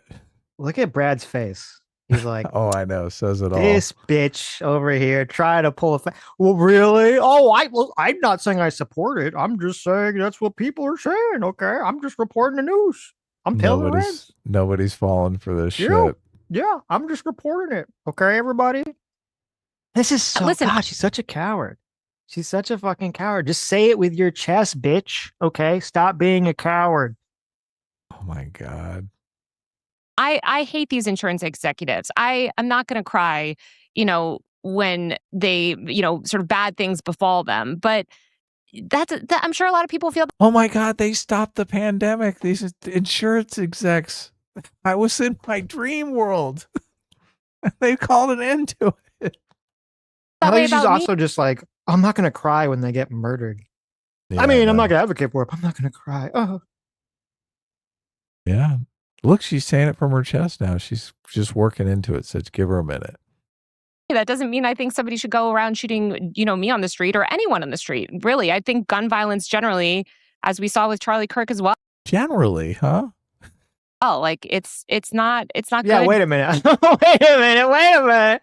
What do you mean generally? When is gun violence okay? That's well, what's going on obviously there. in cases of law enforcement, that's what she's talking about, right? She is not talking about when the that when the long arm of the law comes and they have to use gun violence No. to take down some psycho killer, No, she is not in favor of that. some That is CEO murderer. generally okay. Regardless. But you did also post in response to Blue Cross Blue Shield news about them, quote, and people wonder why we want these executives dead. So that seems like you're expressing that sentiment in your own right, not just uncritically I would love sharing if all of these, evil people in the world wanted to drop dead tomorrow. I think, personally, I'm not going to cry about it. But that doesn't. Oh my God. She doesn't even go to the, well, I was drunk when I tweeted that,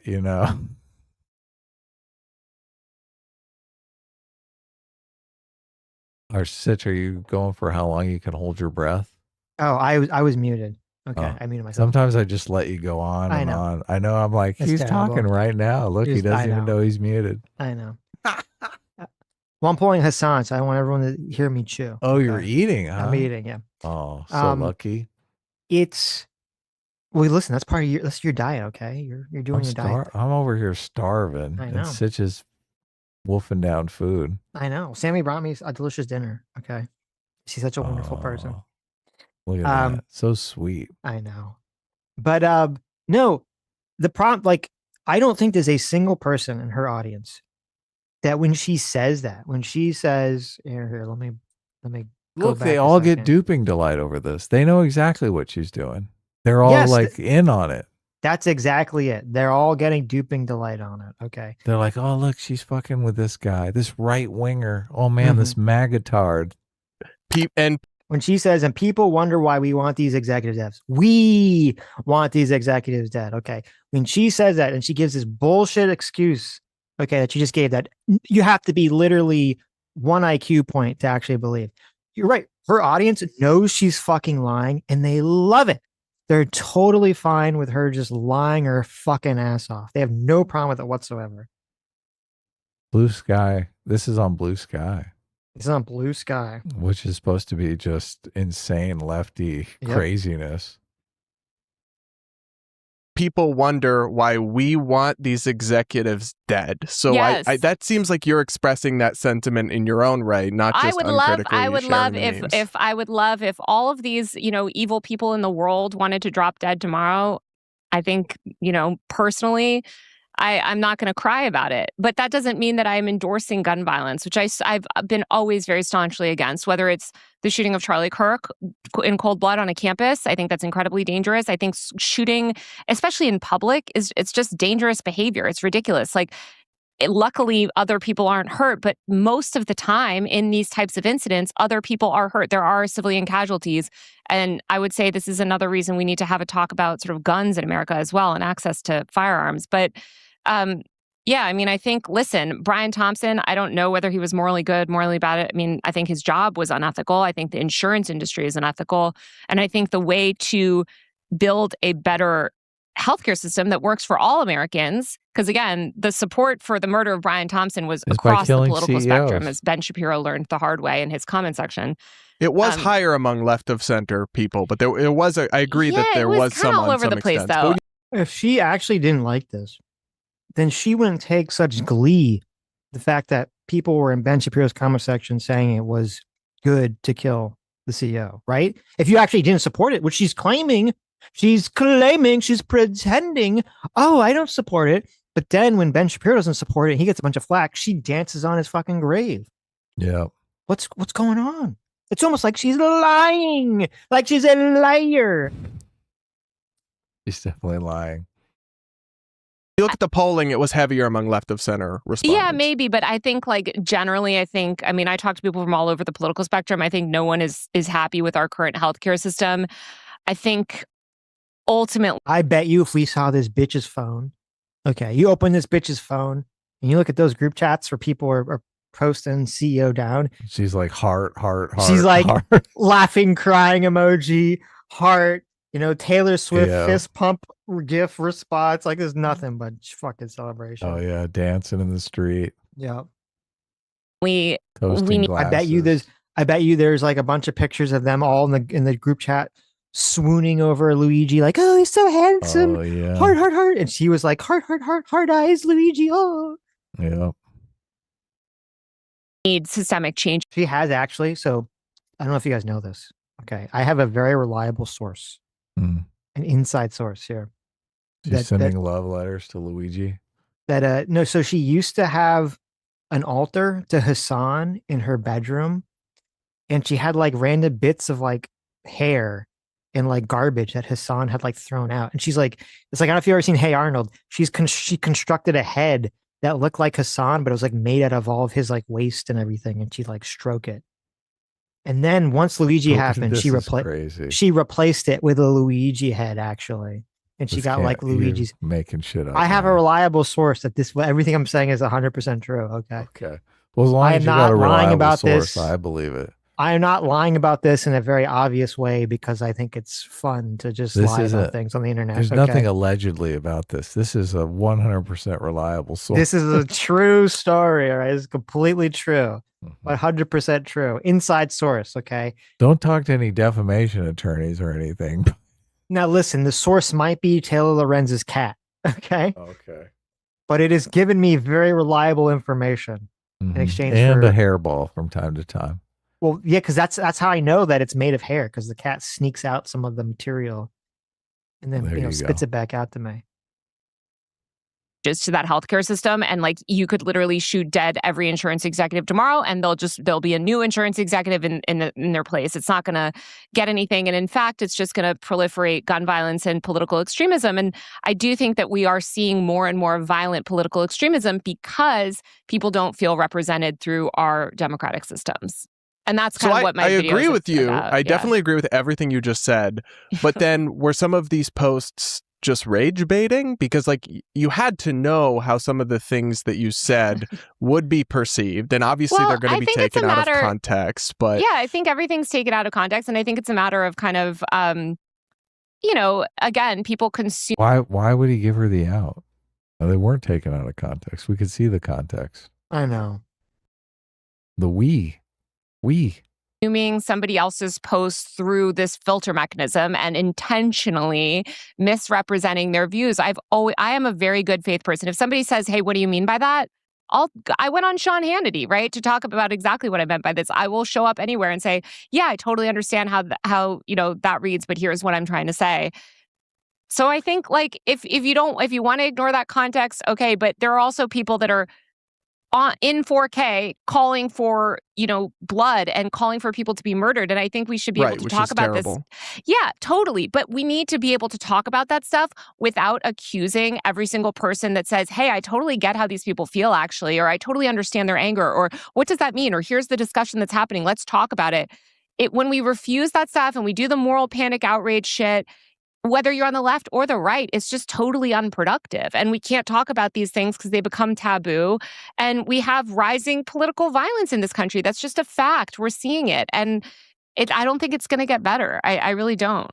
So the easiest way that you know that she's just full of shit lying is that if she actually believed what she was saying, that this was some problem, she would have posted, or in her video where she talks about this, she would say, this is a very bad thing and we shouldn't be supporting this, including people on my side of the aisle.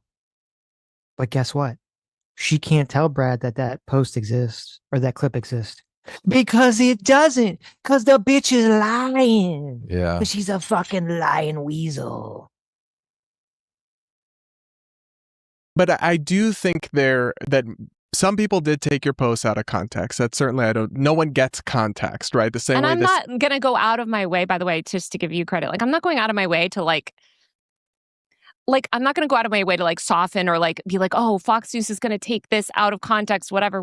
Like, to me, I kind of don't worry about any of that. And I just kind of speak how I want. And then, like I said, I'm always happy to clarify. I'm happy to have these conversations. I add quite a lot of nuance to people that, if you wanted to follow me and understand my views on it, I've done a million interviews talking about it. But I just think it's silly to self-censor in a way where it's let me tweet everything in this boring ass way that gives credence to the dumbest. But you still have to be responsible with your rhetoric, though, and the enormity of your platform. So enormity, thank you. I mean, no, you're one of the most influential journalists on the internet, I think. And oh my gosh, your posts get. Sure. I mean, it's just true. It's not me saying I endorse or agree with you. It's just objectively true. You're very well known. Why can't we have the conversation that people with millions and millions more followers are actively calling for blood, on both sides of political. Absolutely. But there's not Fox News articles about them. And a lot of times these people They're are in partisan positions. Media. Well, they are. A lot of absolutely. Yeah, but a lot of times these people are in positions. They have a lot more power and influence than I do. I think there's a fixation with me, especially on the right, to sort of paint me a specific way. And when I make comments against the left, I think there is a hypocrisy here that it makes it more like catnip for people, makes it a more viral story because she is supposed to be a nonpartisan journalist, right? Well, so is she? Does she pretend? I think so, yeah. Because she's working for outlets. I don't know what her byline is, but she is in nonpartisan. She's been in a bunch of magazines and shit, right? Here, I'll look it up. No, they just ignore that, right? They sort of obviously she's hyper partisan. Obviously, she's a socialist. But I understand what you're saying. You're saying that this is some look. If you're on CNN, right? Everyone's like, "Oh no, CNN is nonpartisan." We all know it's partisan, but it's more fun to point out where the people who claim to be nonpartisan are really just partisan fucking hacks. Of course. Well, here's the problem, because if you look at her Wikipedia, it says Taylor Lorenz is an American journalist and technology columnist who covers internet culture. So it doesn't say she's a far left activist or propagandist. It says she's an American not at all. journalist. Okay. The Intercept. Oh no, that's Vox Media. She worked for Vox Media. She has written for the Washington Post, the New York Times, the Daily Beast, Business Insider, the Daily Mail, and has since left legacy media for independent and alternative media. New York Times and the Atlantic are the ones that fancy themselves as nonpartisan, even though it's both of them are insanely left wing. Now, in the opening paragraph, it says Lorenz left the Washington Post following an internal investigation after she posted an image on Instagram labeling the current U.S. president at the time, Joe Biden, as a war criminal. Right. So that's the only thing that would tip you off to her political leanings. But it should say in big fucking bold letters in the first sentence is a socialist propagandist. Calling her a journalist is a disgrace to the term journalism. Well, this is why she has such disdain for corporate America, obviously, because she's worked inside the corporate America, and it sounds like she got fired. Mm-hmm. What is Taylor Lorenz's disability? Taylor Lorenz has an immune system disorder. Huh. That was why she's so fucking... She also has ADHD. Now, you know how when you search someone on Google, it has a bunch of different questions you could ask that are the most common questions. Right. Mm-hmm. People also ask, what is Taylor Lorenz's disability? What is Taylor Lorenz's net worth? Well, everyone knows because you just look at her, you hear her talking well, this woman's obviously disabled, right? It's very obvious. Oh, she's married. Wow. What? I don't believe it. I don't believe it. She married on August 16th, 2025. Oh, recently. Okay. Yeah. Well, here's what happened. Hasan broke up with his girlfriend and didn't get with her, and she's like, "Okay, the pipe dream is dead. It's over. That pipe dream is The dead. pipe dream is gone. I gotta marry my safe alternative." She found some beta male. Oh no. I looked up a picture and it's a completely different Taylor Lorenz. Oh, oh no. Yeah. This is not the right Taylor Lorenz. I was right. Okay. I told you. This Taylor Lorenz is much cuter. That's funny. That is funny. Maybe she did like, Anita Sarkeesian for her birthday, like got married to herself. Mm-hmm. Because she's so fucking horrible and no one wants to be with her. She's gonna All die the other alone. questions seem to be about the right Taylor Lorenz. That's How old is interesting. Taylor Lorenz? What is Yeah. Taylor Lorenz famous for? Mhm. Is Taylor Lorenz a Republican? No, Taylor Lorenz is not a Republican. She is an independent journalist and former technology columnist for the Washington Post and the New York Times, Mhm. who holds left-wing and progressive political views. Don't you love it? How they I love never say she's a far-left communist. Fuck, psycho. Yeah. I sent you a picture. This picture is on. It is kind of funny. This picture is on her Wikipedia. She's there with her bedazzled mask on. Mm-hmm. Oh, she did the bedazzling on her mask. How sweet. Mm-hmm. Holy shit. Oh, man. So what's your take on this?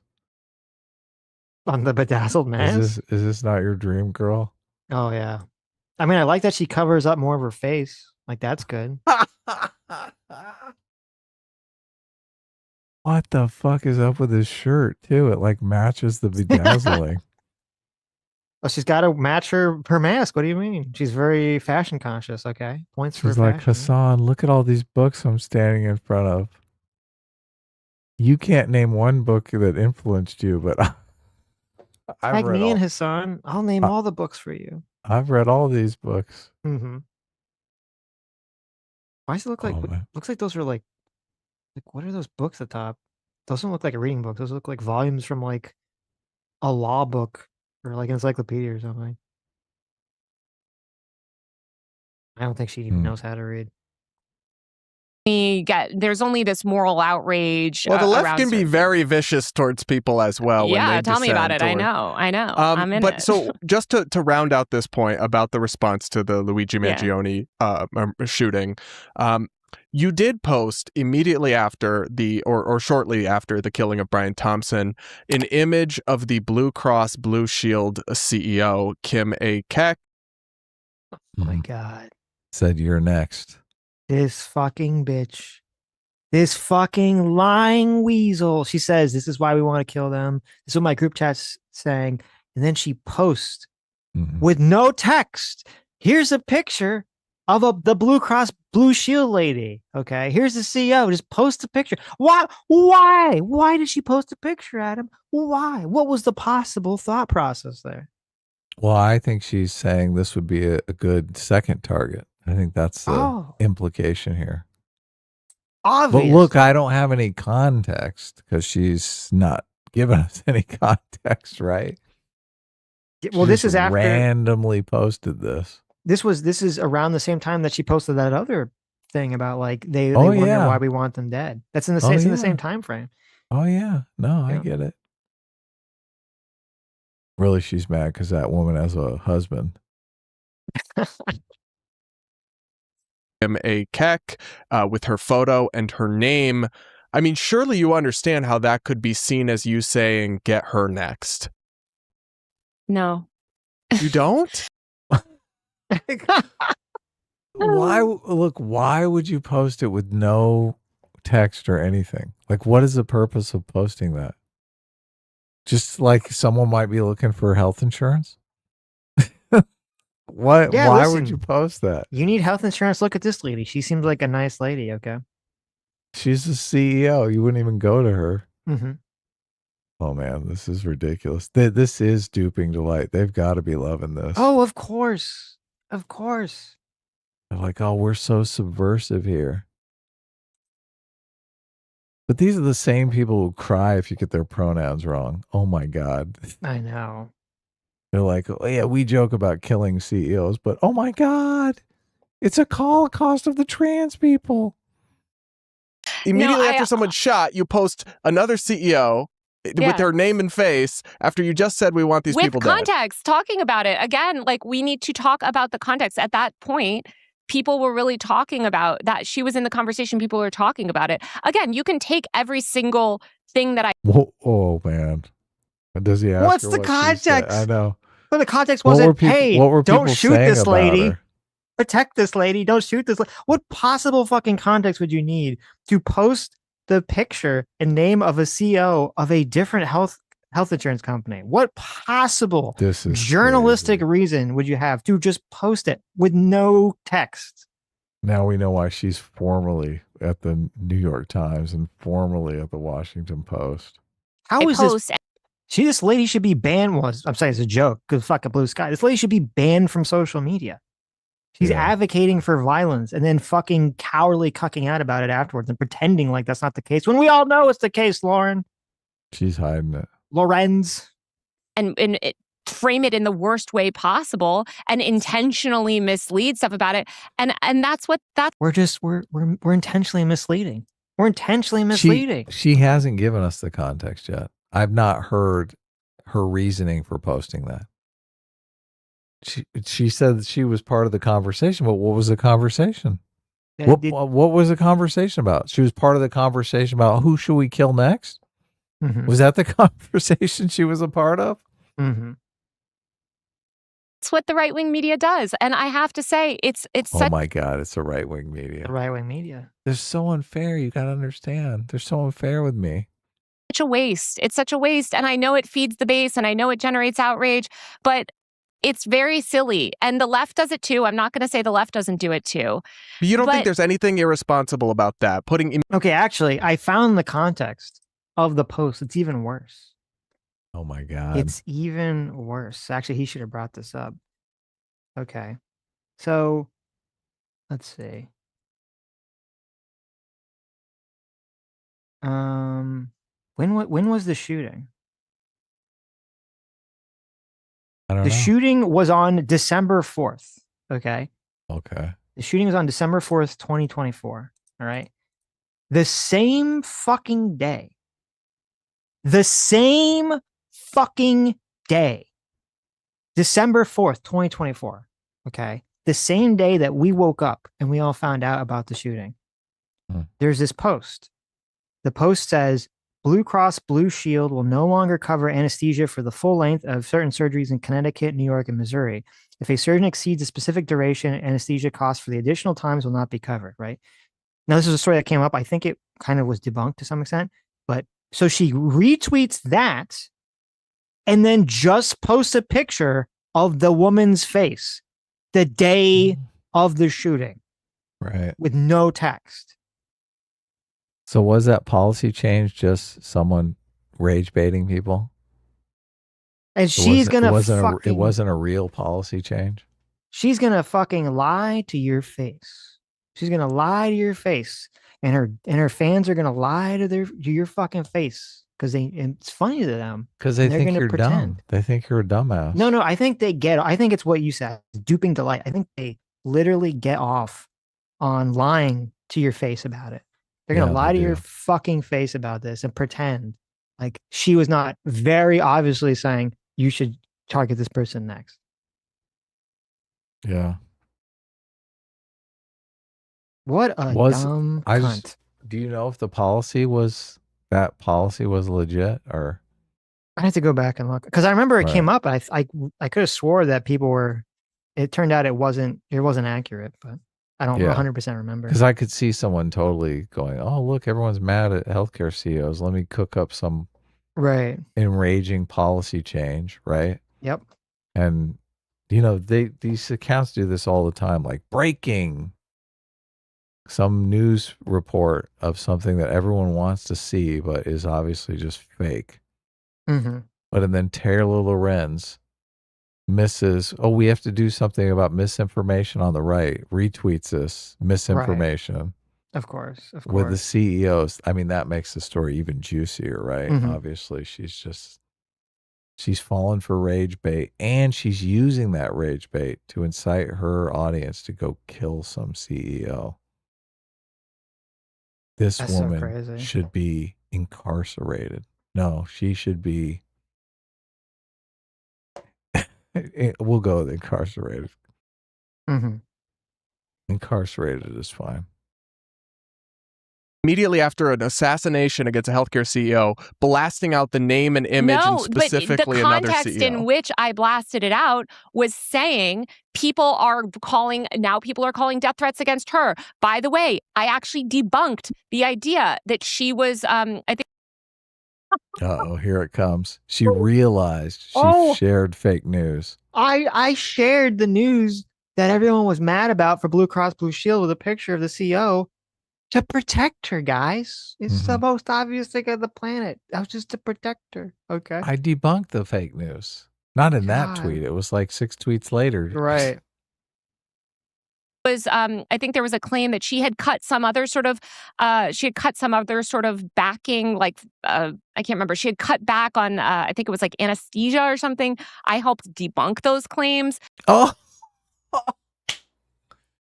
So it wasn't even true. She helped debunk it because she shared it and thought it was real, and somebody else told her, "Hey, this isn't real." So I hate it when people do this. Whenever I realize I've retweeted something that's fake, I always delete the tweet because I don't want the fake news out there. But you managed to find the fake news, and it's still on her timeline. I know. So again, like if Fox News wants to screenshot something and manufacture outrage for their own engagement bait, I'm not going to live my life in a way where, like, again, there's nothing that I can say, because I did live that way for years. And let me tell you, they would just take anything that I said and sort of intentionally misrepresent it. So, you know. So I watched this morning because I always like to go back and revisit. I followed your work for years, but I like to go revisit the stuff before I talk to a guest. Yeah. I went back and watched your video. I'll put it on screen, just the thumbnail here. Over 1.1 million views. The title is just "Somebody Needs to Do It." Yeah. Now, this is your video discussing the trend of people across social media who are saying, like, somebody needs to do it. And I've seen these are super popular everywhere. Yeah. They're referring to Trump being killed, right? Yeah. Being assassinated. Or Elon Musk in some cases. Basically, it's come to mean kind of like, let's murder the people that we don't like.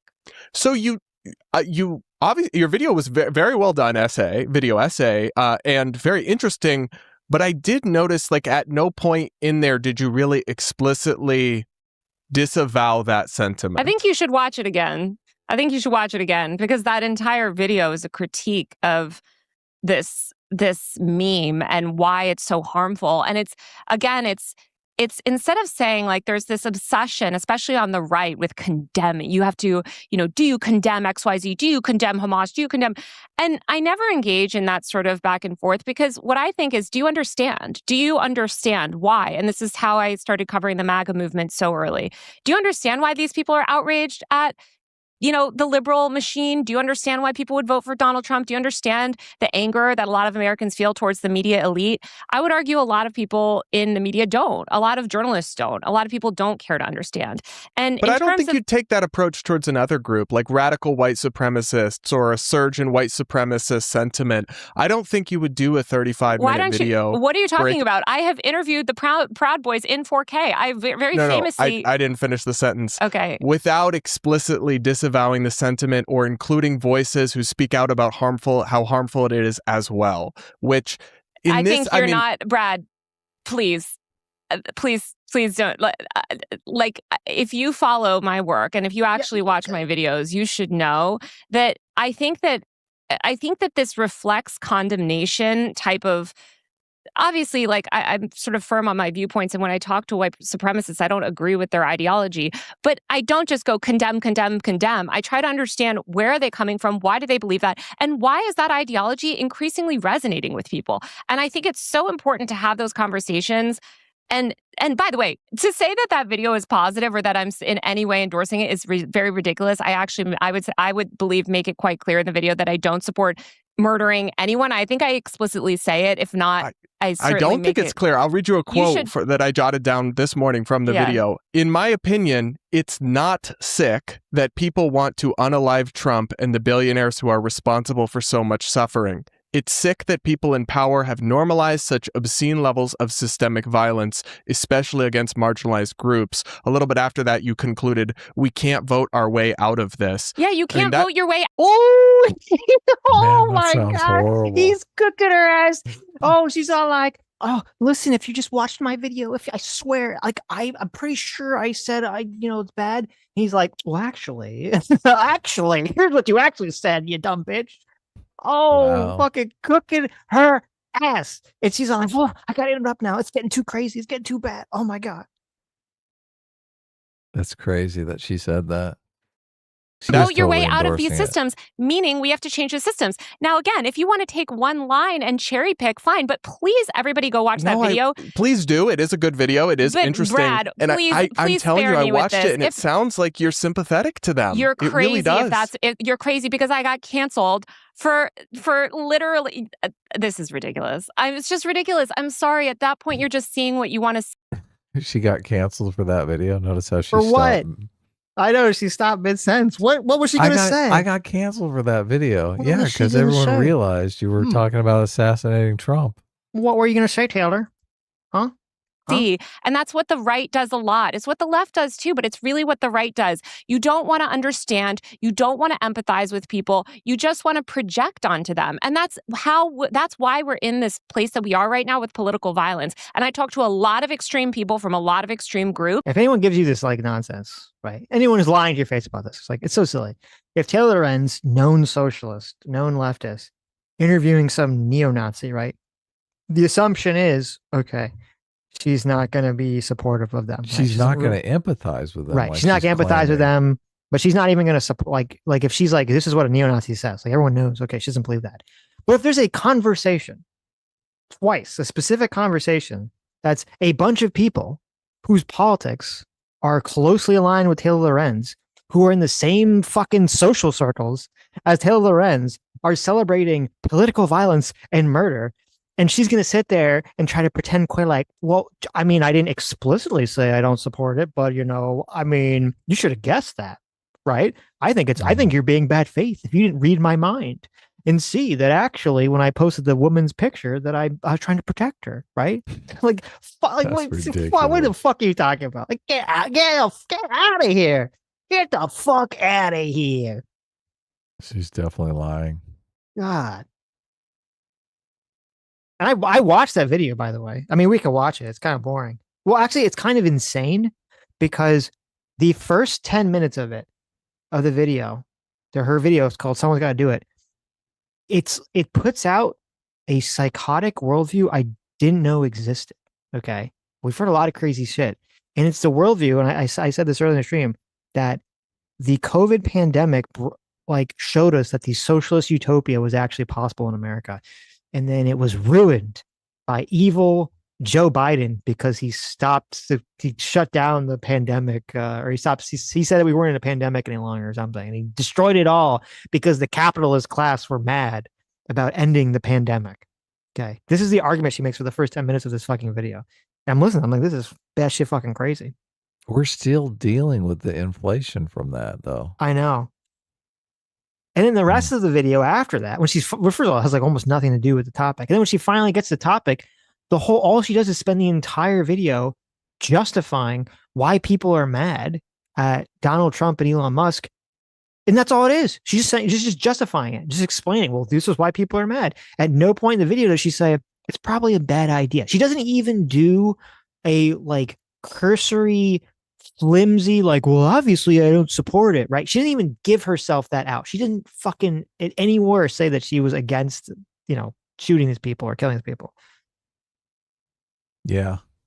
I mean, if you're laying out why people are mad, and then you turn to, but look, even though we're angry, political violence is not the answer, then that's a good video, right?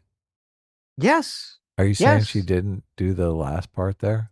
No, which you think, yeah, she's on the left. You know, she has an audience on the left. That video, by the way, the Someone Needs to Do It video, it has 1 million views. Oh, I know. Yeah.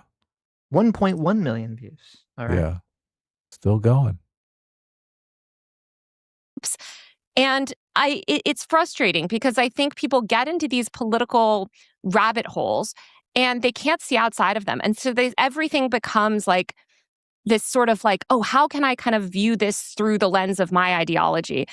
I think it's corrosive. I think it's toxic. I totally think that the left does it, but I think the right is addicted to it. And I think it needs to stop. And obviously, I don't want anybody to be doing political violence in this country. That entire video is against Obviously. political violence and trying to de-radicalize people out of political violence. And you can't de-radicalize people out of political violence when you just run around saying, I condemn you, I condemn you, I condemn you. And I encourage you to watch my actual journalism when I've interviewed other folks on the right. You'll note that I don't do that to them. Just the way I'm not on here condemning whatever views. I'm sure that we disagree on things. I'm not saying like, I condemn Brad's blah, blah, blah belief. Well, I just go think for it. You can. We can discuss it. How are you supposed to convince someone that they're wrong if the entire video is just you explaining why they're justified? Yeah. And there's no pushback. Oh, well, then obviously they're going to be convinced that they're wrong. When I spend the whole time telling them why they're fucking right. Yeah. It would be a waste of time. I want to have a dialogue and talk about things in a nuanced way that's not just like, you know, clickbait bullshit for social media. I think it's just corrosive. So okay. I wanted to show you this. There's a couple parts of this video that are pretty all across hilarious. So this is the video. I'm not going to watch the whole thing here, but there are some lines that stuck out to me. I was like, what? What? I think I watched this when it came out. I'm kind of surprised we didn't cover it, but We might have covered it. I don't remember. Easily debunked hoaxes in an effort to mainstream media reported times. Israel murdered hundreds of journalists, bombed schools. Of course, Israel has to be somehow tied into that. You're like, wait, what? Israel's got to, of course. But why would we even think for a second that Israel is it somehow going to be tied in and somehow responsible for this, right? At the end of the day, it's always Israel. Yeah. And hospitals, and did it all in the open for anyone with internet access to witness. But that's not how the mainstream media reported it. Suddenly, U.S. airwaves were flooded with pro-Israel propaganda. Papers like the New York Times began pushing outright lies and easily debunked hoaxes in an effort to manufacture consent for the war crimes and ethnic cleansing of Palestinians. What world detached from reality do you have to live in to think that the mainstream media was running propaganda for Israel for the last 3 years? Oh, yeah. That's, I mean, she lives in a world where the pandemic was actually awesome because she got to wear a mask all the time and never leave her home, right? So I guess that's the world she lives in. But you're living in a bubble of psycho fucking land if that's the case. So I guess for her, anything that's not like the New York Times or Washington Post saying Israel is an evil genocidal state, if it doesn't say that, then it's them. Then they're running propaganda for Israel at that point. These articles are from 2 years ago now. Mm-hmm. College students and other people who spoke out against this were met with extreme violence from the police. Young students at Columbia University faced federal charges for peaceful protests, and the government under Biden began cracking down aggressively on speech. At the same time, RICO charges were being levied at protesters fighting against Cop City in Atlanta, and people who spoke up about social justice were fired from their jobs and blacklisted from industries. By the way, the peaceful protests that she's talking about at Columbia University, remember? Cop City one. We covered that. That was when they erected all the tents and they stormed the building and they wouldn't fucking leave. And they said, we're going to shut down the college campus and you can't have your graduation here. Yep. And she's like, oh, they arrested them for peacefully protesting by illegally barricading themselves in buildings and camping themselves in the lawn. Graduation. And messing up, the daily functions of the fucking college campus. Yes. It was a radicalizing moment on the internet. Suddenly, people could see that our system is actually totally comfortable with violence, as long as the violence is perpetuated against vulnerable and oppressed people. It's only violence against powerful people that's punished. Kyle Rittenhouse, for instance, was acquitted of all charges for shooting an anti-fascist protester dead, while peaceful college students were ending up in jail. Witness Moment of silence for Kyle Rittenhouse. We had to bring in Kyle Rittenhouse. Oh my God. That just shows how completely out of it she is. Oh. Kyle Rittenhouse was acquitted for shooting a peaceful Antifa protesters. Yeah. This just shows you our society is toxic and ruined. They always let the right wingers get away with killing the most disenfranchised lefties. This is the horrible society that we live in. Somebody's got to do it.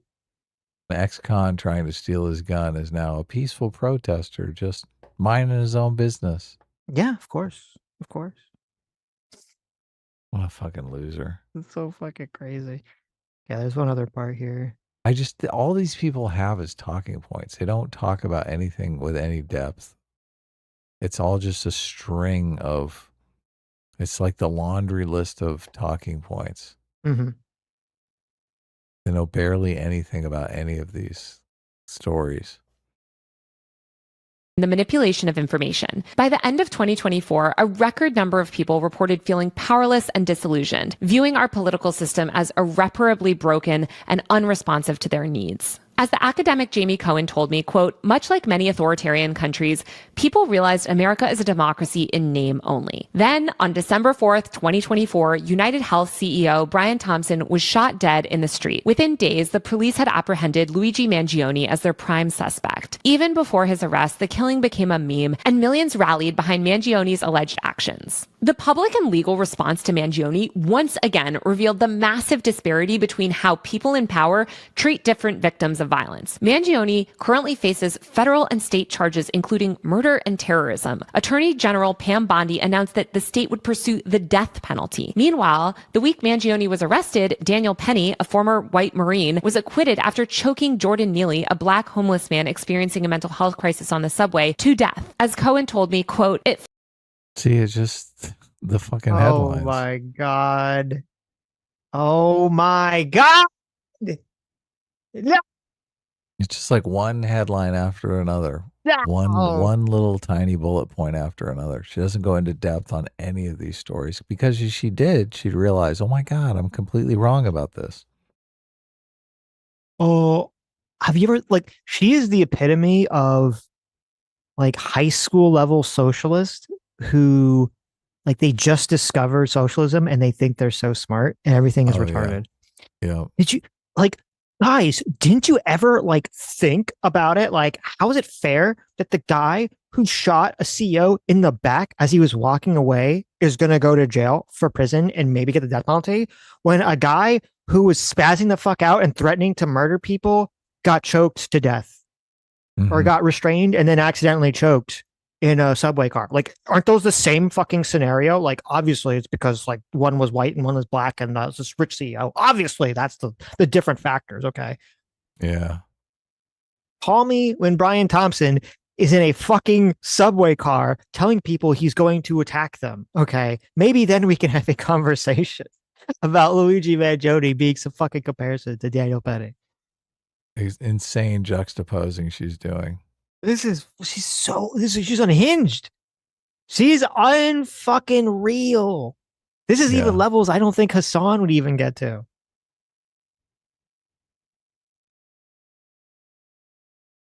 Okay. I think Hasan would get to these levels though. Maybe. She's like little Hasan. No, I don't know. I don't want to give Hasan credit for anything, so I guess I'll say yes. Brad had a lot of material to push back on here. It's like so fucking crazy. God, what a dumb retard. She's like the sub-zero IQ. I think she takes the cake now. We used to say that Lance was like the dumbest person on the left. Obviously, right. Taylor Lorenz is now the queen crowned of the dumbest lefty around. It's crazy that she's working for all these high-end establishment magazines. Mm-hmm. Well, I don't think she is anymore. She has her own publication. Yeah. No, but The fact that they would hire someone like this who's just so Yes. obviously out to lunch. But look, that's the biasness of the media that nobody wants to admit to. I know. Oh my As God. long as the media is biased in their favor, they're like, I mean, what's the problem, right? God. There was an interesting Pew did an interesting poll. They had like a political poll to kind of show where you are politically. Now I took this poll. Oh, nice. I took this poll. And here, wait, I'm How gonna give many you the questions are there? categories. I don't remember. It was like 15 or 20. It wasn't a lot. You can do it on Oh, stream if good. you want. Here are the categories, okay? There's the order and opportunity left. Mhm. There's the loyal liberals. There's the leftward progressives. There's the left out left. Then there's the tuned out middle, the pragmatic and polite right, the no apologies right, the faith and first conservatives, and the unconventional right. Okay, so there's a lot of different categories here. Sounds like an interesting category set too. Which category do you think I got when I took the poll? Read them again. Okay, let me just, there's too many. I'm going to give you a picture. Yeah, give me the picture. I'll bring up the picture. Everyone will bring be up able to the look at picture it. here. I'll be able to get. There's I'll too be many able to- different categories, yeah, for me. Well, I was thinking, which one of these categories am I? So I wasn't really Right. paying attention for you. Of I was thinking, course. I'm like How the selfish. tuned out middle. How selfish, yeah. I'm paying. I'm. This is the thing that bugs me because so many people on YouTube in the political space, they want to come out and attack me about all this shit I'm like not really even paying attention to. Mm-hmm. And then they want to golf because, oh my God, this is the most important thing in the world. And I'm kind of like, I mean, I got a life and shit. I got other shit going on, okay? This niche political topic that you're interested in because you're so thirsty for Democrats to win the midterms. It's not really, I'm not really feeling it. I mean, I'm going to vote. I vote in every election, of course, obviously, but I'm not going to start getting worked up. Mm-hmm. Okay, here we go. Let's see here. The pragmatic and polite right. Well, Sitch isn't fucking polite. Let's get out of it. That's obviously not it, right? You don't think it's that one? Okay. Order and opportunity left. Well, I mean, I've seen Sitch pass up more opportunities than take them. So I don't necessarily, that's not right. No apologies, right? Well, that might be me. Anything with no apologies in it. That's described as unwavering Trump supporters with a pugilistic look, political style and an American First outlook. This is the thing. If people heard the dialogue in my head when I'm listening to that speech for the G summit, for the G7 summit, Right. like, there's no way you can call me a Trump supporter. Mm-hmm. I'm like, this guy's a buffoon. This is laughable. Mm-hmm. Like, he's really doing himself a disservice here. I don't know. Tuned out middle. I think that could be me. Left out left. Oh, okay. Loyal liberals. This is obviously Sitch right here.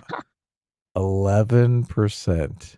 Every time I'm talking about how the left is fucking lost it, they've screwed the pooch.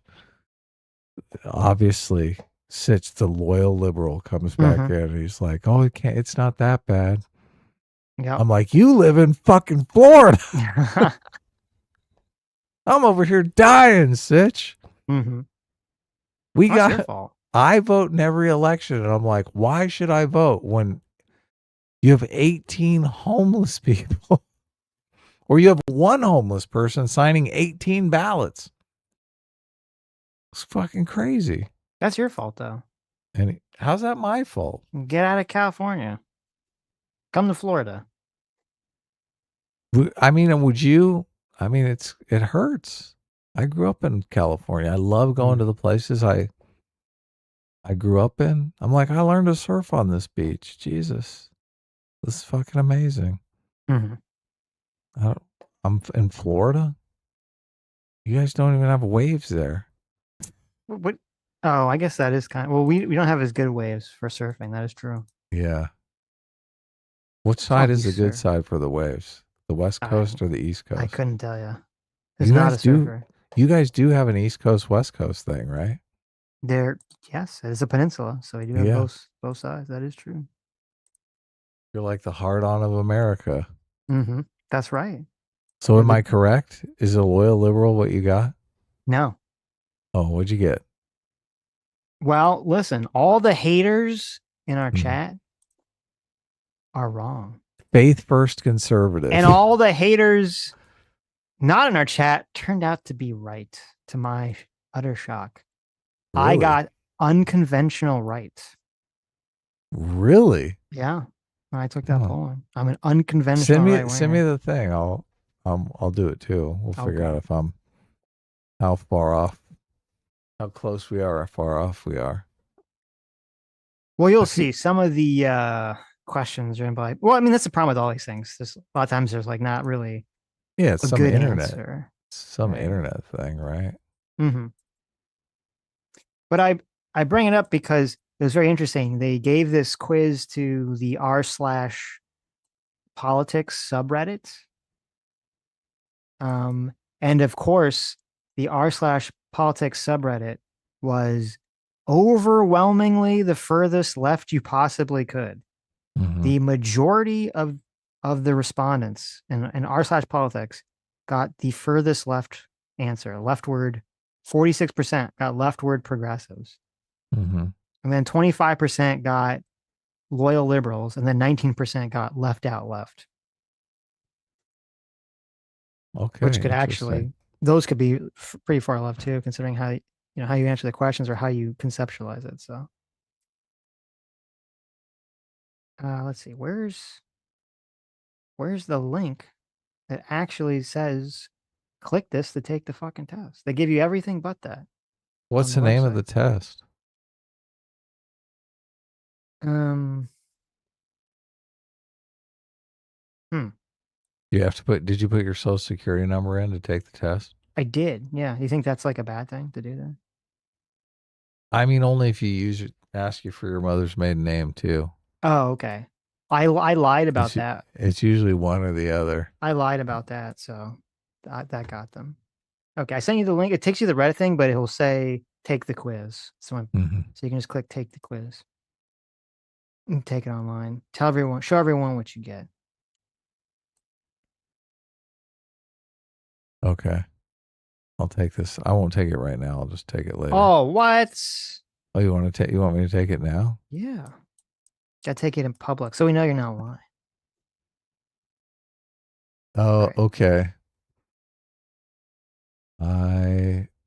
Let's see. How can I get this up? We got a couple more super chats, so read the super chats while I try to get this on screen so we can all see this insanity. You guys can play along. You guys can answer. Colavar, thanks so much, Colavar, for the $50. Yeah, what's up, Colavar? Thank you. Yeah. Says Adam, old school term we got to bring back from the 90s is moral scolds. When we used to talk about the religious right definition, scolds are people whose politics is mainly about moral correction and social punishment instead of persuasion. Yeah, that's good. There's a lot of moral scolds running around. That is true. Also known as pieces of shit. Fat Brown Buffalo for $5 says, you guys should try to convince Brad to get Destiny and Hasan on to debate. That would be popcorn entertainment. That would be amazing, but I don't think Hasan would ever agree to that. The irony of Hasan continually whining about Asmin not debating him is that he will not debate Destiny. Completely refuses to debate Destiny, so. Yeah. Alexis for $5 says, I'd give my soul to watch y'all play Baldur's Gate 3. Politics can be blackpilling, and seeing you guys have fun and argue over choices would be fun. We haven't should do done a some more- gaming stream in a long time. I Yeah, know. we should had do some more really gaming fun streams. ones. When we played Yeah. the Portal one, that was really fun. Yep. That was a blast. Played We should have Portal. We recorded played the. Minecraft. We should have recorded the first person shoot 'em up one. Because that was a lot of fun. Borderlands. Borderlands, yeah. But we didn't record it. No, well, we played, and then we also played. I don't think it was streamed. We played the climbing game, Human Fall yeah. Flat. And then Human we Fall played. Flat was a lot of fun. We played that puzzle game where everyone has to like I forget what it was called. Everyone has to kind of like have teamwork, and there was like 8 people, so it was like a big fucking clusterfuck.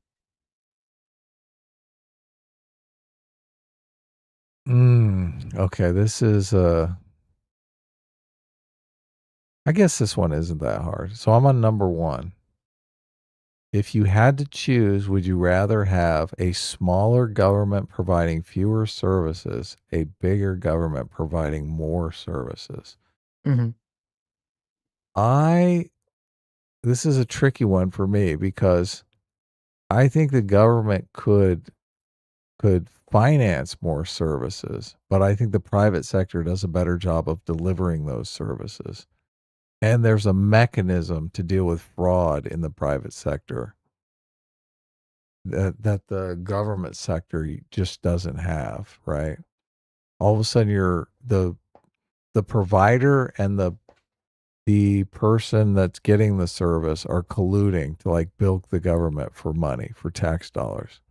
Mm-hmm. Where in the private sector, if the service provider does a bad job, the person who gets the service is like, I'm going to sue, or I'm going to complain, or I want my money back. There's like all these different ways to deal with it. So I'm going to go smaller government providing fewer services. Wow. I think the unconventional right winger, Adam, chose for the larger government. You did? I did. I still got right wing. Oh, okay. I just see, but look, I'm also in favor of like UBI, but I think UBI with the private sector, it's like, why are we giving all this money to NGOs that are like, okay, our job is to feed the poor people, when we just give the money to the poor people and they buy the food at the grocery store? The NGO is obviously fucking like messing things up. How important is the United States to maintain? How important is it for the United States to maintain secure borders? Extremely important, very important, somewhat important, not too important, not important at all. So obviously this is not important at all. I'm going to guess you answered extremely important. I put very important. Oh, you did, huh? Yeah. Extremely important. There we go. I made up for the last one now. There you go. How important is it for the United States to take in refugees from countries where people are escaping violence? The question is, are they white, though? I think that's what we all want to know, right? What country? Look, if they're white, like if these are white, attractive Ukrainian women trying to escape violence, that's like extremely important, right? Well, listen. But if it's a bunch of African men that are fighting age that want to just go around and gang rape all of our citizens, that's not very important, right? Unlike you, I'm not a racist, okay? So I don't care what color skin they are. I just want them to all be attractive women. Okay. That's the real Well, look, part. I said it's like military age men, in the peak of their violent looking around for women, right? They're escaping violence. The reason they were encountering violence is because they kept carjacking everyone. There you go. I'm going to have to say,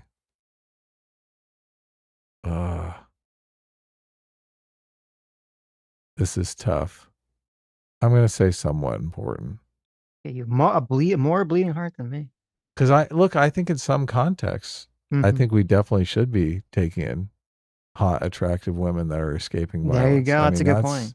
That's a good point. Yeah. That's the number. Like, why are we not saving a bunch of available? We got a birth rate crisis going on here. Mm-hmm. We should be stepping in, right? if it's men in their 20s, fuck them. Go fix your own country. Mm-hmm. How many elected officials run for office because they want to serve the public? None of them. That one was easy. I knew you were gonna select that. That was easy. Yes. Do you really think same-sex marriage being legal in the U.S. is generally very good for society? Somewhat good for society. Neither good nor bad for society. Somewhat bad for society. Very bad for society. I'm going to say somewhat good for society. What did you answer? I put very good. Oh, okay. I love the gays. I love the gays getting married. Okay. I think there is gays getting married. Look, I think there is some downside to it, but obviously I have to side on the person's individual liberty.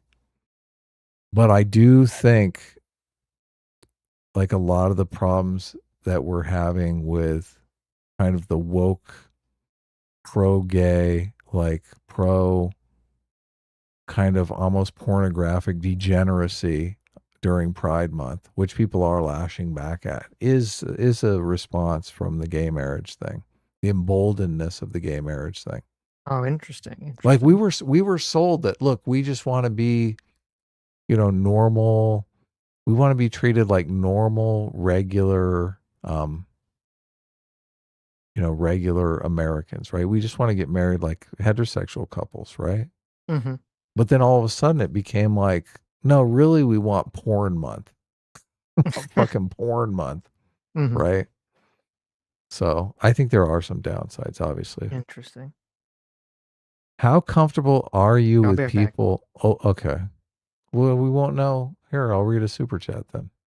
Okay. We won't know how you answered. Olivar for $5. One correction, Adam. Asian and white attractive women. That's a true question. Or Adam, Asian and white. Yeah.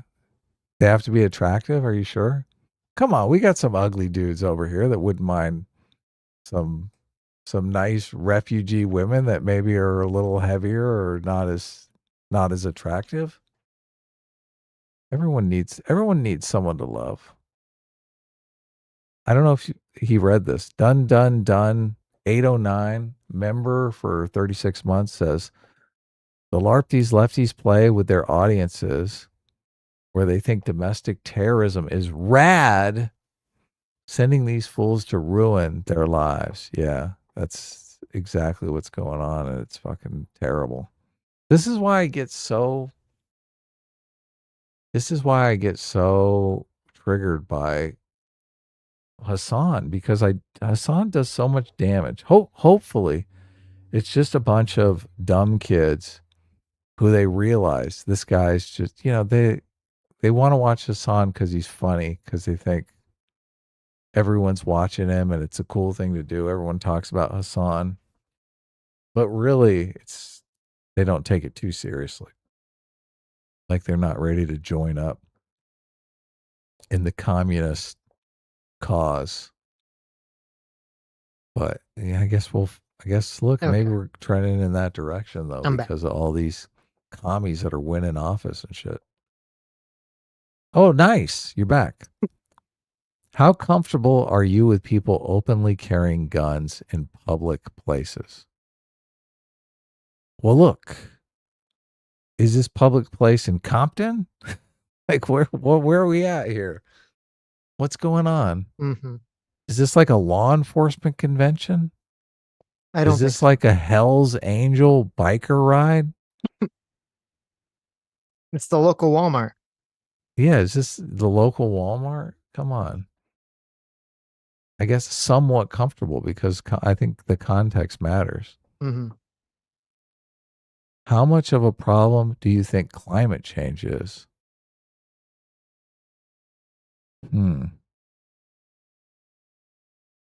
What'd you answer on this? I put a small problem. Yeah, I was thinking a small problem too.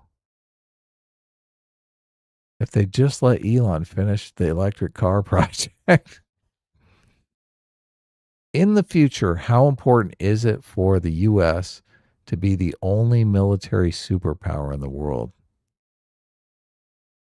There's obviously one answer to this question. Extremely important. Of course, extremely important. I was thinking that, yeah. Do you think efforts to promote diversity in workplaces and schools have made society a lot more fair, a little more fair, no more fair or less, a little less fair, a lot less fair?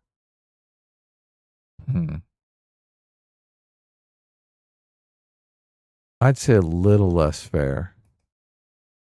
What'd you pick? I think that's what I put, yeah. Yeah. And that was me being generous. Would you say would you say you follow what's going on in government? Most of the time, some of the time, only now and then, hardly at all. I'd say most of the time. Really? Oh yeah. Yeah. I mean, I'm whatever story's going on, I'm definitely. I mean, you are doing a lot of the heavy lifting for keeping me informed, and I thank you for it. I mean, you're doing it for all of us. But yeah, I'm obviously forced to. If I wasn't, if we weren't doing the show, probably I would be less. But how much personal control do you think most Americans have over how financially successful they will be in life? A great deal, a fair amount, not too much, none at all.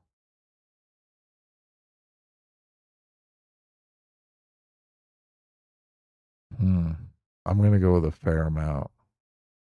That's what I put. I mean, so much of it depends upon the context of the situation, though. So I think some people have a fair amount, and I think some people not too much. Depends upon how far back you're set. Right.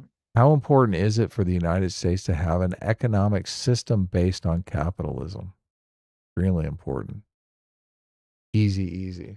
This is where the left just completely loses me. It's amazing to me that they want to go around simping for democracy, and they understand how important it is to have some sort of collective decision-making process, but they can't make the connection that buying things and a market is a collective decision-making process. It's fucking bonkers to me. There are collective decision-making processes going on every fucking day as people are purchasing stuff. Even if we go to UBI, there will still be capitalism because you need that system of what the fuck are you going to make? What are you going to continue to make? When are you going to stop making it? When have people lost interest? How important is it for the United States to have a culture based in Christian religious beliefs? I'm going to say somewhat important. What'd you say? That's what I said. I thought you were going to be more. Oh my God. Than I'm me. going to get the same. Everything is the same as you. I know. Which statement about foreign policy comes closest to your view? The U.S. should bomb the shit out of all these shithole countries everywhere in the world. I'm going to pick that one. No, I made that up. The U.S. should take into account the interest of its allies, even if it means making compromises with them. I mean, that seems reasonable, right? The U.S. should follow its own national interests even when its allies strongly disagree. Where's the both of them? Yeah, it's just kind of like I don't like this. The choice is provided here because it's like I feel like you need specifics. Yeah. The U.S. should take into account the interests of its allies, even if it means making compromises with them. I'm gonna pick the top one just so I at least have a blue square. There you Not go. like a right square like you. Which one did you pick? I picked the top one. Did you really? Yeah. Oh man. So, and you still got the red square, huh? Yeah, I still got the red square. That was obviously the lefty position. Well, I said You got to it's bend not- over and take it for your allies. Oh, but Yeah, what of if it's the Jews? Holy shit. How do I go back? Oh, I answered wrong. No. What if it was Israel? Fuck. That's why it made us right wing. No. We're bending over for Israel. No. How comfortable are you with someone using the pronouns they, them instead of he or she to describe themselves? Not at all comfortable. Nice. I'm so glad that people are finally moving past this shit. I hope the backlash isn't too bad for the actual trans people, but because I know a lot of them are not down with this fucking bullshit. Mm-hmm. Hasan does more damage to them than anyone. Which of the following statements comes closest to your view? Oh, another one of these. America's openness to people from all over the world is essential to who we are as a nation. What fucking crazy nonsense is that? If America is too open to people from all over the world, we risk losing our identity as a nation. Fuck yeah. Boom. Number 2. That's what I picked. Me too. I'm sure you picked the same. The first one was complete nonsense. Yeah. In general, do you think government regulation of business does more good than harm, more harm than good, about the same amount of harm and good?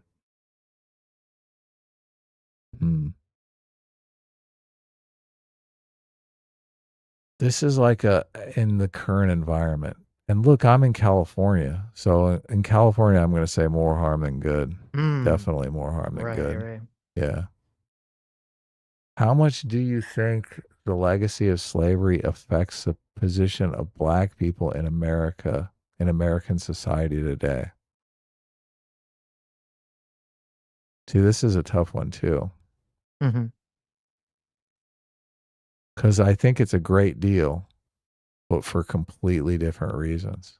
Right. I think it's a great deal because the left has weaponized grievance in a way that completely turns a lot of black people to being complete pieces of shit, if not full on criminal activity. So, but it's not really the legacy of slavery in the way that they are classifying the question, is it? Right. Because I'm talking about the people weaponizing the legacy of slavery for their own political benefits. Yeah, that was my problem too with this question because I had the same thought. Yeah. So,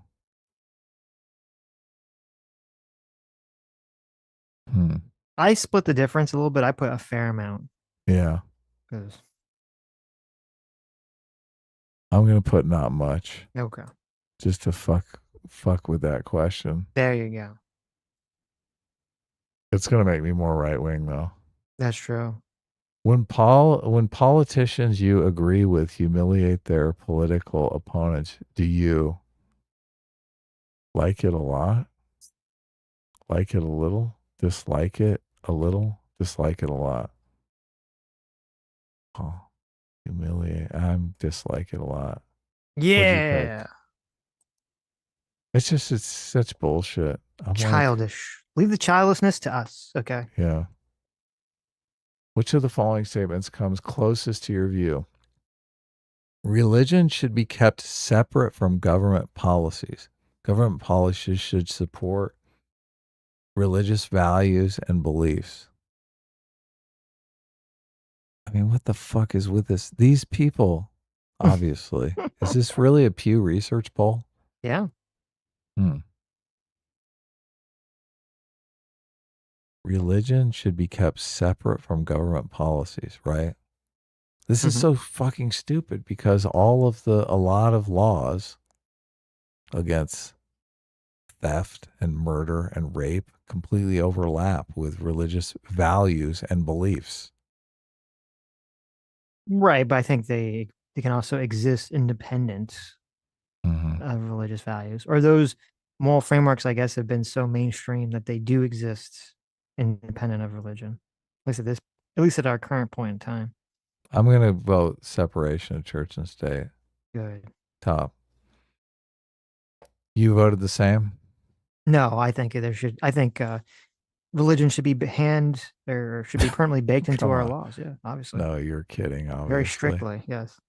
I wanted this to be. The question was poorly worded. The coming out stream. I've decided to become Mormon. I think Mormonism should be. I saw the just bricks and time for the stuff. Wedding. Oh my god! I saw the bricks and minifig stuff, and I said, I want that. I want that for me. Do you think other countries generally treat the U.S. extremely fairly, very unfairly, somewhat fairly, not too fairly, not at all fairly? They're ripping us off. They're completely ripping us off. I mean, I'm going to go somewhat fairly. That's what I put. Yeah. Who knows? I mean, I don't fucking know, but I don't think they're like, everyone's ripping us off. People being too easily offended by things others say. Major problem, minor problem, not a problem. Too easily offended by what other people say. I mean, I'm going to say it's not a problem. What'd you pick? People being offended by what other people say? Yeah, easily offended. Yeah, I don't remember. I think I put not a big really problem. Yeah. People saying things that are very offensive to others. Oh wait, no, I'm sorry. The last one. That people wasn't the question people are too easily offended by what people said? Yeah, I put that is a big problem. Oh. I just put it's not a problem because you just ignore them. Oh. No, I think the wokeness is a big problem, Adam. How dare you? Yeah, but they're losing power, so. Well, that's true. But I still think it's a big problem. People saying things that are very offensive to others, not a problem. Thinking about assistance the government provides to people in need. Do you think the government should provide more assistance, should provide less assistance? Is obligated to give to Somali fraudsters for the rest of time? Oh, no, it says is provided about the right amount of assistance. I think should provide less assistance. I think they've completely shit the bed.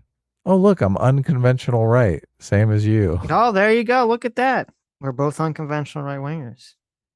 What is that? So this means someone who's actually a left-winger, but has been categorized as a right-winger by the internet because of stupid quizzes like this, right? It says a Republican-oriented group, they generally hold conservative values in many areas, but not across the board. While conservative on immigration, racial attitudes, sexuality, and gender identity, they're more moderate on abortion and social safety net and foreign policy. Okay. Was there even a question about abortion even in this? I don't remember there being one. Now make sure that you hit if you scroll down, it says delete this result because you don't want your score to be tied into our politics. Oh, really? Yeah. I mean, I'm not signed in on Reddit or anything. I know, but I think it still counts. Oh, really? Where do I do that? Yeah. If you just scroll down, it's like a little bit. Delete this result. It should say like share this result, delete this. Yeah, there. Take the quiz, delete this result. Surprised by your results? Delete this result. Yes! Delete and close. That's a weird thing. It's like surprised by the result, deleted. Like what? That's a weird framing. Are you too embarrassed to be categorized as right wing? Hell no. Everyone on the left has been categorizing me as right wing for fucking years now. Holy shit. Everyone on the right has been categorizing me as a commie, socialist. But this should give him some ammunition, right? Right. There you go. All right, I finished with the super chats. I read the last two. Oh. Is there other ones? There were Streamlabs. We got to go before your internet cuts out. I know. We didn't watch the horrible Hasan compilation I made, but that's probably for the best, right? What? Well, look, if you made a compilation, we have to watch it. No. It wasn't really a compilation. It was just the clips that people were reacting to throughout the week of him crashing out. But you made a compilation? Why didn't we watch that first? I just downloaded clips from X. And put them all together? Because I figured it'd be better than just sending you X links all the time. Oh, okay. It's fine. Maybe we'll watch that later. Cerebral Friction for $2 says Karl Marx was not an anti-Semite. He wrote a piece called On the Jewish Question, which was a refutation of Bruno Bauer's The Jewish Question. I swear I've told you guys this before. Well, I don't know if you've told me that, but I mean, if you read his On the Jewish Question, you can tell it's a refutation of the other guys because he says that it is in the thing. That being said, it's still, when you read it, it comes to me off as very much like the Jews are bad and have bad attitudes about money and are obsessed with capitalism and all those other things. So just because there was a different guy who wrote an even more anti-Semitic paper on the Jewish question, I don't think that absolves Karl Marx of his own Jew hatred. Mm-hmm. And also I'm trying to remember, there was another essay he wrote too, a different one that was also, I think, even more incendiary. I forget the name of it. I have to go find it. More? Where he's kind of like, he's like kind of associating that like capitalism and Judaism are like really inextricably tied together. And I think he said something along the lines of like, you'd have to abolish Judaism in order to get, to abolish capitalism or something to that effect. What? Earthmas, I know, That's it's pretty crazy. Earthmas for $4, talking about the moon, says the reason Starship has to refuel is because it is a 2-stage to orbit rocket. It can't carry enough fuel to go all the way to the moon because of how large the second stage is. It's designed this way to be reusable. Yeah, that's what I assume, because of the whole landing process. It sounds crazy, but it does make more sense for doing major moon operations. The old-fashioned 3-stage fully expendable launch method would be so prohibitively expensive, they couldn't do much more than we did in the 6 stages.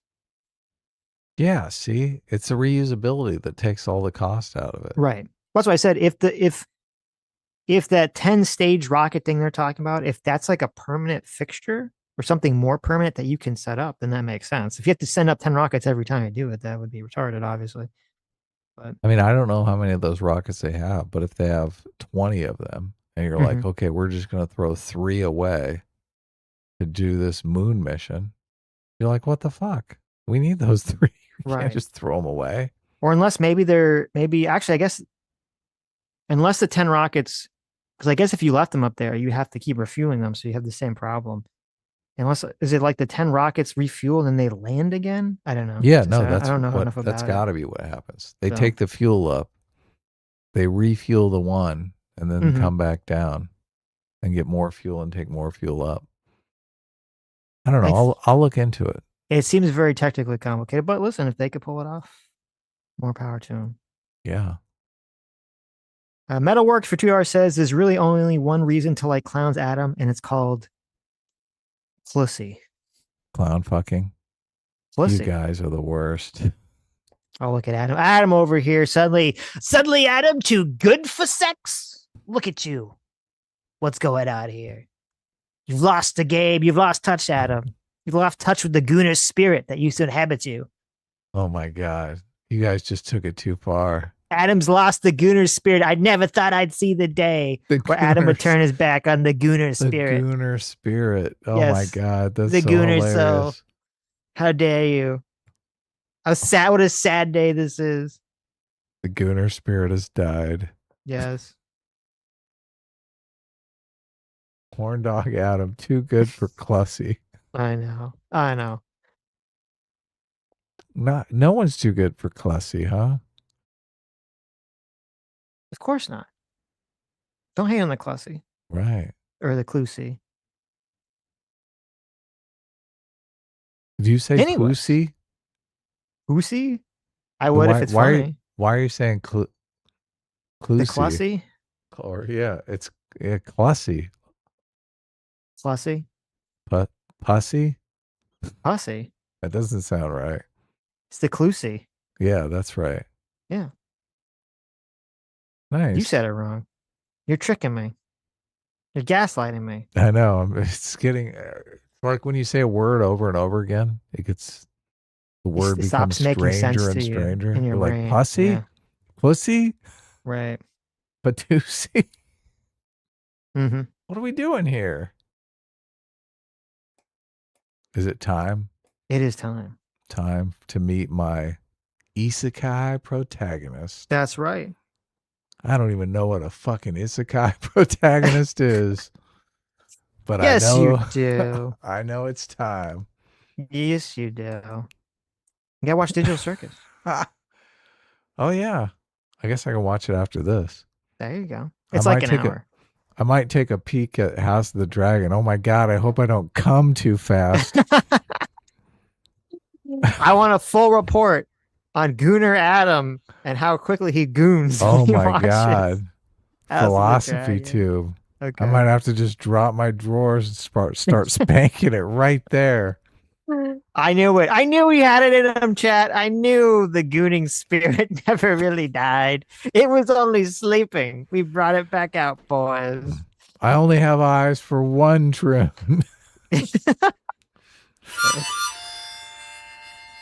Anyways, thank you all for coming. Thank you all for your incredibly generous donations. And thank you, Ryan, for joining us in the beginning. And thank you who have made it to the end of the stream and living in Suggs Well temporarily for $2. He says, clunts. Yeah, what the hell is a clunt? Oh, we know what a clunt is. Thank you all for coming. Thank you all for incredibly generous donations. You have made it to the stream. You are the true heroes. You are the true anime isekai protagonist that would make sure you scoop up all the Clusi before anyone else comes does. your way. Okay. You would make sure you save all the Clusies from all their enslavement, because for some reason there's always fucking slaves in this isekai world. And we'll see you all, I don't know, maybe during the week. Maybe we'll talk about Digital Circus. Maybe we'll talk about something else. Maybe we'll have Dev on again. Who knows? And if not, then we'll see you all on Sunday. Bye-bye. Happy Father's Day, everybody. Happy Father's Day.